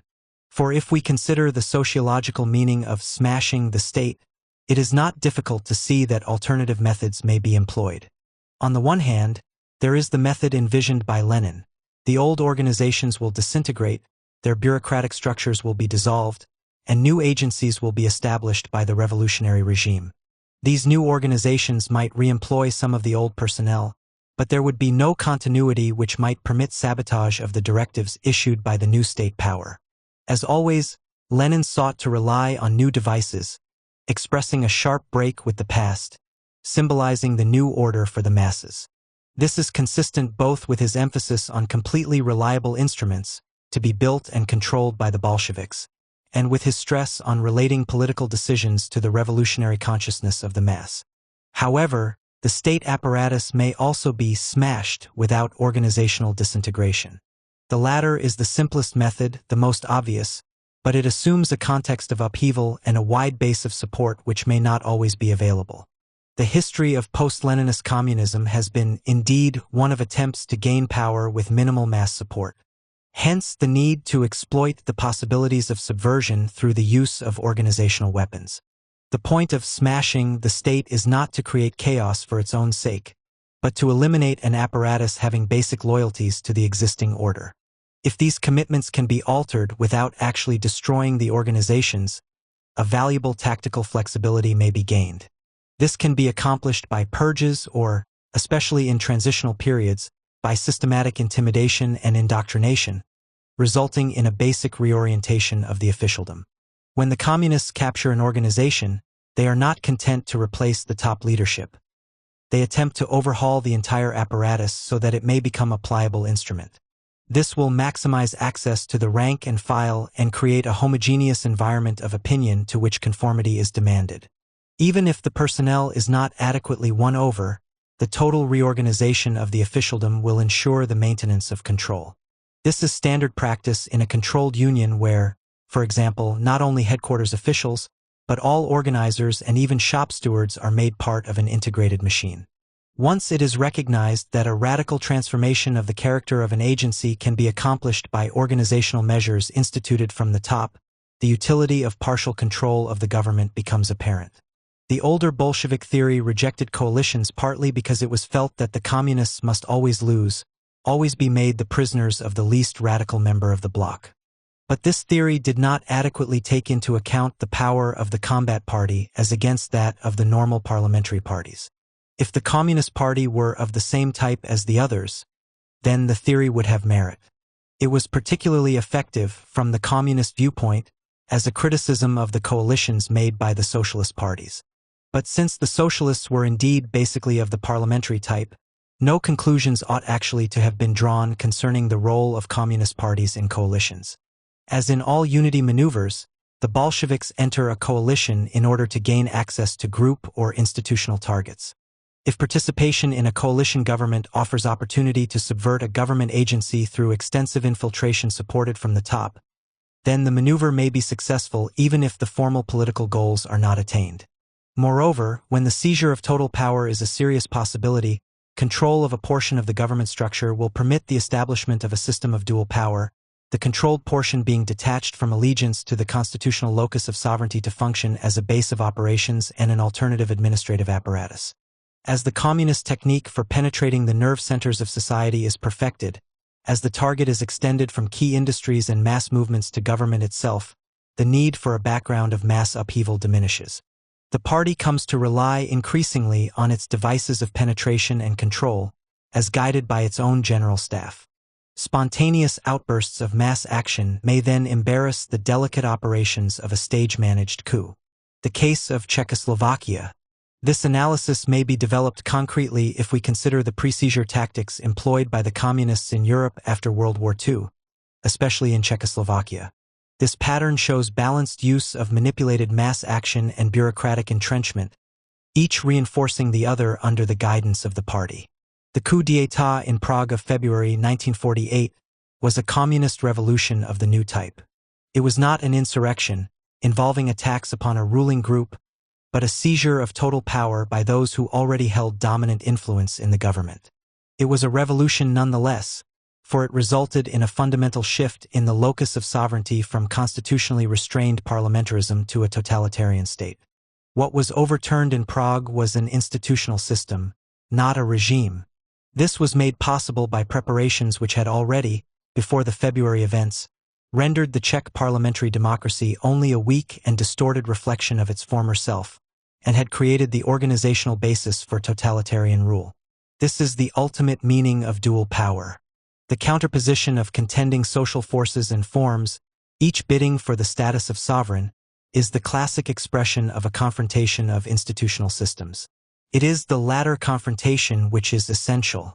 However, not the dramatic, obvious parallelism so sharply delineated in 1917 Russia. In this sense, the Marxist formulation, as in the quotation from Trotsky, above, page 258, has a certain rough accuracy. The view that dual power reflects a critical stage in a transition from the rule of one social class to that of another focuses attention not upon the external forms of dual power, but upon its social meaning. The dubious merits of the class theory need not detain us. What is essential is that dual power in its most significant sense has a social content of this basic sort. To view the matter in these terms is to encourage a search for the less obvious ways in which institutional dual power can be expressed. At the same time, the very fact that the Marxists themselves have formulated the problem in a similar way must lead us to expect them to adopt varying methods, as opportunity and expediency may dictate, which can be adapted to the basic goal, displacement of the existing system of governance by the unrestrained organs of communist power. One commentary on the Prague events includes the following statement. In January 1948, Czechoslovakia was a democracy. It had a national coalition government that represented all parties. It had a constitutional system, in the sense that arrests did not occur without charges and trial. It had free speech and a free press. It had been possible to print parts of the book of former Secretary of State James Burns, speaking frankly, in the Svobodno Slovo Prague organ of the Nationalist Socialist Party. Outwardly, the country was prosperous, largely socialist, but democratic in all essentials. Outwardly is a key word here, and obviously qualifies the assertion in the first sentence of this quotation. For in fact, as was proved in action, the coalition government was not like other coalitions and the constitutional system had been readied for a coup de grace. There was no background of mass upheaval, nor any question of such a slogan as all power to the Soviets, for there were no Soviets, and yet, behind an apparently normal, even improving, situation, a split in the system of sovereignty had taken place. The pattern of post-war government in Czechoslovakia was a product of the general pro-Russian orientation of the leading politicians after Munich, and, more immediately, of the occupation of the country by the Red Army in 1945. Beneš and Masaryk hoped to base their foreign policy on friendship with Russia, and at the same time to maintain parliamentary democracy. The one goal strained against the other, the foreign policy requiring internal political concessions. The wish to make these concessions flowed from the Slavic orientation, and the practical need to make them was determined by the immediate impact of Russian military power. Lockhart describes Beneš at Košice as the prisoner of Russia's military progress. More or less forced to accept an agreement which gave great power to the communists. The Košice Agreement of April 1945 set up a national front of Czechs and Slovaks, a parliamentary coalition committed to a program of agrarian reform and nationalization of industry. Elections were held in May 1946, giving the communists a plurality and with it even greater strength within the government. The peculiar nature of this government, headed by communists within a parliamentary framework, was revealed during the period up to the coup of February 1948. It was, as it could only be, a government within which a communist revolution was being organized. A review of the pertinent facts will show how this process developed. The communists promoted the view that the coalition formed at Košice and maintained after the 1946 elections was irreversible. The pact was assigned a special sanctity, hardly consistent with the temporary and fragile nature of parliamentary coalitions. In effect, the communists wished to deny to their opponents the right to withdraw from the bloc. Hence, the National Front was actually not a normal coalition in a multiple-party system at all. It was a means of eliminating opposition to the government by forcing participation, since all pliable democratic parties were represented in the front. Other parties were banned by the communist-controlled Ministry of Interior, which used a licensing power for this purpose. The ultimate meaning of this non-parliamentary interpretation of the front became clear when, in February, the non-communist ministers attempted to alter the government by the normal procedure of resignation. The communists responded by declaring that the ministers had thereby violated the Košice Agreement and hence could be denied the right to participate in a reorganized government. In fact, therefore, the National Front functioned as a means of destroying the parliamentary system while maintaining its formal continuity. It was the cover behind which the communists could consolidate such control over key government departments as would permit the easy emergence of a new system of sovereignty. Following the election of May 1946, in which the communists won 114 out of 300 seats in the House of Deputies, 38% of the votes cast, Clement Gottwald became premier. The party took 6 ministries: Finance, Information, Agriculture, Interior, Internal Trade, and Social Welfare. In addition, the Ministry of National Defense was given to General Ludwig Svoboda, known as a pro-communist. The importance of controlling the Ministry of Interior with its police functions is now generally understood. But what may be overlooked is the fact that communist control of such an agency has a special quality. The communists did not simply take over the top leadership, leaving the organizational structure intact, but made strenuous efforts to reorganize and indoctrinate the security police. The result was to create a potent instrument of dual power. The character of the police was changed from one committed to a constitutional parliamentary order into one which repudiated that order and was prepared to function as the instrument of a totalitarian elite. According to a former Czech official's account, the Ministry of Interior, which had already proved its value in the pre-putsch period, became with Labour and Communist Party headquarters one of the chief directing centers of the coup. The Minister of Interior ordered several police regiments to Prague.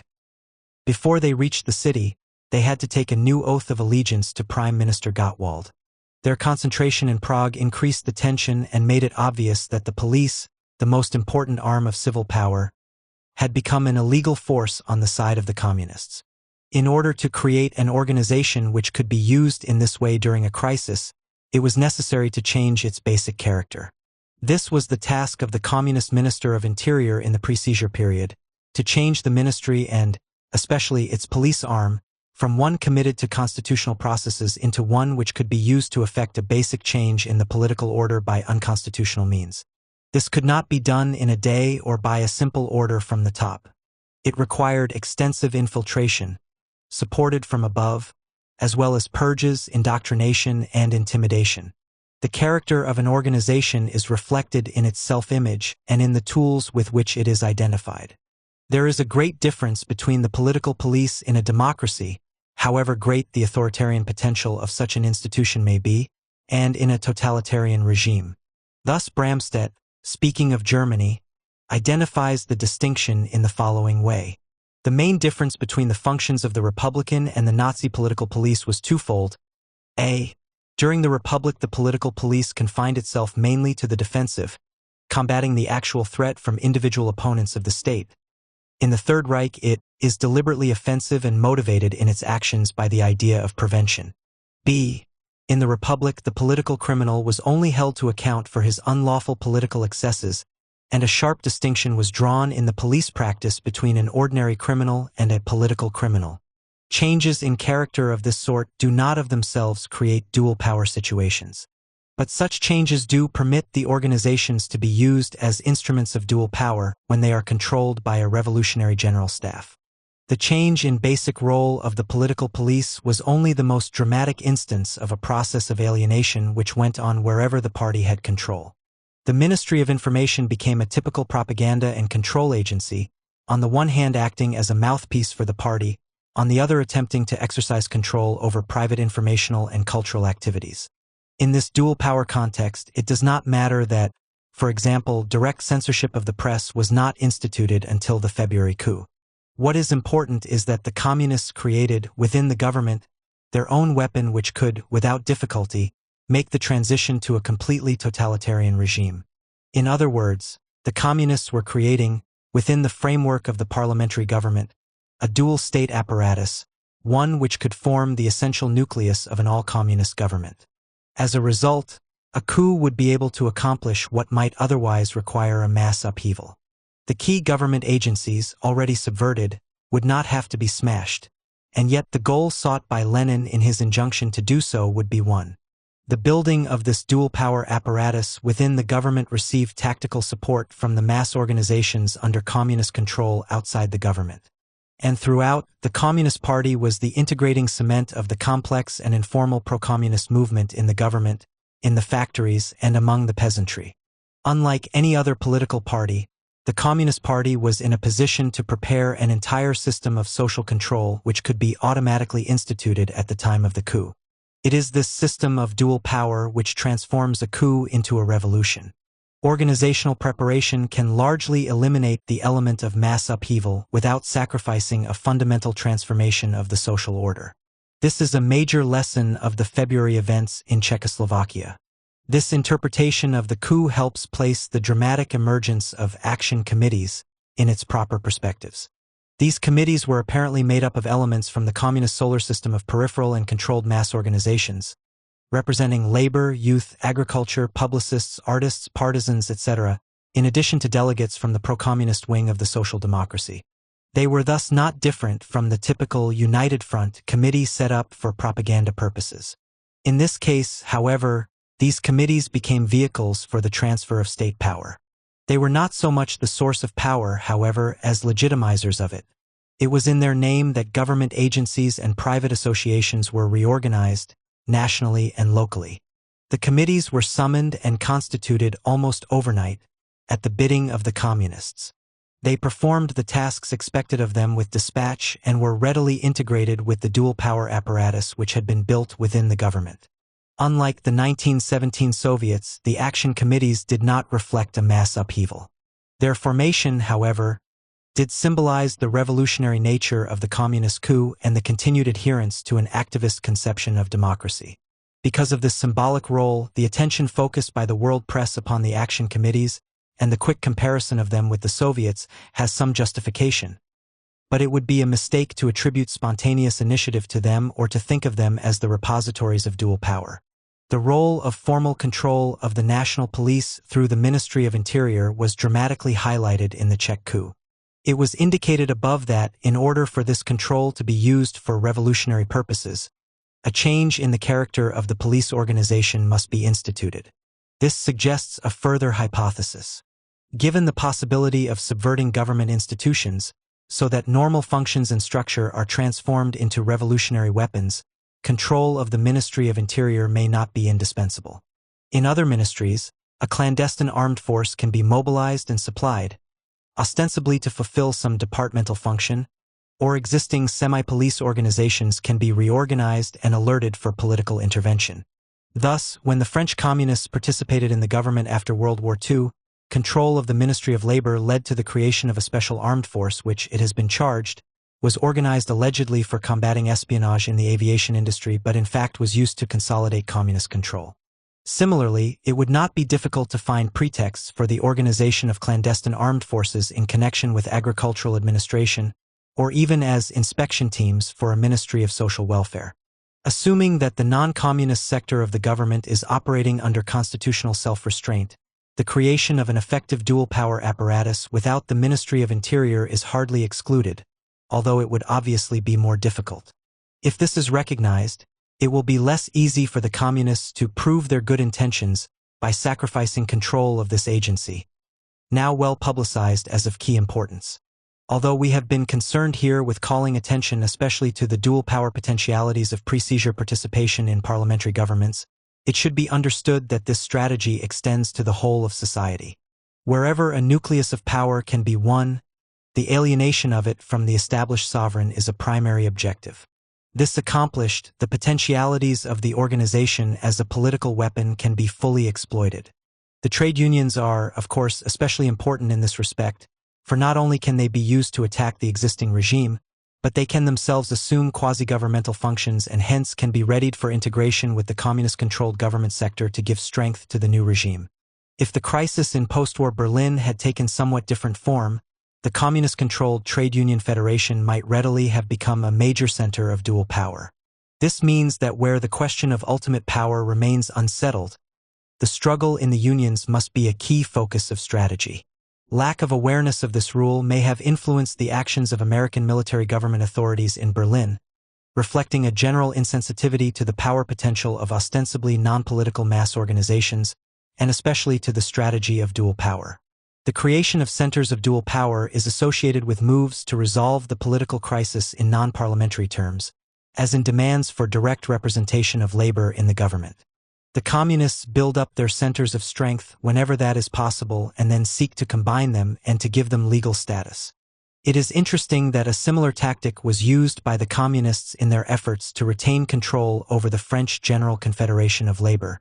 Because of an apparent weakening of their basis among the organized workers, the communists, 1947, discovered their love for the unorganized. At the National Council meeting of the CGT in November, they decided, over the vain protests of the minority led by the Secretary-General Léon Jouot, that votes on the launching of a general strike should be taken not by secret ballot of the union members but in democratic fashion, namely in open meetings by a show of hands of organized and unorganized workers alike. The constitutional basis of trade union democracy is thus subverted in order to coalesce centers of party influence. This is a phase of the irreversibility of communist control in parliamentary systems. The party may win the leadership by means of normal appeals to the electorate, usually under crisis conditions, but the new regime refuses to be bound by constitutional restraints which may permit its ouster in due course. In achieving this irreversibility, the totalitarian elite adds a new dimension, dual power, to the coup d'état. It does not rely on force alone, coups based on the army, or on force plus claims to a popular mandate, Bonapartism. To these is added the mobilization of prepared institutional bases, especially trade unions and the mass party. This institutional preparation is necessary because the communist regime seeks total power in society. It is, in this, vastly different from the military clique which may seize state power but which does not penetrate deeply into the social fabric. The Nazis too prepared for their coup of March 1933, with weapons new to the classic coup d'état. These were, essentially but not exclusively, the mass party and the Sturmabteilung.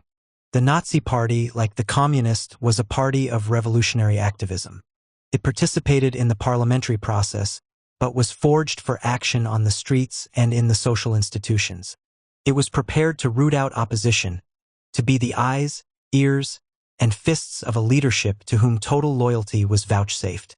This meant that the new regime did not have to rely on the formal mechanisms of government, thinly overlaid upon the social structure. It had an apparatus which penetrated to the city block and to the smallest village, identifying not only the most prominent enemies, but obscure sub-leaders of the opposition as well. Such a party, radically different in structure and in spirit from normal parliamentary organizations, is a major foundation for totalitarian rule. Together with the storm troops, the Nazi movement constituted a state within a state. When we note that Hermann Göring, as Prussian Minister of Interior, reorganized the police administration and legalized the storm troops as auxiliary police, the parallel to the February events in Czechoslovakia becomes apparent. The Nazis, like the Communists, challenged the parliamentary system of sovereignty and created an organizational basis for their coup, thus ensuring that there would result not merely a shift in power from one faction in the state to another, but a revolutionary overturn. Ultimately, and most significantly, dual power is reflected in the counterposition of principles of legitimacy. The Communists and the Nazis challenged the constitutional authority of parliamentary government, embracing in its stead a new version of democracy. The latter prizes mass action, Schlagwort, and Tommy gun above representative assemblies. Its ideal and its justification is activism. This new democracy becomes the central doctrine around which the challenging social force is organized. In the last analysis, it is only when such an alternative principle of legitimacy infuses the struggle for power that we can speak of an emerging double sovereignty. This means that the external forms of an apparent dual power may exist, e.g., as Soviets, without, however, any real break in the continuity of the political order.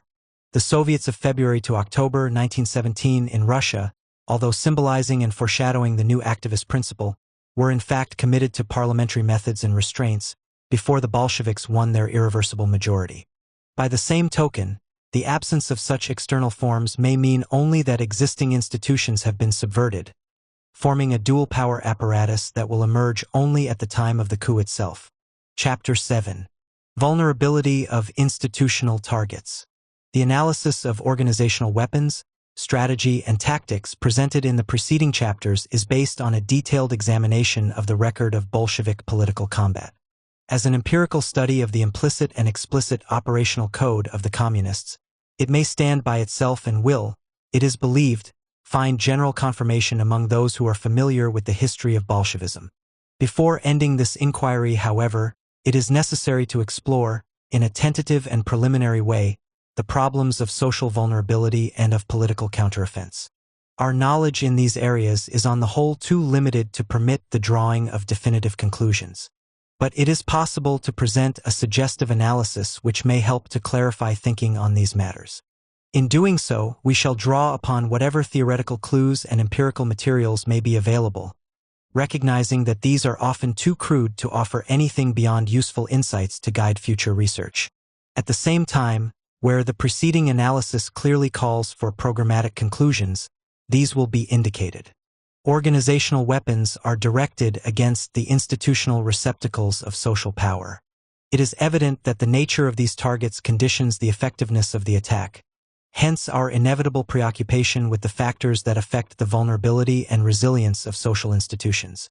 Since the organizational weapon is designed to manipulate target groups and social structures, it may be suggested that variations in the inherent manipulability of such targets will reflect corresponding vulnerabilities. Manipulability is in turn dependent on a number of general conditions, among which the nature of the mass, as that is exhibited both in society generally and in specific organizations, is of primary importance.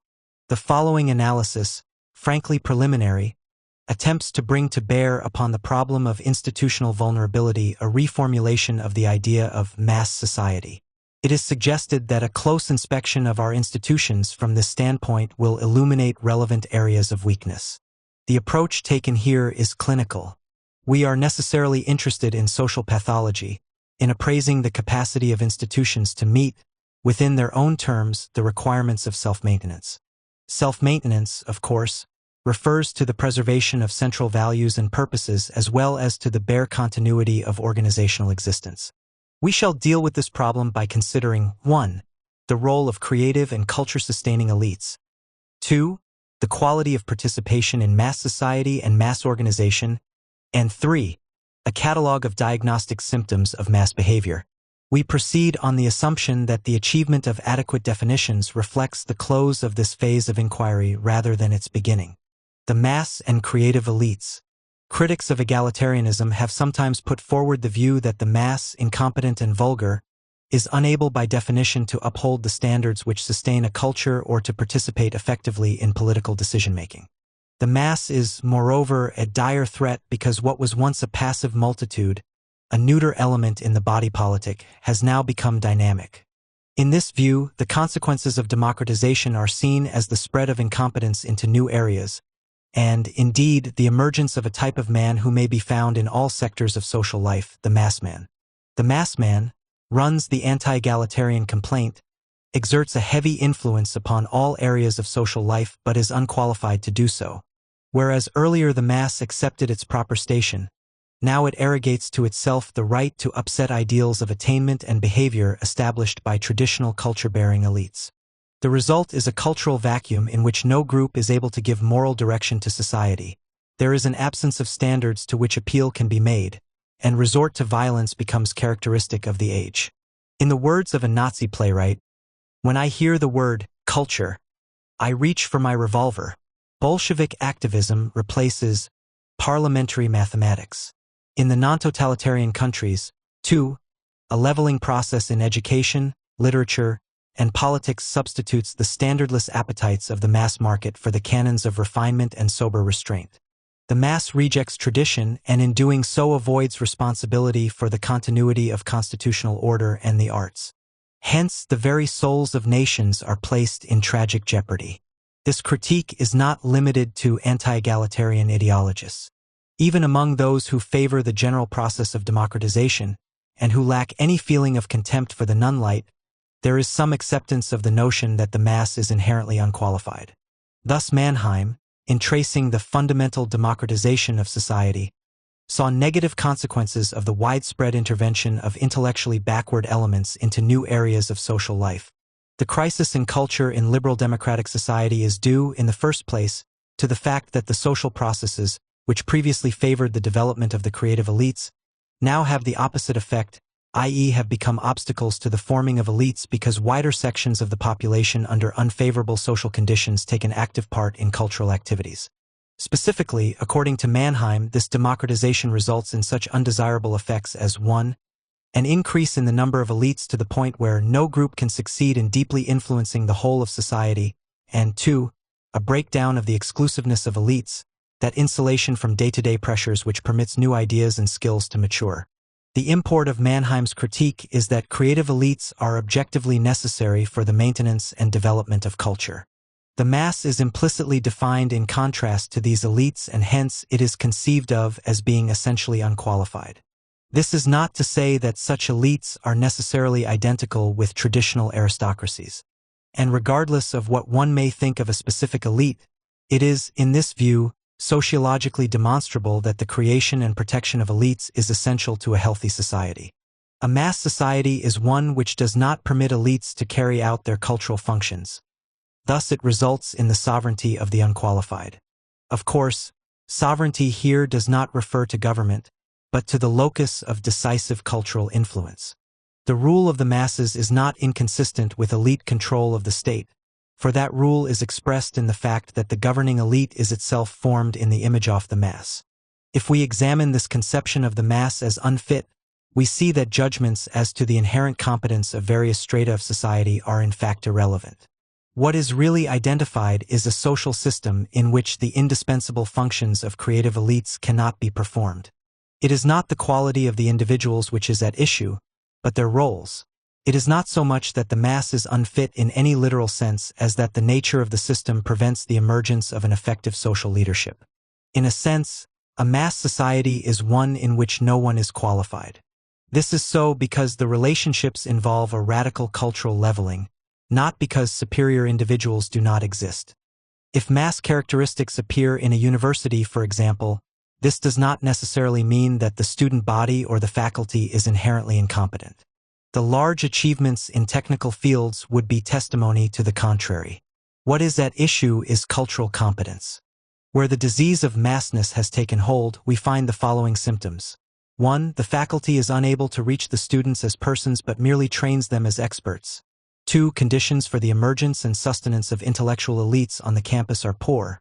3. The faculty adapts itself to the mass character of the institution. 4. Standards of conduct and of non-technical achievement deteriorate. And 5. The meaning of the university as a culture-bearing institution is increasingly attenuated. This says nothing about the inherent competence or incompetence of the participants, but it does say something about the nature and the consequences of a type of institutional participation.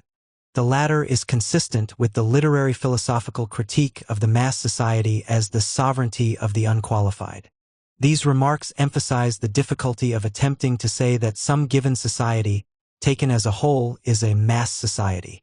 But if we understand that what we are asserting is a relation between abstract characters, massness, and the quality of elites, this problem can be avoided. As in the case of any universal proposition, the statement in mass society the creative and culture-sustaining elites are debilitated merely tells us what can be expected, in the absence of counteracting forces, when social disintegration thrusts undifferentiated sectors of a population into direct contact with the areas of cultural incubation and development. Education, leisure, and politics have been most obviously affected by this process. Among its consequences is that political and educational agencies must adapt themselves to the intervention of the mass by permitting participation on the basis of low standards of knowledge and conduct. But this adaptation is costly. Elites find it difficult to sustain their own standards and hence ultimately their special identity and function. This is most clearly evident in the institutions of higher learning. Mass society threatens to transform them into institutions of specialized training. As higher education falls a prey to the mass, research as well as teaching is affected. The student no longer feels his relatedness to a community of scholarship. He is not concerned about, indeed is impatient with, the traditional values of university life. He does not look forward to becoming a new kind of man. He expects to retain his commonness, distinguished from the multitude only by a certain technical competence. Like his highly specialized professor, his participation is segmental. It does not commit him as a whole man to becoming the bearer and protector of the society's aspirations. In the faculties, two new types will become more prominent: the technician and the demagogue. Only these will maintain and increase enrollments. More important, only these will earn the plaudits of the student body. The student will become his teacher's judge, sometimes even explicitly so. The result will be a decline in the university's ability to affect deeply the life of the student and, concomitantly, an increase in the vulnerability of both faculty and student to the stereotyped blandishments of the marketplace. Similar tendencies threaten all the highly sensitive institutions which protect existing standards and are the sources of cultural development. Even the Church is not immune to this danger. Impatient of theological subtlety, not merely ignorant and deferent, as in the past, but impatient. Feeling uncertain and inadequate, the preacher as social worker is in full flight from his distinctive cultural role. He becomes defensive about propagating religious values. He does not sustain the image of charitable or other activities as primarily spiritual missions. He finds new security in a feeling of oneness with the common man, but as a result he may fail as a moral and spiritual leader. Even where religion flourishes, demagogy may become the characteristic product of the times, the leader reflecting the mind and the fluctuating mood of the mass. The strength of cultural values depends on the ability of key agencies to transmit them without serious attenuation and distortion. But this in turn requires that these institutions be secure, that the elites which man them be able to maintain their distinctive identities. This becomes increasingly difficult as powerful solvents, science, technology, industrialization, urbanization, warp the self-confidence of the culture bearers and, at the same time, expose them to the pressures of an emergent mass. From a research standpoint, this analysis suggests that inquiry into institutional vulnerability should focus attention upon the conditions that affect the ability of elites to maintain those standards and self-images which invest the institution as a whole with its cultural meaning. It should be emphasized that no commitment to established values and institutions follows from what has been said here. The problem is strictly clinical. If we wish to preserve the integrity of certain institutions, these are among the conditions we must investigate and control. Whether in any specific case the institution is worth preserving must be determined on other grounds. The quality of participation. In the preceding discussion of elites in relations to the mass, we drew upon an older insight and reformulated it in clinical terms. We refer now to that idea of mass, which associates it with such terms as homogeneous, amorphous, and undifferentiated. This view in effect represents the mass man as a product of social disintegration. Consider a polar case, the transformation of the unemployed into a mass. The unemployed become a mass as their normal ties to community institutions and codes are broken down, as they are freed to reunite again in artificial ways. In other words, as family, church, and traditional political ties weaken, as the individual loses the sense that he has a secure status and accepted function in society, as alienation develops, a psychological atomization takes place. This process is not completed overnight, nor does unemployment as such automatically create a mass. What is crucial is the change in the quality of social participation consequential upon the loss of employment in a society that values work. Among the effects of unemployment is, it appears, a general decline in social participation. The individual's ties to friendship and to recreational and church associations seem to weaken with prolonged unemployment. Family life suffers and cannot easily be used as a refuge. This may begin as a result of the loss of funds necessary to maintain these relationships, especially in cities, where money income is so important. But ultimately the loss of self-respect and its accompanying insecurity must weaken the adherence of the unemployed man to the codes and symbols that have sustained his earlier motivations. This loss of faith in traditional values, combined with the breakdown of older patterns of family activity, of meeting friends, of going to church, casts him loose. He is on his own, but he finds this new freedom less than desirable. Many escapes are possible. He may take to drink, sleep more, seek out day-to-day satisfactions in gambling or sensual pleasure. He may retreat to extreme apathy, and he may search out new social and symbolic arrangements as substitutes for his lost community. He has lost the moorings provided by the articulated social structure to which he belonged. He has become part of the mass. This process of withdrawal may take a long time. It is not easy to lose established modes of behavior. But the general direction has often been noted: the creation of a proletariat in the strict sense of an alienated mass. When the normal inhibitions enforced by tradition and social structure are loosened, and this, of course, occurs as a product of far more general and diverse conditions than unemployment, the undifferentiated mass emerges. It is because of this quality of the mass that the term has been associated with the idea of a crowd, most explicitly by Lederer. In the crowd, we find a temporary lack of differentiation, reinforced by circular response and high emotional pitch, with concomitant loosening of inhibitions. The amorphousness of the mass is similar but is the result of a general and persistent mode of life. It does not rest on psychological rapport but on the atrophy of meaningful human relations, the disintegration of traditional institutional systems, the rejection of old loyalties. Moreover, the readiness for manipulation by symbols, especially those permitting sadomasochistic releases, is characteristic of the mass as of the crowd. The alienated massman is in society but not of it. He does not accept responsibility for the preservation of value systems and hence may be easily moved to new adherents. Here the insights developed from in his escape from freedom are applicable. The emergent mass is not stable. The freedom thrust upon it by the decay of social ties has significant psychological consequences. The need for belongingness is unfulfilled. Insecurity follows, and with it anxiety-laden efforts to find a way back to a sense of status and function, to a feeling of meaningful relatedness to society. But these efforts are compulsive. Enforced by urgent psychological pressures, they result in distorted pathological responses. There arises the phenomenon of the Ersatzgemeinschaft, the substitute community, in which essentially unsatisfying types of community integration, most explicitly revealed in totalitarianism, are leaned upon for sustenance. This commitment is, however, suffused with tension and requires continuous renewal, resulting ultimately in a radical dependence of the individual on his substitute symbols, a vain effort to escape anxiety by blotting out his own identity. This process, as Fromm describes it, is conducive to submission to totalitarian control, aggression against the weak, nihilism, and compulsive conformity. These are the symptoms of massness when the disease is well developed. It follows that mass need not denote large numbers, although, of course, numbers are important, especially in urban areas. Indeed, it is theoretically possible to have mass phenomena associated with relatively small populations and conversely to have very large and densely settled populations which are not mass in nature. When we refer to a population as a mass, we are thinking of its members as undifferentiated, as forming an unstructured collectivity withdrawn from the normal, spontaneous commitments of social life.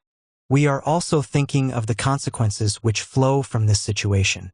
Mass connotes a glob of humanity, as against the intricately related, institutionally bound groupings that form a healthy social organism. Prolonged unemployment, it is clear, offers only the most congenial, most easily recognizable conditions for the emergence of a mass. In fact, wherever culture impinges upon the individual only superficially, the emergence of mass phenomena may be anticipated. By culture, of course, we mean not simply the arts or manners, but the basic patterns of motivation and inhibition, the aspirations and the discipline which are transmitted from one generation to another. When the culture is transmitted only weakly, as in the case of certain second-generation immigrant groups, and primitive peoples under the impact of white culture, inhibitions are poorly developed and motivation for social purposes is weak. In extreme cases, we find criminality, alcoholism, and loss of initiative and self-respect. These phenomena are well known. It is necessary to recognize, however, the continuity between these consequences of cultural attenuation and earlier stages in the same process which may have different, and less obvious, roots. Precisely this cultural attenuation results from the attempt to adapt the character-defining institutions of a society, the schools, the churches, the political order, to the multitude. That this should be attempted is, of course, not a matter of choice. Industrialization and urbanization tend to weaken traditional value systems by confusing the distinction between means and ends and by depersonalizing the individual. At the same time, they corrode the older social structure and thrust ever greater numbers into direct contact with the centers of cultural development. As the family, the neighborhood, the workplace, and the local community lose their near monopoly over the life of the individual, new burdens are placed upon those centralized institutions which have historically been far removed from the common man. As a result, these institutions can only poorly perform, in their segmental way, functions that require intimate contact with the total individual, and, equally important, they become themselves incompetent to perform their essential creative tasks. The general consequence of such conditions is the weakening of social participation, and especially a superficiality in the relation of individuals to the ethos and social structure. To be sure, the breakdown of culture is never complete, and the mass may emerge even before an advanced stage of decay has been reached. It would be idle to look for some definite point at which society may be called mass, but the symptoms are identifiable: widespread alienation, a general cultural leveling, the compulsive search for substitute sources of security, and susceptibility to propagandistic and organizational manipulation. More important, these characteristics are reflected in varying degrees in specific institutional areas: education, religion, literature, communication, politics, and industry. Even if mass phenomena are only partially characteristic of society as a whole, they may be strikingly so of specific sectors, e.g., among the youth or in some great industry. Especially in considering relative vulnerabilities within a society, it is important to conceive of mass phenomena in terms of a set of relevant predicates which may be useful in illuminating some particular group situation without necessarily being characteristic of society as a whole. This emphasis on the quality of participation will permit us to gain some insight into the nature of mass organization. It is evident from the discussion above that there is more to the mass character of an organization than sheer numbers. We may say that a mass organization is one in which participation is segmental, mobilization is high, and the membership is relatively unstructured save by the formal devices of managerial control and by unmediated emotional attachments to a centralized elite. Segmental participation. In its most obvious sense, segmental participation refers to the partial commitment a man may give to organizations in which he has a limited interest and which do not affect him deeply. In extreme but not unusual cases, membership is of the paper variety, and the members themselves are easily manipulated by a small core of leaders and their supporting cliques. The mobilizability of the membership is usually low, however, and in order to create a mass organization, the leaders must attempt to activate the ranks. Thus, to take an extreme case, it makes little sense sociologically to speak of a large book club as a mass organization. And those trade unions whose members' relations to the organization are limited to the checkoff payment of dues are not mass organizations. A more significant meaning of segmental participation invites attention not to the extent of participation, but to its quality. Participation is segmental when individuals interact not as whole personalities, but according to the roles they play in the situation at hand. This is characteristic of urban life and of formal organizations where only the functional relevance of participants is prized. The personalities of individuals are leveled. Men deal with themselves and with each other as abstractions and as manipulable commodities. The underlying distinction is sufficiently familiar. It is that between primary and secondary groups, participation which provides needed emotional satisfactions is possible only in or through primary groups. We may have this core participation in the person-to-person group and also in the secondary group, but in the latter by mediation through primary person-to-person groups only. Without the interposition of person-to-person interaction, participation in the secondary group can only be segmental. Fully evolved mass organizations resist such primary group ties because these prevent free manipulation of the members. Loyalties to subleaders can only be conditional, and only loyalty to the top leader is unconditional. But the latter, although involving primary symbols, is not a person-to-person relationship. Segmental relations in a mass organization may be contrasted with those in large non-mass organizations, such as a church. To the extent that a church bases itself on primary group relations at the grassroots and builds upon the incorporation of whole families into its communion, it may become very large without being a mass organization. It is precisely this foundation, however, which the modern totalitarian party, and similar organizations, does not permit. It does not build upon, but on the contrary destroys, family and friendship ties. Mobilization. Mass behavior connotes weakened social participation, and yet mass organization is associated with a high degree of involvement. This apparent inconsistency is soon resolved, however, if we consider the meaning of mobilization. High participation in non-mass contexts is not mobilization. It is the spontaneous product of social relations that create an integrated life pattern for the individual. Mobilization takes place when an unstructured population is set into motion by a controlling elite. When it is also understood, as we shall suggest below, that the very character of the massman predisposes him to be mobilizable through managerial and symbolic devices, then the bridge between the amorphousness of the mass and intense organizational activity can be readily discerned. When the community structure and its supporting codes are viable, it may be expected that individuals will adhere only partially, with limited commitment, to organizations that are only weakly related to the family friendship core of community life. Such participants may be manipulated but not mobilized. They may constitute a source of power for some organizational leadership, but this power will be only a fraction of what it might be if the individuals could be withdrawn from their institutional attachments and more fully absorbed into the organization. It is only with general alienation that the population, where and to the extent that it does not retreat into apathy, will turn for sustenance to what are usually impersonal structures. When this occurs, our analysis entails the prediction that participation remains segmental, in the sense of leveled, depersonalized relationships, but it is combined with a greater psychological commitment to the organization.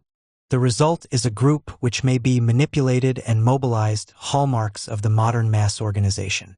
Symbolic and organizational manipulation. Mass behavior in organizations, as in society generally, is associated with a decline of primary group bonds and a weakening of traditional symbols. This situation leads to new types of control, both symbolic and organizational. On the one hand, alienation from older loyalties creates a need for new social symbols, new sacred objects with which the individual can identify and to which he can defer. But these new man-symbol relations are unmediated. They contrast sharply with traditional symbolic controls. The latter are filtered through multiple agencies of social control, especially primary groups, where the ideas symbolized can be lived and acted out. These socially mediated values and symbols express themselves in the way personalities are molded and in the implicit understanding, the capacity to distinguish between the genuine and the fraudulent, which characterize an effectively transmitted cultural system. The impact of traditional symbol systems is softened by long and matter-of-fact adherence. It does not necessarily interfere with rational judgment and the accommodation of interests. But when social disintegration has loosened the older bonds and has substituted shadow for substance in the transmission of values, then the individual's communion with the social symbols becomes artificial and forced. He is no longer their legitimate offspring, and yet his compelling need may enforce an even more intense, but still segmental attachment to the husks of social meaning. The new unmediated man-symbol relationships have a manipulative directness. The individual becomes susceptible to extreme types of behavior, called for in the name of abstractions which have little to do with his daily life and which he has had no opportunity to test and reshape. Alienated from other objects of deference and devotion, the individual may focus all of his deference strivings on the new symbols. But since this is ultimately unsatisfactory, tension is not alleviated and an ever-new expenditure of emotional energy is required. At the same time, the individual's stake in his new attachments is very great in the absence of other sources of satisfaction. All of this results in a measure of need which permits extensive manipulation. An example of this process may be seen in alterations of the meaning of patriotism. Sentiments of this sort in a well-structured community provide a background of ideological unity that shapes the character of specific institutions. Attachments are mediated, not direct. They do not normally involve marked irrationalities, as opposed to being based on non-rational, custom-bound elements, or hasty aggressions against deviants. And they are consistent with a common-sense understanding of the nature of the traditional political order. But a symptom of the emergence of the mass is the direct, emotionalized adherence to patriotic stereotypes, associated with a loss of intuitive understanding and a willingness to sacrifice the traditional content of the belief in exchange for emotional release. Americanism as a symbol can be dangerous because it is sometimes used to arouse mass responses in ways that affront the very foundations of our constitutional order. If it were simply a name for general sentiments reflected in the core attitudes of participants in a healthy community, it would not be dangerous and, indeed, would not be a slogan at all. Another consequence of the absence of bonds in mass groups is organizational. The susceptibility to symbolic manipulation just discussed has often been noted. Less well understood, however, is the consequence of the breakdown of institutional ties for the freedom of the mass to reunite, not only symbolically, but under the control of managerial leaders. Symbolic identifications are reflected in and supported by the day-to-day associational behavior of individuals and groups. Again, it is normal and healthy for the spontaneously evolving family and community relations to mold such behavior. But where segmentalized relations have destroyed the old, given pattern and are unable to create a new one, the resulting vacuum will not be filled by symbolic attachments. This vacuum will be occupied by a secular, power-oriented manipulable machine which provides new, though inherently less satisfying, means of social participation.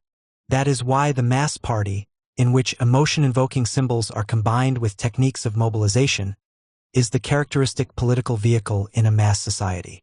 When these characteristics of massness become localized in specific organizations, the keynote of the latter becomes control manipulability.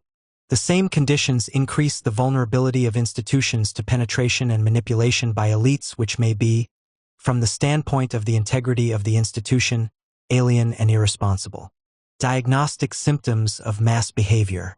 The utility of this analysis is not that it permits us to say of some population, "This is a mass." Rather, it may help us to be forewarned concerning the emergence of mass qualities among widely disparate groups which are subject, nonetheless, to certain common pressures. These qualities may weaken without destroying, may significantly characterize yet not wholly dominate, the specific areas in which we may be interested. To analyze mass behavior is to identify a disease. It will be best observed when its symptoms are well developed. Yet we wish to know its most general nature, so that we may recognize its symptoms as early as possible. We may now restate the major characteristics of mass behavior and their implications for institutional vulnerability. It should be borne in mind that these statements are meant to begin rather than to close an inquiry. At the same time, they are based on the conclusions of perceptive observers and seem to illuminate the specific area which concerns us here. 1. Mass behavior results in the debilitation of creative and culture-sustaining elites. At this point, it need only be emphasized that a statement of this sort is to be used in investigating specific institutions and segments of society, not necessarily society as a whole. 2. Mass behavior results in superficial adherence to stereotyped clues. Foundation for this element of the syndrome was laid in the discussion above of segmental participation and unmediated symbol attachments.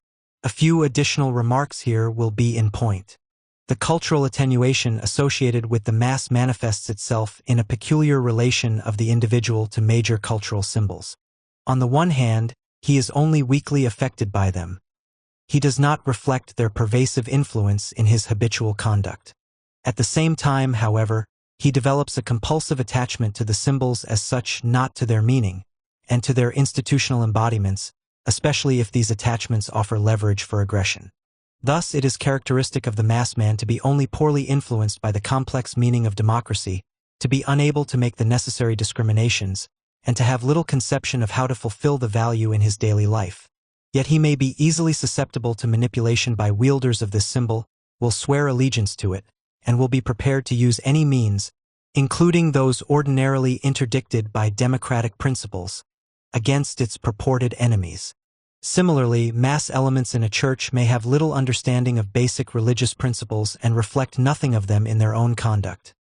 Nevertheless, they characteristically respond with special fervor to the symbols of the church and are its most aggressive defenders.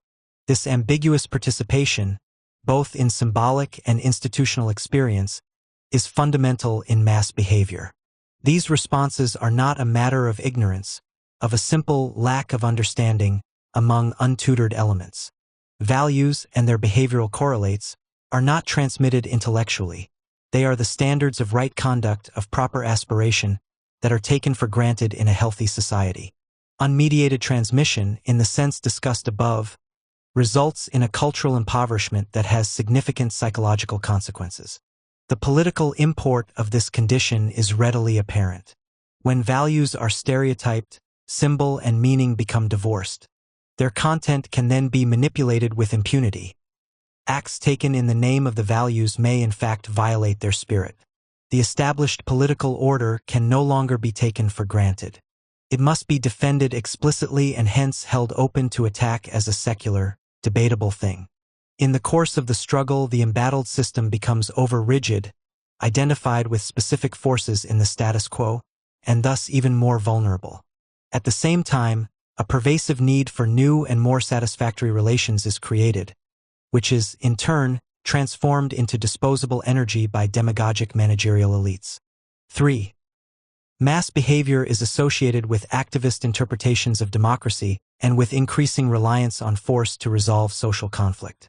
Social disintegration entails the breakdown of normal restraints, including internalized standards of right conduct and established channels of action.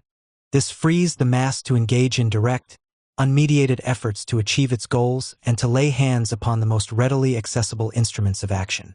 Ordinarily, even in countries having democratic constitutional systems, the population is so structured as to inhibit direct access to the agencies of decision. The electorate participates at specified times and in defined ways. It is not free to create ad hoc methods of pressure. The citizen, even when organized in a pressure group supporting, say, a farm lobby, can vote, write letters, visit his congressman, withhold funds, and engage in similar respectable actions. Other forms of activity are strange to him, but when this code has lost its power over him, he will become available for activist modes of intervention. It is the mass-oriented elite, fascist and communist alike, which is the advocate and engineer of activism. The mobilization of the mass takes place in the streets on a day-to-day basis. And it is characteristic of the communist-led mass organization that it will engage in unorthodox pressure tactics, e.g., the invasion of a state legislature. The meaning of such tactics, especially when they are used before any significant degree of mass character has emerged in the target population, is precisely to break down feelings of deference for the lawmaking body and to prepare for extralegal methods of intimidation. Communists attempt to create a mass as well as to use it, although, of course, their long-term strategy is based on the assumption that deployable mass energies will be made available as a result of more general historical forces. Like other aspects of mass behavior, activism is thus a result of the withdrawal of deference to established institutions. Its extreme versions are well known, as when mass elements, impatient with the niceties of legal procedure, set up their own tribunals. These may retain the external forms of juridical administration while transforming its spirit. Such extreme measures, however, often taken in the heat of crisis, represent only the conclusion of a process which begins with the surrender to popular pressure of the values entrusted to a culture-sustaining elite. 4. Mass behavior devalues social institutions and therewith subverts their character-defining functions. Institutions are defended, often at great cost of life and resources, because they come to reflect society's self-image. They define its aspirations and its moral commitments. They are the source and receptacle of self-respect, of unique identity. No enemy is so dangerous as one who threatens these valued principles and structures. Like the tenno in Japan, they are the haloed, reverenced symbols of public weal, the last bastions which dare not be surrendered, without which life itself seems worthless, cast down to a melancholy level of hopelessness and despair. This is in no essential different from an individual's attempt to protect the extensions of his own personality. Books, a house, signs of status, manner, clothing, any component of a way of life, may come to be valued for themselves because they define for the individual his essential nature. These are his. They have symbolic meaning for him, a meaning which sustains him against the depersonalizing pressures of the outside world. Thus, as particular modes of action become infused with value, i.e. institutionalized, they add to their direct functions that of defining the character of the group. The institutionalized modes of holding property, defining responsibility, transferring power, rearing children, and directing traffic are developed in order to satisfy specific needs. But, like habits in the individual, They have the indirect consequence of committing the society to an integrated system of values. Taken together, these valued institutions reflect the ethos of the culture, its peculiar way of self-fulfillment. We may take it as axiomatic that a society becomes confused and uncertain, hence vulnerable to alien doctrine, to the extent that it loses this consciousness of a unique and valued identity. This does not mean, as many too quickly conclude, that a tight doctrinal unity is a necessary condition for cultural resilience. No more than fanaticism in the individual is general subservience to dogma a sign of strength. Nevertheless, it is essential that individuals feel they are living in a world of valued modes of life, all ultimately integrated by a sense of kinship. This does not require that men should all believe the same thing. It does require that 1. They should believe something, and that 2. There should be a core of shared assumptions as to the ultimate distinction between good and evil. In this context, however, we are concerned not with the problem of homogeneity, but with that of devaluation. Splits in the community, even those leading to civil war, do not necessarily imply a general weakening of values. Splits polarize values and intensify adherence, sometimes resulting in a general strengthening of overall community. The debilitation which comes from the secularization of social institutions is of another sort. The machinery of social life becomes just that, machinery shorn of its valued sacred quality. As culture decays, attention shifts from ends to means, from values to things. The mass is at once a symptom of this atrophy and a contributor to it. Population sectors take on a mass quality as they are alienated from symbolic and institutional loyalties. But the movement is reciprocal. The pressure of the mass upon key social agencies, especially in education and science, results in demands for a short-term payoff. The cultural elites are insecure and do not feel that their special, but indispensable prerogatives are justified. It is not only the general pressure of a factory system, but the capitulation to the demands for commonness which leads them to accept the standards which the mass man insists must be applied to all alike. This leveling pressure, indifferent to long-run cultural meaning, combines with the demand for efficiency and service to deny to institutions any intrinsic value. The mass thus joins with other forces in industrial society to transform institutions into organizations. They become technical and expendable instruments for the achievement of proximate goals. The general effect of this process is to attenuate and confuse society's self-image, to increase the likelihood of severe shifts in behavior under the pressure of immediate exigency, and to make possible the capture of key institutions, no longer well-defined in character, by organizational manipulators. The Stalinoid as massman. The massman is found not only in the streets, but in positions of institutional leadership. Here he lacks the competence to perform an essential chore, the defense of institutional integrity. In this way, the enfeeblement of cultural elites leaves key social agencies exposed to political assault. In order to study how mass behavior can influence the educated middle classes, we shall briefly analyze a social type that has received increasing attention in recent years. This is the Stalinoid liberal, a product of middle-class alienation. He is, of course, not the only such product. We choose him for analysis because of our special interest in vulnerability to communism. At the same time, we wish to discern how massness can shape the thinking of those who may assume leading roles in the formation of public opinion. The term Stalinoid is usually employed as a rough synonym for fellow traveler, but it is especially useful as a psychological category. Not every individual drawn into the communist orbit is Stalinoid, although this type may predominate. Moreover, the Stalinoid may be a party member, although he will be no true Bolshevik. However, the importance of identifying this type of individual lies not so much in the fact that he is recruited into the Communist Party, although this occurs, as in the fact that he is molded in crucial ways by party ideology without being severed from his institutional environment and function. He and others like him make up the hard core of the fellow traveler circles that are manipulated by communist peripheral organizations and offer the party access to universities, churches, newspapers, political parties, and government agencies. As a political type, the Stalinoid is identified by his adherence to the main line of the Communist Party, to the defense of its organizations, and above all to the defense of the Soviet Union. But such a position may be reached in many different ways. It is not the simple fact of political adherence which defines the Stalinoid. What is peculiar is the quality of his participation and support. We speak not so much of persons who hold a particular position, but of a type of mind, a pattern of predisposition and response. If we analyze the components of the Stalinoid mode of political participation and the sources of his conduct, we shall see that these converge with the general characteristics of mass behavior. It should also be said that as a psychopolitical type, the Stalinoid may just as readily be attracted to some other totalitarian movement.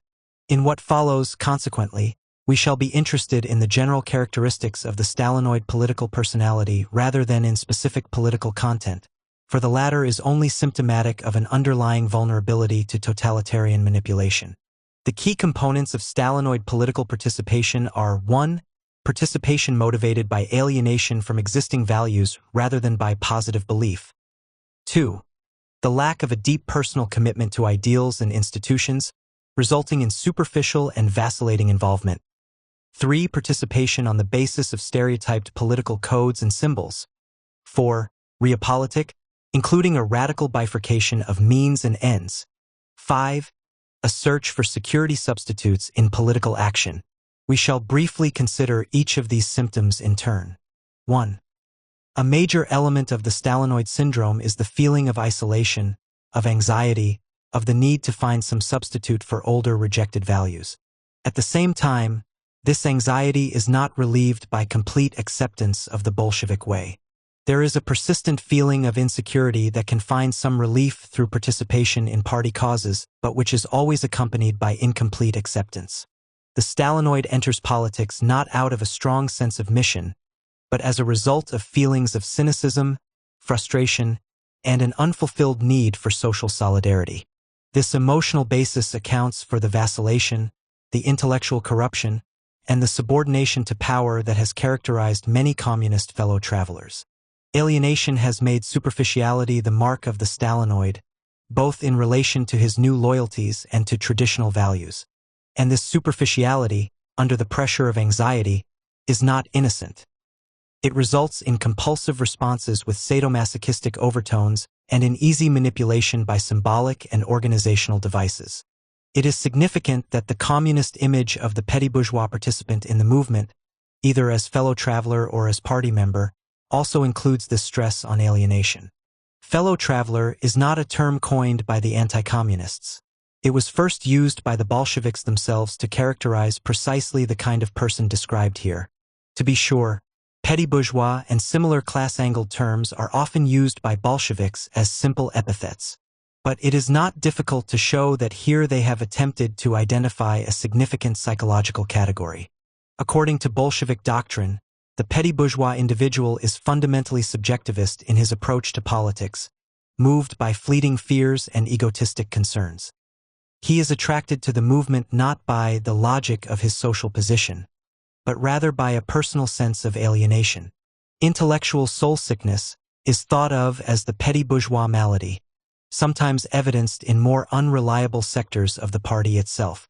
The Bolshevik does not think of himself as alienated, for he finds security in his devotion to the party and the revolution.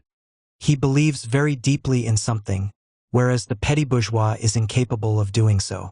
The latter is unreliable because he suffers a general alienation, not simply disaffection from capitalism.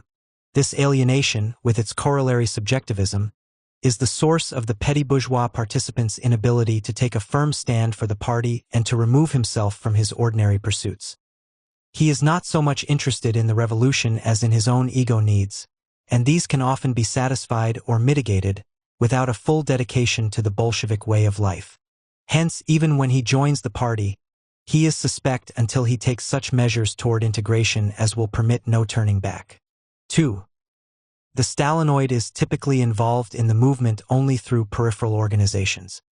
He may talk about the revolution, may feel guilty and inferior to the true Bolshevik, but he will not be able to take the final step.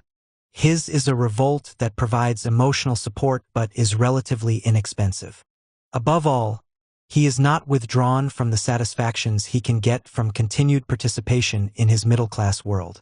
This is not inconsistent with strong political feelings. Indeed, the Stalinoid or petty bourgeois is typically more emotional about his politics than the Bolshevik. He hates capitalism and loves the Russians, and finds it difficult to take the matter-of-fact view of events which is natural to the hardened Bolshevik. The latter is shored up by his Marxist and Leninist tutelage and may, indeed, be able to face the realities of the Soviet Union without losing his faith in the ultimate worth of revolutionary aspirations. But the utopian illusions of the Stalinoid must function in the present, for he is a man of the here and now, demanding current satisfactions for immediately pressing emotional needs. But precisely because his attachment to the movement and to the Soviet Union is a product of these emotional strivings, without the introduction of any reorganization of the personality, new symbols and attachments may readily be substituted. The alienated man moves from one fad to another. His actions are often accompanied by a high emotional pitch, but he never really commits himself as a whole person, always leaves an avenue of retreat. All of this makes the Stalinoid suspect in the eyes of the party. At the same time, however, he can be very useful. Precisely because he is not withdrawn from his institutional environment, because he looks, dresses, talks like a conventional middle-class individual, because he has not compromised himself legally. He can serve the party well in gaining access to areas of influence so long as effective organizational controls are maintained in the hands of reliable personnel. 3. One of the symptoms of the corrosion of values is that they become stereotyped, sloganized, hence incapable of deeply influencing thought and behavior. When political values are stereotyped, the abstractions in which they are expressed, the people, democracy, etc., become divorced from the traditional context of understood meanings. They become free-floating ideological symbols that can absorb any expedient content. Ideas once softened by a shared tradition, so that extreme and over-literal renderings were avoided, are now given a life and impact of their own apart from that tradition. Ordinarily, the relation between individual and symbol is mediated by a fundamental loyalty to existing institutions that avoids too harsh a contrast between the abstractions and the reality, always recognizing the distinction between an aspiration and a judgment. Adherence to stereotyped values is unmediated, permitting ready manipulation of those who are unrestrained by the common-sense nexus of loyalty and faith. Stereotyping is an inevitable hazard when ideas are used as weapons. In combat, as articles for export, they lose their essential cultural function, which is to shape the outlook and the decisions of those who hold them. Agitation for tolerance, for example, may leave as a casualty the advocates themselves, who lose tolerance as a quality of the spirit while propagandizing for its stereotyped manifestations. Thus, it is characteristic of the Stalinoid liberal that he makes of attitudes toward the Negro and the Jew shibboleths of cultural and political judgment, losing in himself that quality of measured understanding and sympathy which is at the heart of tolerance as an effective value. His stereotyped approach makes it difficult for him to distinguish between professional anti-Semites or Negro haters and those who are moved in less venal ways by received cultural predispositions. The same process leads the Stalinoid liberal to violate the personalities of those whom he seeks to protect, since he emphasizes the label society has hung around their necks and fails to make distinctions among individuals within the minority groups. The human being, presumably the ultimate object of respect, is lost in the welter of ideological contention. When the liberal becomes a propagandist, when he substitutes for his spontaneous critical role that of the strident advocate, he disqualifies himself from the role of culture bearer. He becomes available for manipulation by those who know how to use sloganized, emptied-out values for their own political ends. Here again we find a convergence with the Leninist image of the petty bourgeois participant. According to this view, the petty bourgeois party member or sympathizer is unable to think dialectically. He holds to rigid doctrinal formulations because they are emotionally satisfying and is unable to give them their proper, flexible interpretations in action. This charge is lodged not only against those who show right-wing deviations, e.g., taking party support of an immediate program too literally, becoming emotionally involved in it, unable to see it in strategic and tactical perspective, but also against ultra-left elements. The latter, according to this view, are equally petty bourgeois because they attach themselves to stereotyped Marxist formulae as substitutes for action and are unable to make the necessary adaptations to the realities of day-to-day combat. Just as the liberal petty bourgeois attaches himself to stereotyped symbols because of a fundamental anxiety about his own values, so the petty bourgeois ultra-leftist is too insecure in his commitment to Leninist doctrine to permit himself freedom of action. In each case, stereotyping is the result of a partial, anxiety-laden adherence.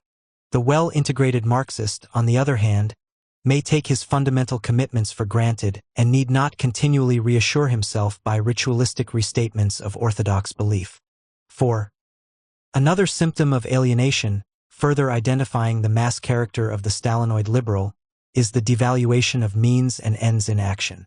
The Stalinoid is a realpolitiker, but his political realism is not that of the statesman bent on wedding expedients to his own sense of right.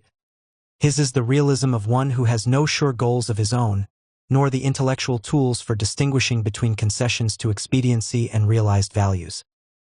He is not so much a wielder of power as a worshipper of it. Hence he is inevitably drawn into the orbit of those who know what they are after. Hence also he adapts his political behavior to the irresistible trends of history. What matters is to be on the winning side. The Stalinoid progressive takes what he supposes is a tough attitude toward politics. He emphasizes the technical and the expedient. He is, characteristically, very much impressed by efficiency and effectiveness. Thus planning becomes valued for its own sake, shorn of humanistic content. The non-Stalinoid liberal rejects planning when it is not adequately shaped by democratic ideals. The Stalinoid is typically impatient of these restraints. Consequently, he is easily moved to admire the communists in China and Europe who get things done, and to accept criticisms of the Social Democrats as simple vacillators. He is insensitive to the fact that the latter may undergo political travail precisely because they attempt to undertake social change without abandoning established values. This devaluation of means is accompanied by a similar emptying out of moral ends. When values decay, the goals of action tend to be reduced to technical terms. This is most obvious in the case of attitudes toward socialism. It is typical of the Stalinoid to accept nationalization of industry as an end in itself, without considering the cultural, political, and economic context in which it takes place. This makes it easy for him to become attached to and defend the Soviet Union. In this way, the Stalinoids come to accept a major premise of communist politics: that there is an irreducible good in the Soviet Union which makes it ultimately superior to the capitalist countries. This is not the only reason for attachment to the Soviet Union, but, for our purpose, the point is that this attachment is aided by the loss of value perspective. A similar devaluation is reflected in the Stalinoid application of a double standard when appraising, say, imperialism as practiced by Russia or by a Western power. There is applied a doctrinaire interpretation of imperialism that loses sight of the human factor, the actual consequences for human life and dignity in the dominated countries. Imperialism becomes a matter of technical definition, and the older liberal focus upon the human consequences of exploitative expansion is lost. 5. The Stalinoid is distinguished from the traditional liberal by his search for release from anxiety. Emotional needs color his political participation. He does not have the moral courage that is usually assigned by friends and enemies alike to the old-fashioned liberal, the man who knew what his ideals were and how to stand by them. Rather, the Stalinoid is viewed, by those who use him as well as by those who oppose him, as being essentially weak and dependent, ultimately unreliable, capitulating easily to power, and subject to irrational moods and fantasies. This irrationality and hunger for psychological ersatz comes out most clearly in the relation of the Stalinoids to the Soviet Union. They attach themselves to an emotionally useful image, the word become flesh, the vision of a progressive future revealed in the here and now. Because Russia is far away, it is possible for the Stalinoids to clothe it with self-serving illusions, to accept as good coin the propaganda of the Bolshevik elite, to ally themselves with something that represents the union of power and perfection. They can find a double release in attacking the evils manifest around them at home and at the same time by entering the communion of the Russian city of God.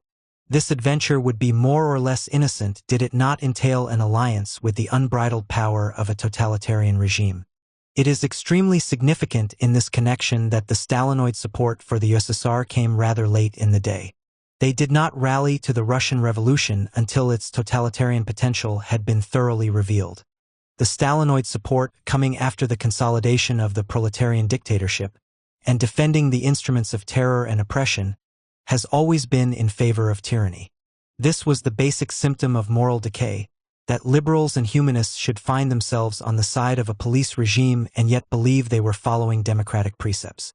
They had not even the saving device, available to the true Bolshevik, of refusing to consider anything immoral that aided the International Party. The Stalinoids did not have this escape and therefore had to corrupt their own ideals by adapting them to the exigencies of Soviet politics. The most dramatic and most revealing example of Stalinoid capitulation to power, enforcing a flight from the traditional liberal role, is found in their defense of the Moscow trials. In these demonstrations of totalitarian method, which shook the liberal and labor public during the mid-30s, the fundamental nature of the Soviet regime was brutally revealed. Those who had not understood Bolshevism before could have little excuse, if their ideals were meaningful, for failing to understand it now. Yet the Stalinoids flocked to the defense of the dictatorship. As Eugene Lyons put it, the same editors and writers who once spoke up for Mooney, for Sacco and Vanzetti, who presumably cherished the memory of world response to a Dreyfus or Mendel-Bayless case, now gave every benefit of doubt to an omnipotent state and its firing squads rather than to its victims. It was this response to the Moscow trials which marked the turn to a totalitarianism espoused in the name of liberalism. The Stalinoids are men who seek to salvage their psychological commitments even if this costs them the corruption of ideals with which they are normally identified. This presumes that these ideals have already been largely attenuated. In sum, we may say that the crucial difference between the Stalinoid and the Stalinist is that the latter has made the fateful leap to a new set of values. However ultimately indefensible these are, they do provide the individual Bolshevik with a source of spiritual strength by placing him in a world within a world. But the Stalinoid, alienated, fearful, and alone, seeks to attach himself to the communist wave of the future without severing his connections with the world in which he lives. Two conclusions should be evident from the description above. 1. The most pervasive characteristic of the Stalinoid political personality is the weakening of values. And this, as we have suggested earlier, is the fundamental meaning of massness. If this is so, the lesson is that mass responses are discernible among elite elements on which the most fragile, but culturally decisive, institutions must depend for the maintenance of their integrity. 2. Stalinoidism as a political category is only one among a number of alternative paths which alienated intellectuals and professionals may follow. The Stalinoid, as we have described him, is essentially a man who thinks in a certain way. The focus upon communism is in part arbitrary. Many anti-communists have Stalinoid characters. Stalinoidism creates a disposition to manipulation by totalitarian political forces, if these forces don the outward insignia of accepted values.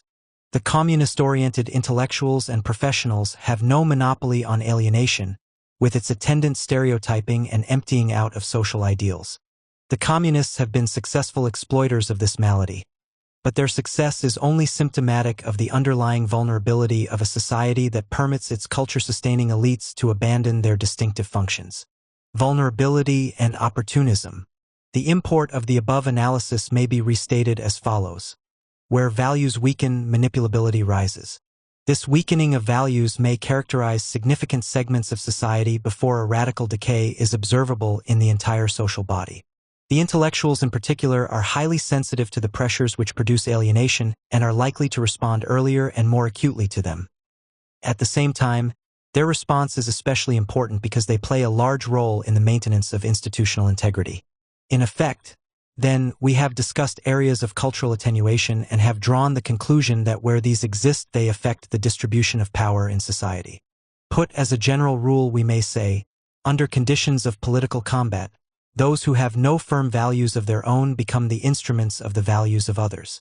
This is the underlying reality which is reflected in the manipulability of massified elements of the population. Cultural attenuation is consequential for organizational decision. It strengthens ordinary opportunism by robbing leaders and ranks alike of their moorings in traditional patterns of thought and action. It heightens the tendency for attention to be focused upon proximate goals, while ultimate, in the sense of character-defining values, are ignored.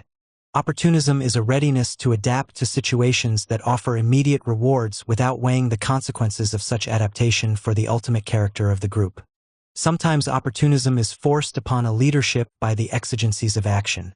its spread is also a symptom of general devaluation. In each case, vulnerability to Bolshevik attack is increased, although the circumstances may differ radically.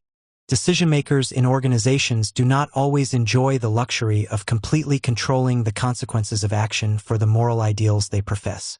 This is due in part to the fact that responsible leaders are usually committed to more than one goal, including the survival of the organization. Action in one direction may lead to unwanted consequences in another. The result is continuous compromise and an emphasis on moderate, gradualist methods. The membership, however, especially if it has been schooled in stereotyped reactions, may not appreciate the difficulties faced by the leaders. As a result, an opposition may make political capital by calling for more radical implementation of the organization's professed ideals. This process is normal, for the outs can be in varying degrees irresponsible with impunity, calling for measures which they themselves might not be able to fulfill if they were in office. The further away from power the opposition is, the easier such a challenge can be. The systematic exploitation of this tension is especially characteristic of the communists in labor and liberal circles, where mass membership organizations have strong ideological commitments. The communists can be counted on to make the most of any situation in which labor leaders are caught between their own speeches, framed in class struggle terms, and their wish to come to responsible arrangements with management. So too with liberal organizations which seek political reforms but which are committed to methods of moderation and compromise.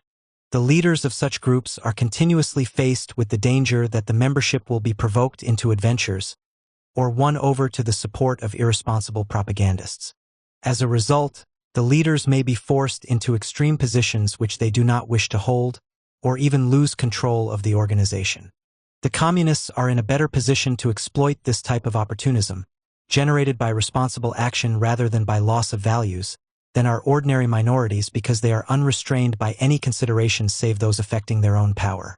They are in no sense a loyal opposition. Moreover, having a single-minded approach to politics, they can, if they gain authority, institute much of the program they have espoused uninhibited by its consequences for other values. Those who admire the communists' ability to get things done are not usually sensitive to the high cost of this effectiveness.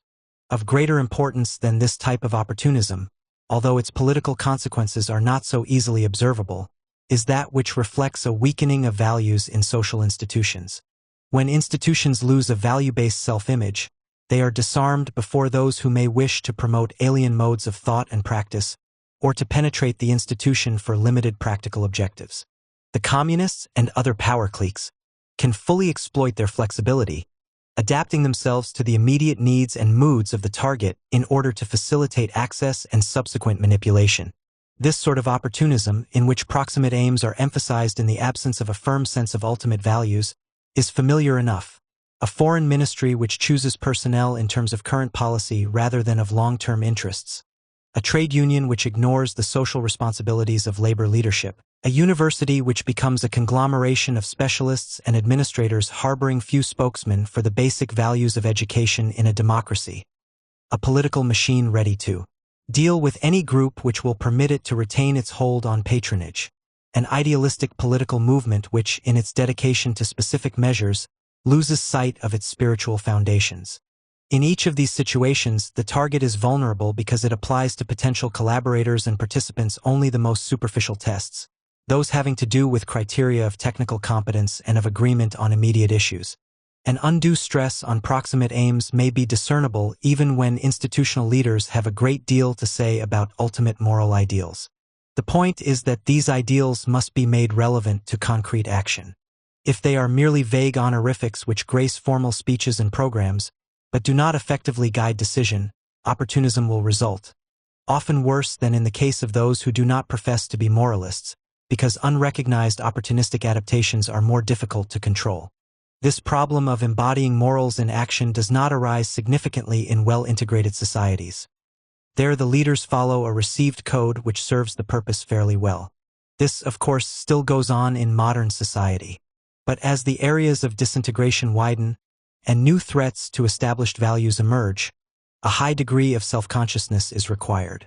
When the basic aspirations and commitments of an organization are in jeopardy, Decisions must be made with a conscious view to their character-defining consequences. This requires attention both to the threat and to the methods used against it. For when there is no firm sense of what is to be defended, panic may result, leading to actions which, although designed to meet a threat to values, are in themselves subversive. Thus, the defense itself is opportunistic, and no sure connection between institutional behavior and professed ideals is established. An example of vulnerability to communist attack because of fixation on proximate aims is the socialist movement. This case is especially instructive because the socialists would not ordinarily be characterized as a proximate aim group. They obviously associate themselves with long-term goals and with a set of socialist principles. In fact, however, modern socialism has at times been acutely vulnerable to communist attack, especially to the unity tactics of Bolshevik organizational strategy. This vulnerability has increased whenever the socialists have lost sight of their relation to the values of the liberal democratic tradition and have given priority to certain immediate political and economic aims in such a way as to permit collaboration with anyone who supported those aims. This has sometimes led to united action with the communists, a process which has uniformly resulted in subversion of the socialist organizations. By the same token, however, once this self-consciousness is achieved, as it was in the United States following the Civil War in Spain, the socialists become the most vigorous anti-communists. For they are on the front line of attack, among the primary targets for Bolshevik subversion and annihilation. The fight against communism has forced the socialists to review their basic values and crucial policy decisions. It is this self-consciousness which is the first requirement for all institutions subject to similar threats. Ultimate moral aims are not operationally relevant unless they modify the present character of an institution. The institution must reflect in its day-to-day behavior the ideals to which it claims commitment. Only then will it be able to judge the consequences of decision for moral ideals as well as for technical effectiveness. Indeed, only then will there be any significant moral conduct at all.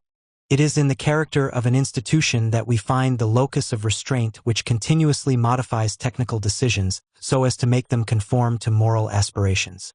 Unless this process of modification exists, decision-making is reduced to its technical components, with the result that the indirect consequences for character are uncontrolled. In the case of the socialists, this was revealed in the necessity to avoid Bolshevik methods of work, organizational practices, and defining symbols if they were to preserve their integrity as a radical group within the liberal democratic tradition. In effect, it was recognized implicitly that socialists could not make political decisions in technical, power-oriented terms without at the same time weighing the consequences for the kind of person selected and molded by the socialist movement. This type of individual, as reflected in his basic attitudes and practices, must embody in himself the moral ideals to which he claims adherence. He cannot be part of the democratic tradition and yet subordinate himself completely to a party leadership. He cannot yield to the sadomasochistic tendencies which are the mark of participation in totalitarian movements. He must refuse to accept the dissolution of the community which turns political opponents into criminals and mortal enemies. In short, he must reflect the values of moderation and respect which lie at the heart of the democratic ethos. It was precisely the embodiment of these values in day-to-day political life which was threatened when the socialists undertook to accept the help of the communists. For this acceptance reflected a willingness to make political decisions without weighing the consequences for character. Vulnerability declined markedly as soon as this was understood. The case of the socialists only poses in sharpened form the issue which faces all institutions. Vulnerability can be controlled only by the affirmation in practice of the moral ideals which define the character of an organization. This affirmation requires, above all, the shaping of individuals so that they become competent to apprehend those threats, from within and without, which endanger the institution's self-image. It is the failure to do this that leaves the door open to effective penetration.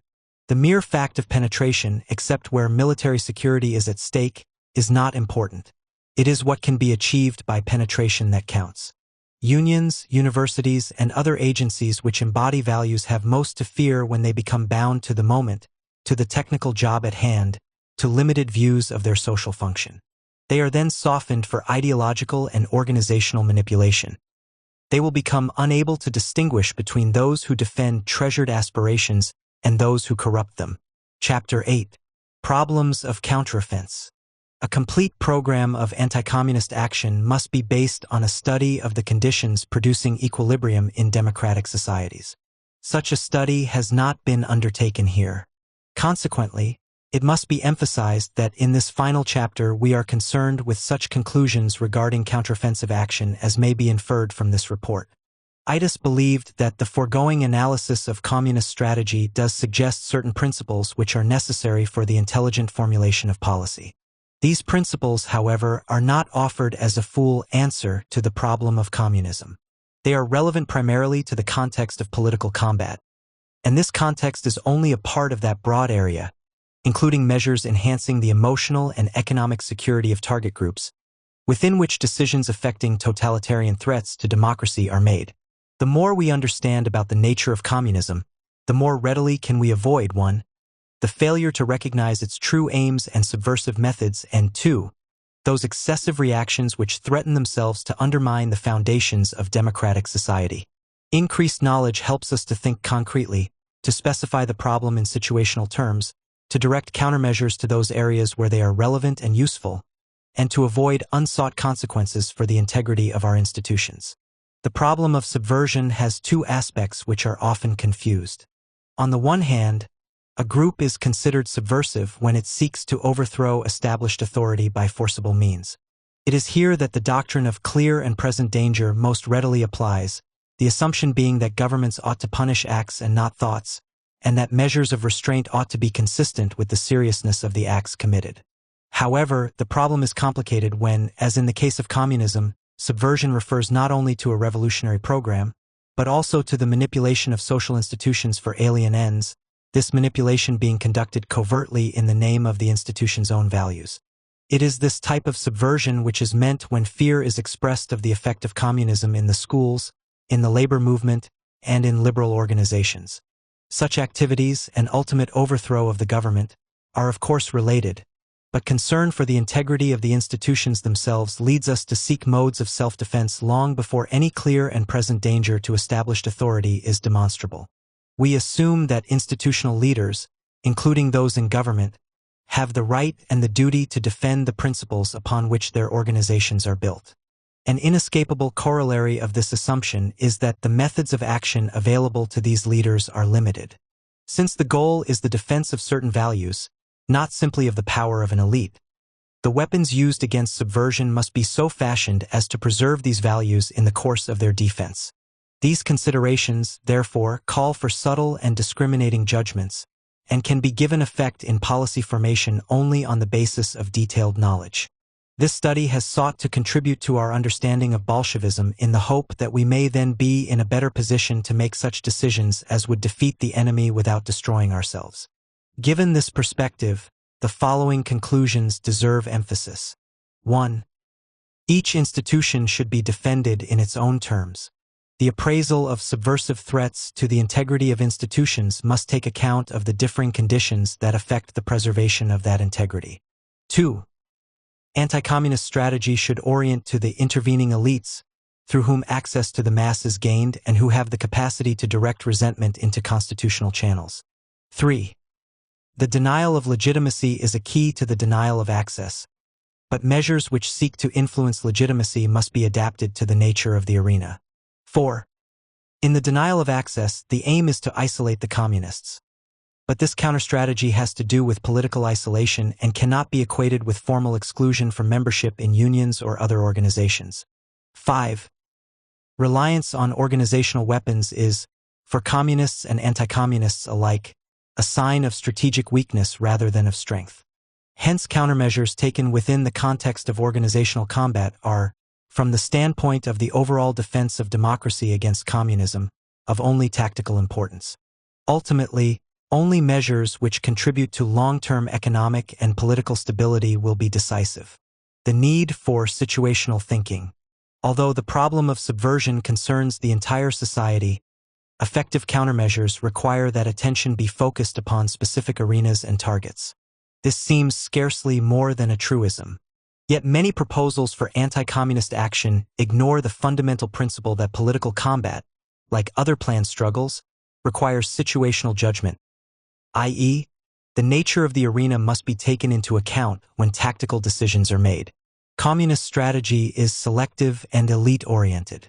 Effective counteroffense must take account of this strategy, recognizing the sources of weakness and strength in Bolshevism, adapting itself to the conditions of combat in particular arenas. The problem of denying to the communists such strategic objectives as legitimacy, access, and the neutralization of opponents may be considered from the point of view of the total society. But when this is done, there is a twofold danger. Measures of intimidation and coercion may be introduced at many points where they are not justified by the actual subversive potential of the communists, resulting in a needless weakening of basic civil rights and in the strengthening of arbitrary methods. At the same time, such measures may be ineffective because they contribute to rather than weaken the strength of the communists among key elements in the community. This general point will be clarified if we consider a few specific conclusions. 1. Reliance on organizational weapons is a sign of strategic weakness rather than of strength. In the general political struggle, organizational weapons provide the communists with important tactical advantages. But it must be remembered that these weapons have been developed precisely in order to overcome communism's fundamental weakness with respect to what is ultimately basic to political power: control over loyalties. Indeed, one of the general functions of organizational weapons is that of eluding the need to win consent as a condition for attaining or wielding power. When a power-oriented elite wishes to exercise authority beyond its ability to mobilize favorable opinion in its own right, organizational manipulation may be one method of doing so without the use of violence. The Leninists rely on organizational devices to gain power for a minority, and, indeed, any totalitarian government depends on such devices to control and mobilize the community. In the United States, communist strength in the unions is dependent almost completely on the effective use of disciplined units of the combat party. This penetration and manipulation is abetted, to be sure, by the special circumstances of union organization, particularly 1. the ease with which one-party regimes are established within them, and 2. the atmosphere of labor management conflict, which binds the ranks to leaders under fire from the enemy. Yet it is clear that the ideology of communism, either the traditional class struggle variety or more modern stereotypes associated with Soviet patriotism, has with very few exceptions taken no hold upon the minds of labor's rank and file. The situation among certain middle-class sectors is quite different, however. It is among these, especially professional and other groups who try to think for themselves and hence are accessible to ideological manipulation, that we find the fellow travelers of communism. Not necessarily accepting the doctrines of Marxism, these groups are seduced by Leninist activism and are drawn to the Soviet Union for the easy symbolic gratifications it offers. The party's peripheral organizations operating among these groups are more and more becoming devices for the mobilization of latent support rather than for winning power by the covert manipulation of groups basically unsympathetic to the movement. Where communist strength is based exclusively on the effective use of organizational techniques, the problem of counteroffense is relatively simple, once the need to oust the party agents from positions of influence has been recognized. The need is to create and encourage devices to mobilize latent anti-communist sentiment. The strategic advantages are on the side of the anti-communists, and there need be little anxiety concerning the ultimate outcome. 2. Effective anti-communist opposition is that which is relevant to the specific arena of combat. The Bolsheviks, in penetrating an organization, always seek to identify themselves with its aims. They become the best workers for whatever goals the organization seeks to attain. Occasionally, as in the case of their superpatriotism during World War II, affecting trade union policies, the goals of the organization may be directly subverted. This is not ordinarily the case. What is usually at stake is the indirect consequence of communist control for the long-range character of the organization and for its role in the community. The struggle for the soul of an organization, its evolving commitments to modes of action and its basic loyalties, can be carried on only by participants. Efforts to intervene from the outside are usually self-defeating. This means that opposition to the communists in any given arena must come from within, led by men whose loyalty to the institution is unquestionable. Even this criterion, however, is not enough. Not only must the opposition come from within the arena, but to be most effective it should be able to appeal to the same sources of support as do the communists, to meet them on their own ground. 3. Defense against communism requires positive measures for the protection of institutional integrity, each in its own terms. Institutions embody values, but they do not all do so in the same way. Therefore, no uniform program can be devised or is needed which will protect all institutions with the same devices for, say, the denial of access or of legitimacy. Simple formulae, such as those calling for the formal exclusion of communists from all organizations and institutions, reflect a failure to think in concrete strategic and tactical terms. There is no sure way of gauging the point at which communism becomes a clear and present danger to the integrity of an institution. This requires an estimate of the total situation, taking account of many symptoms. But it is at least possible to say that such estimates should be based on evidence available for each case rather than solely on inferences drawn from the general threat to society as a whole.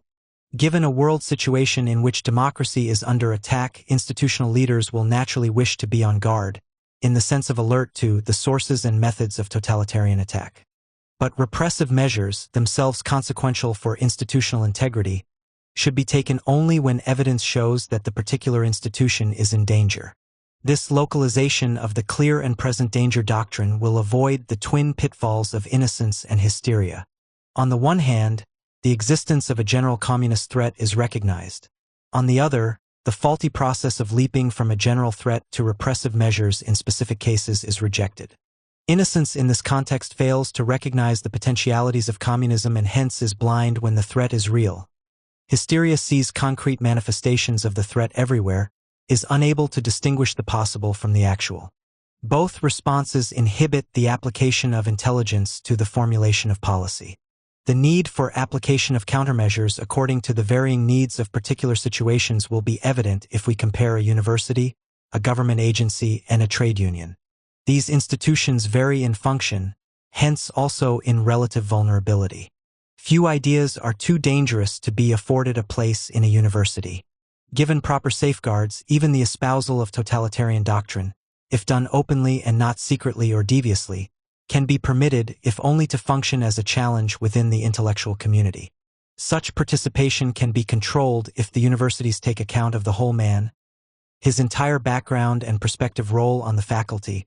Administrative agencies, however, which must rely on the discretion of officials in action, face a different problem.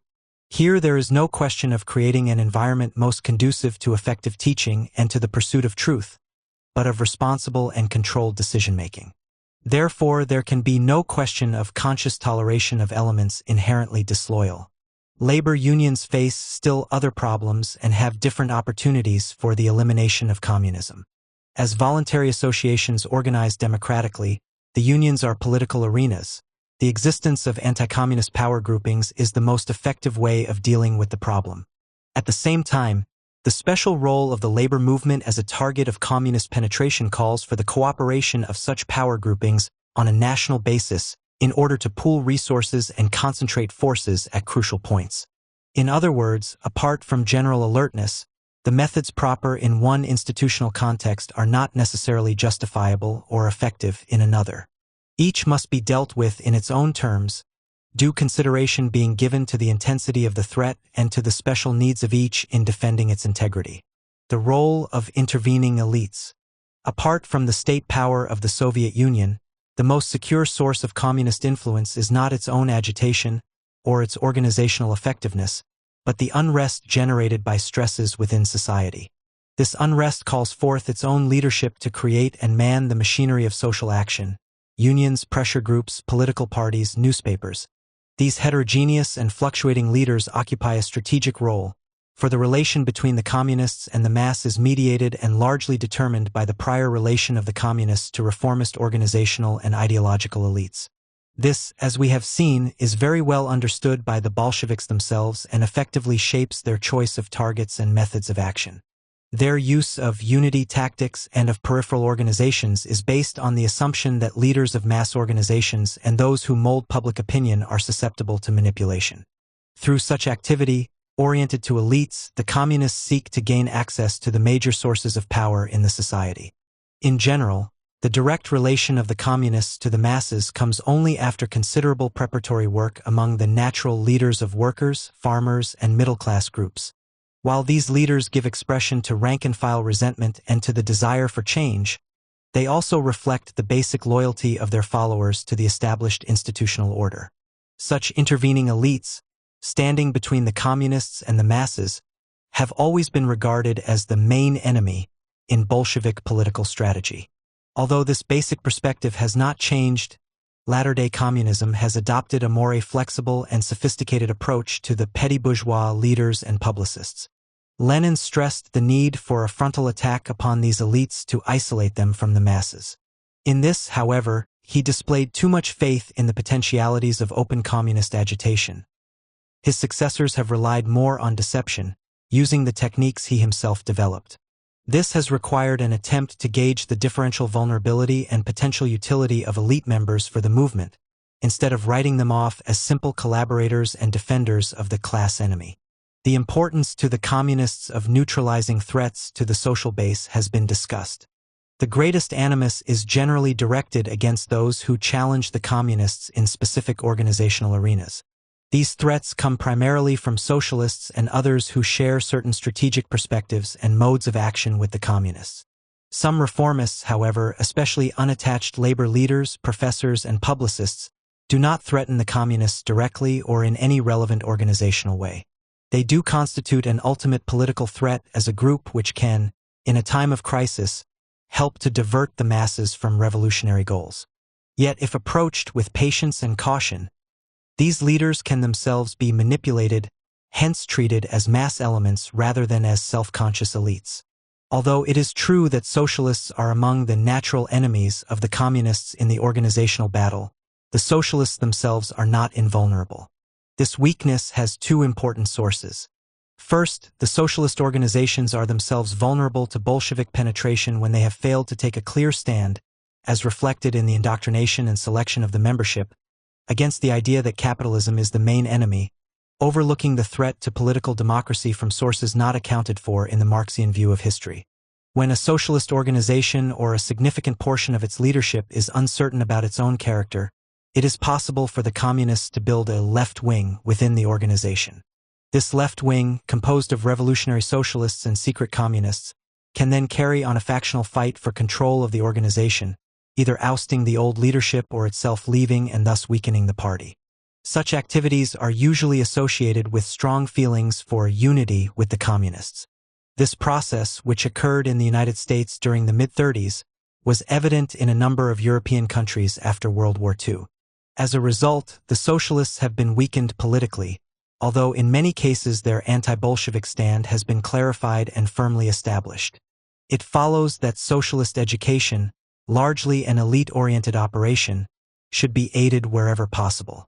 The emphasis should be on strengthening the differences between socialism and communism. Any propaganda which slurs over these real and potential differences, with the purpose of identifying communists and socialists, will subvert this task. This is one area where mass communication techniques are not necessarily relevant. The need is for educational work through select audience journals, books, and schools, which will strengthen anti-Bolshevik understanding among the socialists and will lend assistance to those positive tendencies, including the Christian socialists, which seek to ground the socialist movement upon a non-Marxian ideology. The second source of socialist vulnerability is shared by any other reformist elite which champions social change while mobilizing mass resentment in the struggle for power. The socialists and other reformist elites must reflect, even while attempting to restrain, the sentiments of those who constitute their mass base. To the extent that this sentiment is congenial to, although not necessarily created by, communist programs, the reformist leaders may be forced into undesired positions. For example, pressure for unity with the communists may come from below, and the reformists may be forced into extremist positions which threaten social stability when general distress stirs the rank and file. The political function of the intervening elites is to direct mass resentment into constitutional channels. The Leninists understand this very well, although, being interested only in the power relevance of group behavior, they identify this function of the reformists as their only role in society. It is precisely because the natural function of the intervening elites operates to sustain the established political order, while heading off the forces which may threaten it, that the communists devote so much strategic and tactical attention to them. This attention is divided between efforts to neutralize those who are direct organizational competitors and to win over those who, because of inadequate self-consciousness, can be treated as mass elements. An effective anti-communist program must also take account of these potentialities, strengthening the capacity of the reformists to enhance social stability. The radicalism of the intervening elites, when it is manifest, reflects not so much a firmly held doctrine as it does the depth of the crisis. An upheaval within the labor movement, such as produced the CIO, will emphasize radicalism. So too will the problems of leading the unemployed. But as social conditions stabilize, the agencies of reformism become institutionalized, and the leadership, being more secure, reasserts its fundamental commitment to the established order. This normal process is best exemplified in the labor movement. Indeed, of all the reformist elites, it is the labor leadership which is least vulnerable to the blandishments of communism. That is because an established union leadership has a stake in a going concern, seeks to minimize risks to the survival of its organizations, and readily adapts itself to what seems a viable, even if limited, mode of social action. In the United States, communist strength in the labor movement is not significantly due to the weakness of the labor elite. Such strength as they have, apart from the penetrative powers of the Combat Party, is largely a residue of their capacity to fill a vacuum during the days of the great labor upswing of the mid-30s. As the strength and stability of the labor leadership has grown, its ability to defend itself from, and indeed to take the offensive against, communist inroads has markedly increased. This was understood by Lenin, who counted the leaders of the yellow trade unions among his primary targets. Although modern communism has revised early Leninist doctrine to the extent of softening its verbal attack in order to take advantage of vulnerabilities as they arise, the basic orientation has not changed, nor has the validity of Lenin's insight. When trade unions are strong, they are a bulwark against communism. But when they are weak, they are communism's opportunity. Lenin's heirs have understood better than he that elites become vulnerable to seduction when their institutions are weak. But this understanding, permitting greater tactical flexibility, does not alter the fundamental fact that the natural course of labor leadership is toward acceptance of the established order rather than rebellion against it. The labor leaders, Lenin would have said, seize upon social unrest and direct it into channels which are consistent with the continued existence of the constitutional order. This, as we have suggested, is an accurate judgment. We need not follow Lenin in his conclusion that this constitutes betrayal of the masses. Apart from the trade union movement, reformism in the United States has had few strong institutional centering points. Its leadership has therefore been unstable, easily influenced by the shifting winds of doctrine, not bound by any strong ideological loyalties. This condition of chronic weakness has made the progressive movement an easy target for the communists, who have preyed upon its sentimental attachment to vague ideas, putting themselves forward as the most vigorous fighters for the values of democratic idealism. As in the case of the socialists, a key problem for these institutionally unattached reformist elements is that of character definition. The need is to sharpen their own self-image so that the basic difference between reformist liberals and communists cannot be obscured. This heightened self-consciousness in turn requires an appreciation of Bolshevism's challenge to democratic constitutionalism on a world scale, as well as education in and reaffirmation of the democratic values themselves. Of course, everyone needs education along these lines. But where education is part of an anti-communist strategy, it must be designed to strengthen those who are on the line, not only because of their own vulnerability, but because, newly armed, they are in a position to carry on the struggle where it can do the most good. In mustering the intervening elites, it is wise not to abandon those who have a communist element. We do not write off a military position when the enemy has penetrated with a patrol.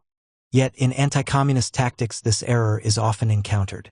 It must be granted, understood in advance, that the communists will attempt to gain strength among the reformists. To identify the communist element is to set a problem, not to solve it. Just when a particular organization is to be written off as being hopelessly under communist control depends on the concrete circumstances, including the possibility of competing for power within the organization. In any case, the yielding of a particular organization should not be confused with the tarnishing of an entire social group as inherently subversive. The essential point is that these intervening elites arise spontaneously under conditions of social stress, and that they can perform the indispensable function of directing mass resentment into self-preserving channels. They are therefore both obstacle and target for the communists. It behooves an anti-communist strategy to maximize the size of the obstacle and the impenetrability of the target. The denial of legitimacy. We have seen that Bolshevism is sensitive to the need to legitimize its striving for power. Further, our analysis has shown that the Bolshevik approach to legitimacy is situational, always adapted to the contest for a specific political arena. Thus, Lenin tried to show that his ideas represented the true Marxist heritage, and to appropriate the symbols and heroes of Marxism for his movement. Similarly, the Bolsheviks attempt to guard their role as participants in the general community of democratic idealism so that they will be thought of as simply one tendency among others within the liberal labor movement. In doing so, they establish their right to participate in the organizations of labor and liberalism, an indispensable condition for the deployment of organizational weapons against key targets. The opponents of communism are, in general, aware of the problem of legitimacy. Thus, legitimacy is at stake in proposals to outlaw the communists as a legal party, and in efforts to treat them as pariahs outside the pale of the community. Such efforts, however, are inadequate when they fail to take account of the special areas within which legitimacy is sought. The communists have been political pariahs with respect to this nation as a whole during their entire history. Yet this has not kept them from extending their influence among disaffected elements seeking change, where communist activity is most effective. These elements, when access to them is won, offer the communists a base from which ultimately to attack the community as a whole. The problem is to deny them this base, to see to it that the groups to whom they appeal, not the society as a whole, do not accept them as legitimate participants in the movement for social reform.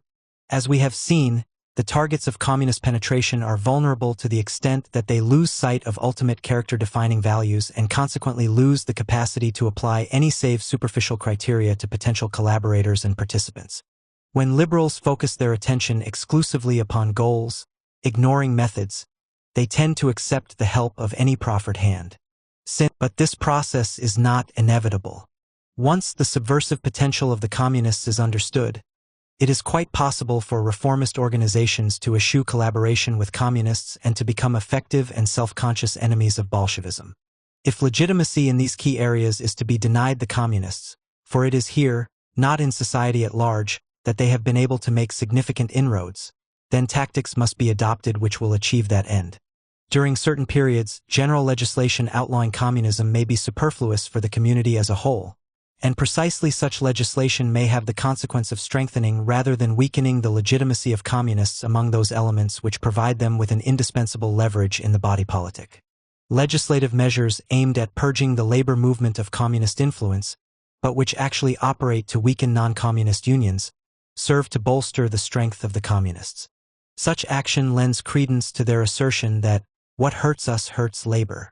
It follows that the communist issue should be clearly separated from general labor legislation.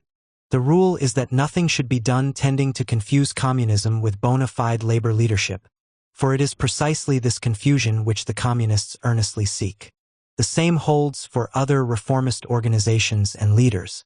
These strictures as to the misapplication of the strategic principle of denying legitimacy do not, of course, impugn the principle itself.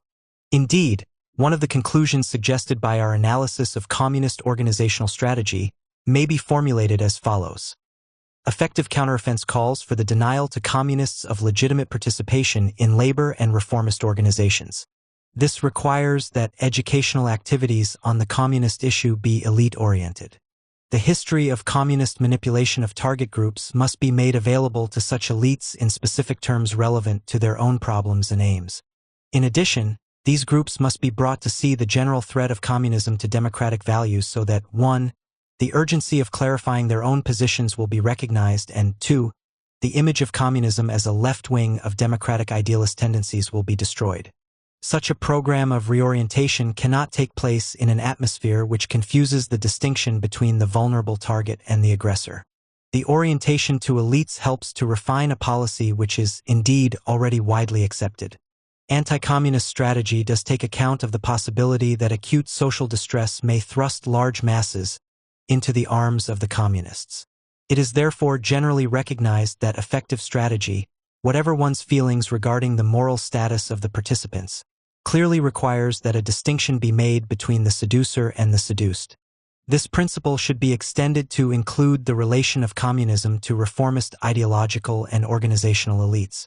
It is in this area, far more than in relation to the population at large, that educational activity can be extremely useful. The problem is not one of mass propaganda, but of training opinion leaders within those centers that mobilize masses in times of crisis. It has been amply demonstrated in practice that such leaders become strong barriers to the power drive of the party when they come to a full understanding of the meaning of communism. Not only is vulnerability reduced by the anti-communist self-consciousness of these elements, but, more important, new weapons relevant to the arenas of action can be forged for use in offensive action against the communists and the areas they control. A good example is the effective work of the International Confederation of Free Trade Unions on such issues as forced labor in the Soviet Union. A primary objective of this educational activity, thus directed, would be to deny to the communists their role as legitimate participants in the movements of democratic idealism. For it is the belief that the communists are only more radical, perhaps even a little fanatical, but still part of the general community of those committed to democracy, which opens the door to their subversive operations. It must be recognized that this subversion is in the first instance directed against the reformist movements themselves, as a means of access to the society as a whole. To deny legitimacy is to deny access and hence to isolate and render politically impotent the Bolshevik organizational weapons. Historically, the labor movement has been associated with reformism, and the organization of labor has been a road to influence not only for the communists but for other political groupings as well. These other tendencies have for the most part been loyal to the basic interests of labor and have accepted, with many variations, its responsibilities to the entire community. At the same time, partly because of first-hand knowledge of Bolshevism, partly because of the exigencies of seeking power for themselves, they have been the most consistent and effective barriers to communist expansion in the labor movement. These anti-communist resources should be broadened and exploited in the general counteroffensive. In order to do so, the common source from which these elements are drawn, the general radical and reformist tendencies in the country, should be made aware of the basic threat of communism, not only to the status quo, but to the ideals of the reformers themselves. Such a program does not necessarily call for partisan support of the non-communist left. It does suggest that where such forces exist, their anti-communist potentialities should be recognized and aided. Such aid is not so much positive as negative. It is a matter of avoiding actions which would undermine the anti-communist leadership by insisting on politically irrelevant concessions. For example, employers who attempt to establish a docile union leadership will subvert the capacity of that leadership to sustain itself against communist-led pressure from below. In other words, the problem of legitimacy is faced by the anti-communists as well as by the communists. They too must retain their status as legitimate contenders for the ideals or interests of their followers. We have emphasized the role of reformist elites because the denial of legitimacy in the arenas they control is crucial in anti-communist strategy. The need for situational thinking on the question of legitimacy is more general, however. Particular institutions frame their own bases for legitimate participation, and any effort to deny legitimacy to the communists must take these variations into account. Thus, the legal, scientific, and teaching professions, being especially sensitive to moral issues, must be permitted to approach the problem of legitimacy in their own way. The denial of access. The denial of legitimacy, when adapted to the needs of specific arenas, is a key to the denial of access. This is the point of much anti-communist activity. But it may be suggested that too much attention is devoted to the simple fact of whether communists do or do not exist within some organization. Of far greater importance is a question which does not raise such disturbing issues for democratic policy. Are there elements which accept the desirability of political collaboration with the communists? At first glance, this may seem to be much the same thing. But it is not necessarily so. The important point about unions and other institutions accepting membership on non-political grounds is not that communists can become members. It is rather that non-communist elements within these institutions can be used to conceal conspiratorial activity. We have seen that the key tactic in the Bolshevik strategy of access has been unity. The communists have not gained very much from the simple ability to join other organizations, to have the narrow and literal access such a right affords. Their successes have depended on the capacity to induce other groups, through united action, to expose themselves politically as well as organizationally. It may be said indeed that organizational successes in unity ventures are empty unless they are accompanied by political victories, i.e., an actual gain in influence over the minds of the target elements. The most important such gain, a prelude to many others, is that which asserts the continuity of communist aims with those of non-communist groups.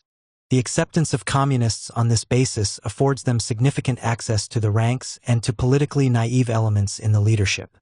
This is quite different from accepting the right of communists to belong to an organization when this right can be declared a derivative from the simple fact of citizenship.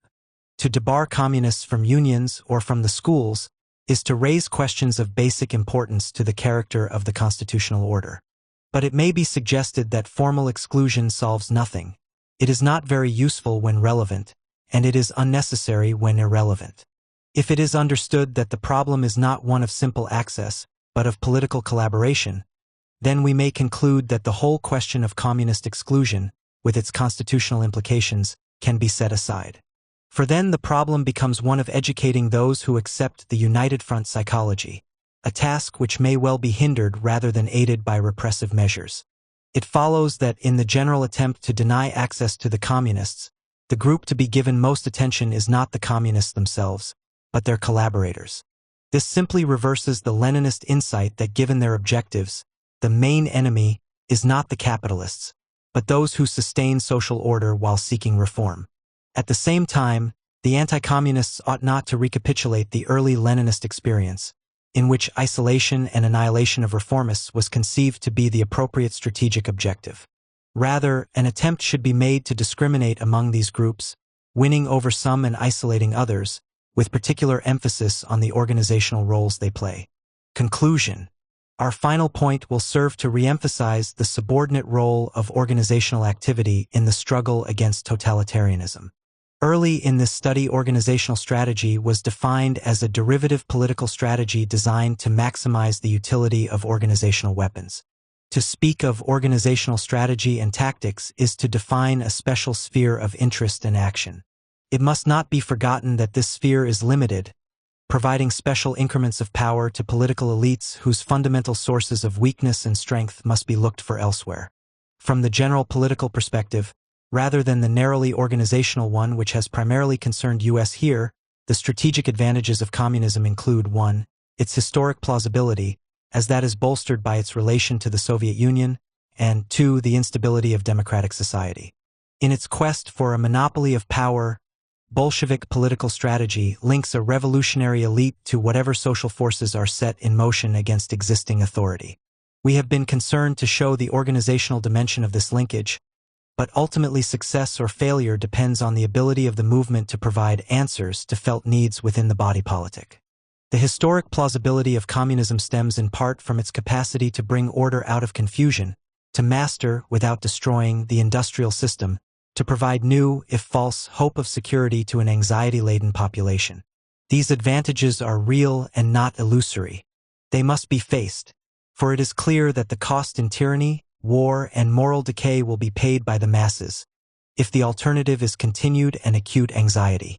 This price, however, is paid with reluctance. When there is another solution retaining traditional political and moral values, it will be preferred to the communist answer. The reluctance of the masses to embrace communism is a strategic advantage for democracy, but it can be exploited only if social stability is maintained. We must conclude, therefore, that in the long view political combat plays only a tactical role. Great social issues, such as those which divide communism and democracy, are not decided by political combat, perhaps not even by military clashes. They are decided by the relative ability of the contending systems to win and to maintain enduring loyalties. Consequently, no amount of power and cunning, in the realm of political combat, can avail in the absence of measures which rise to the height of the times.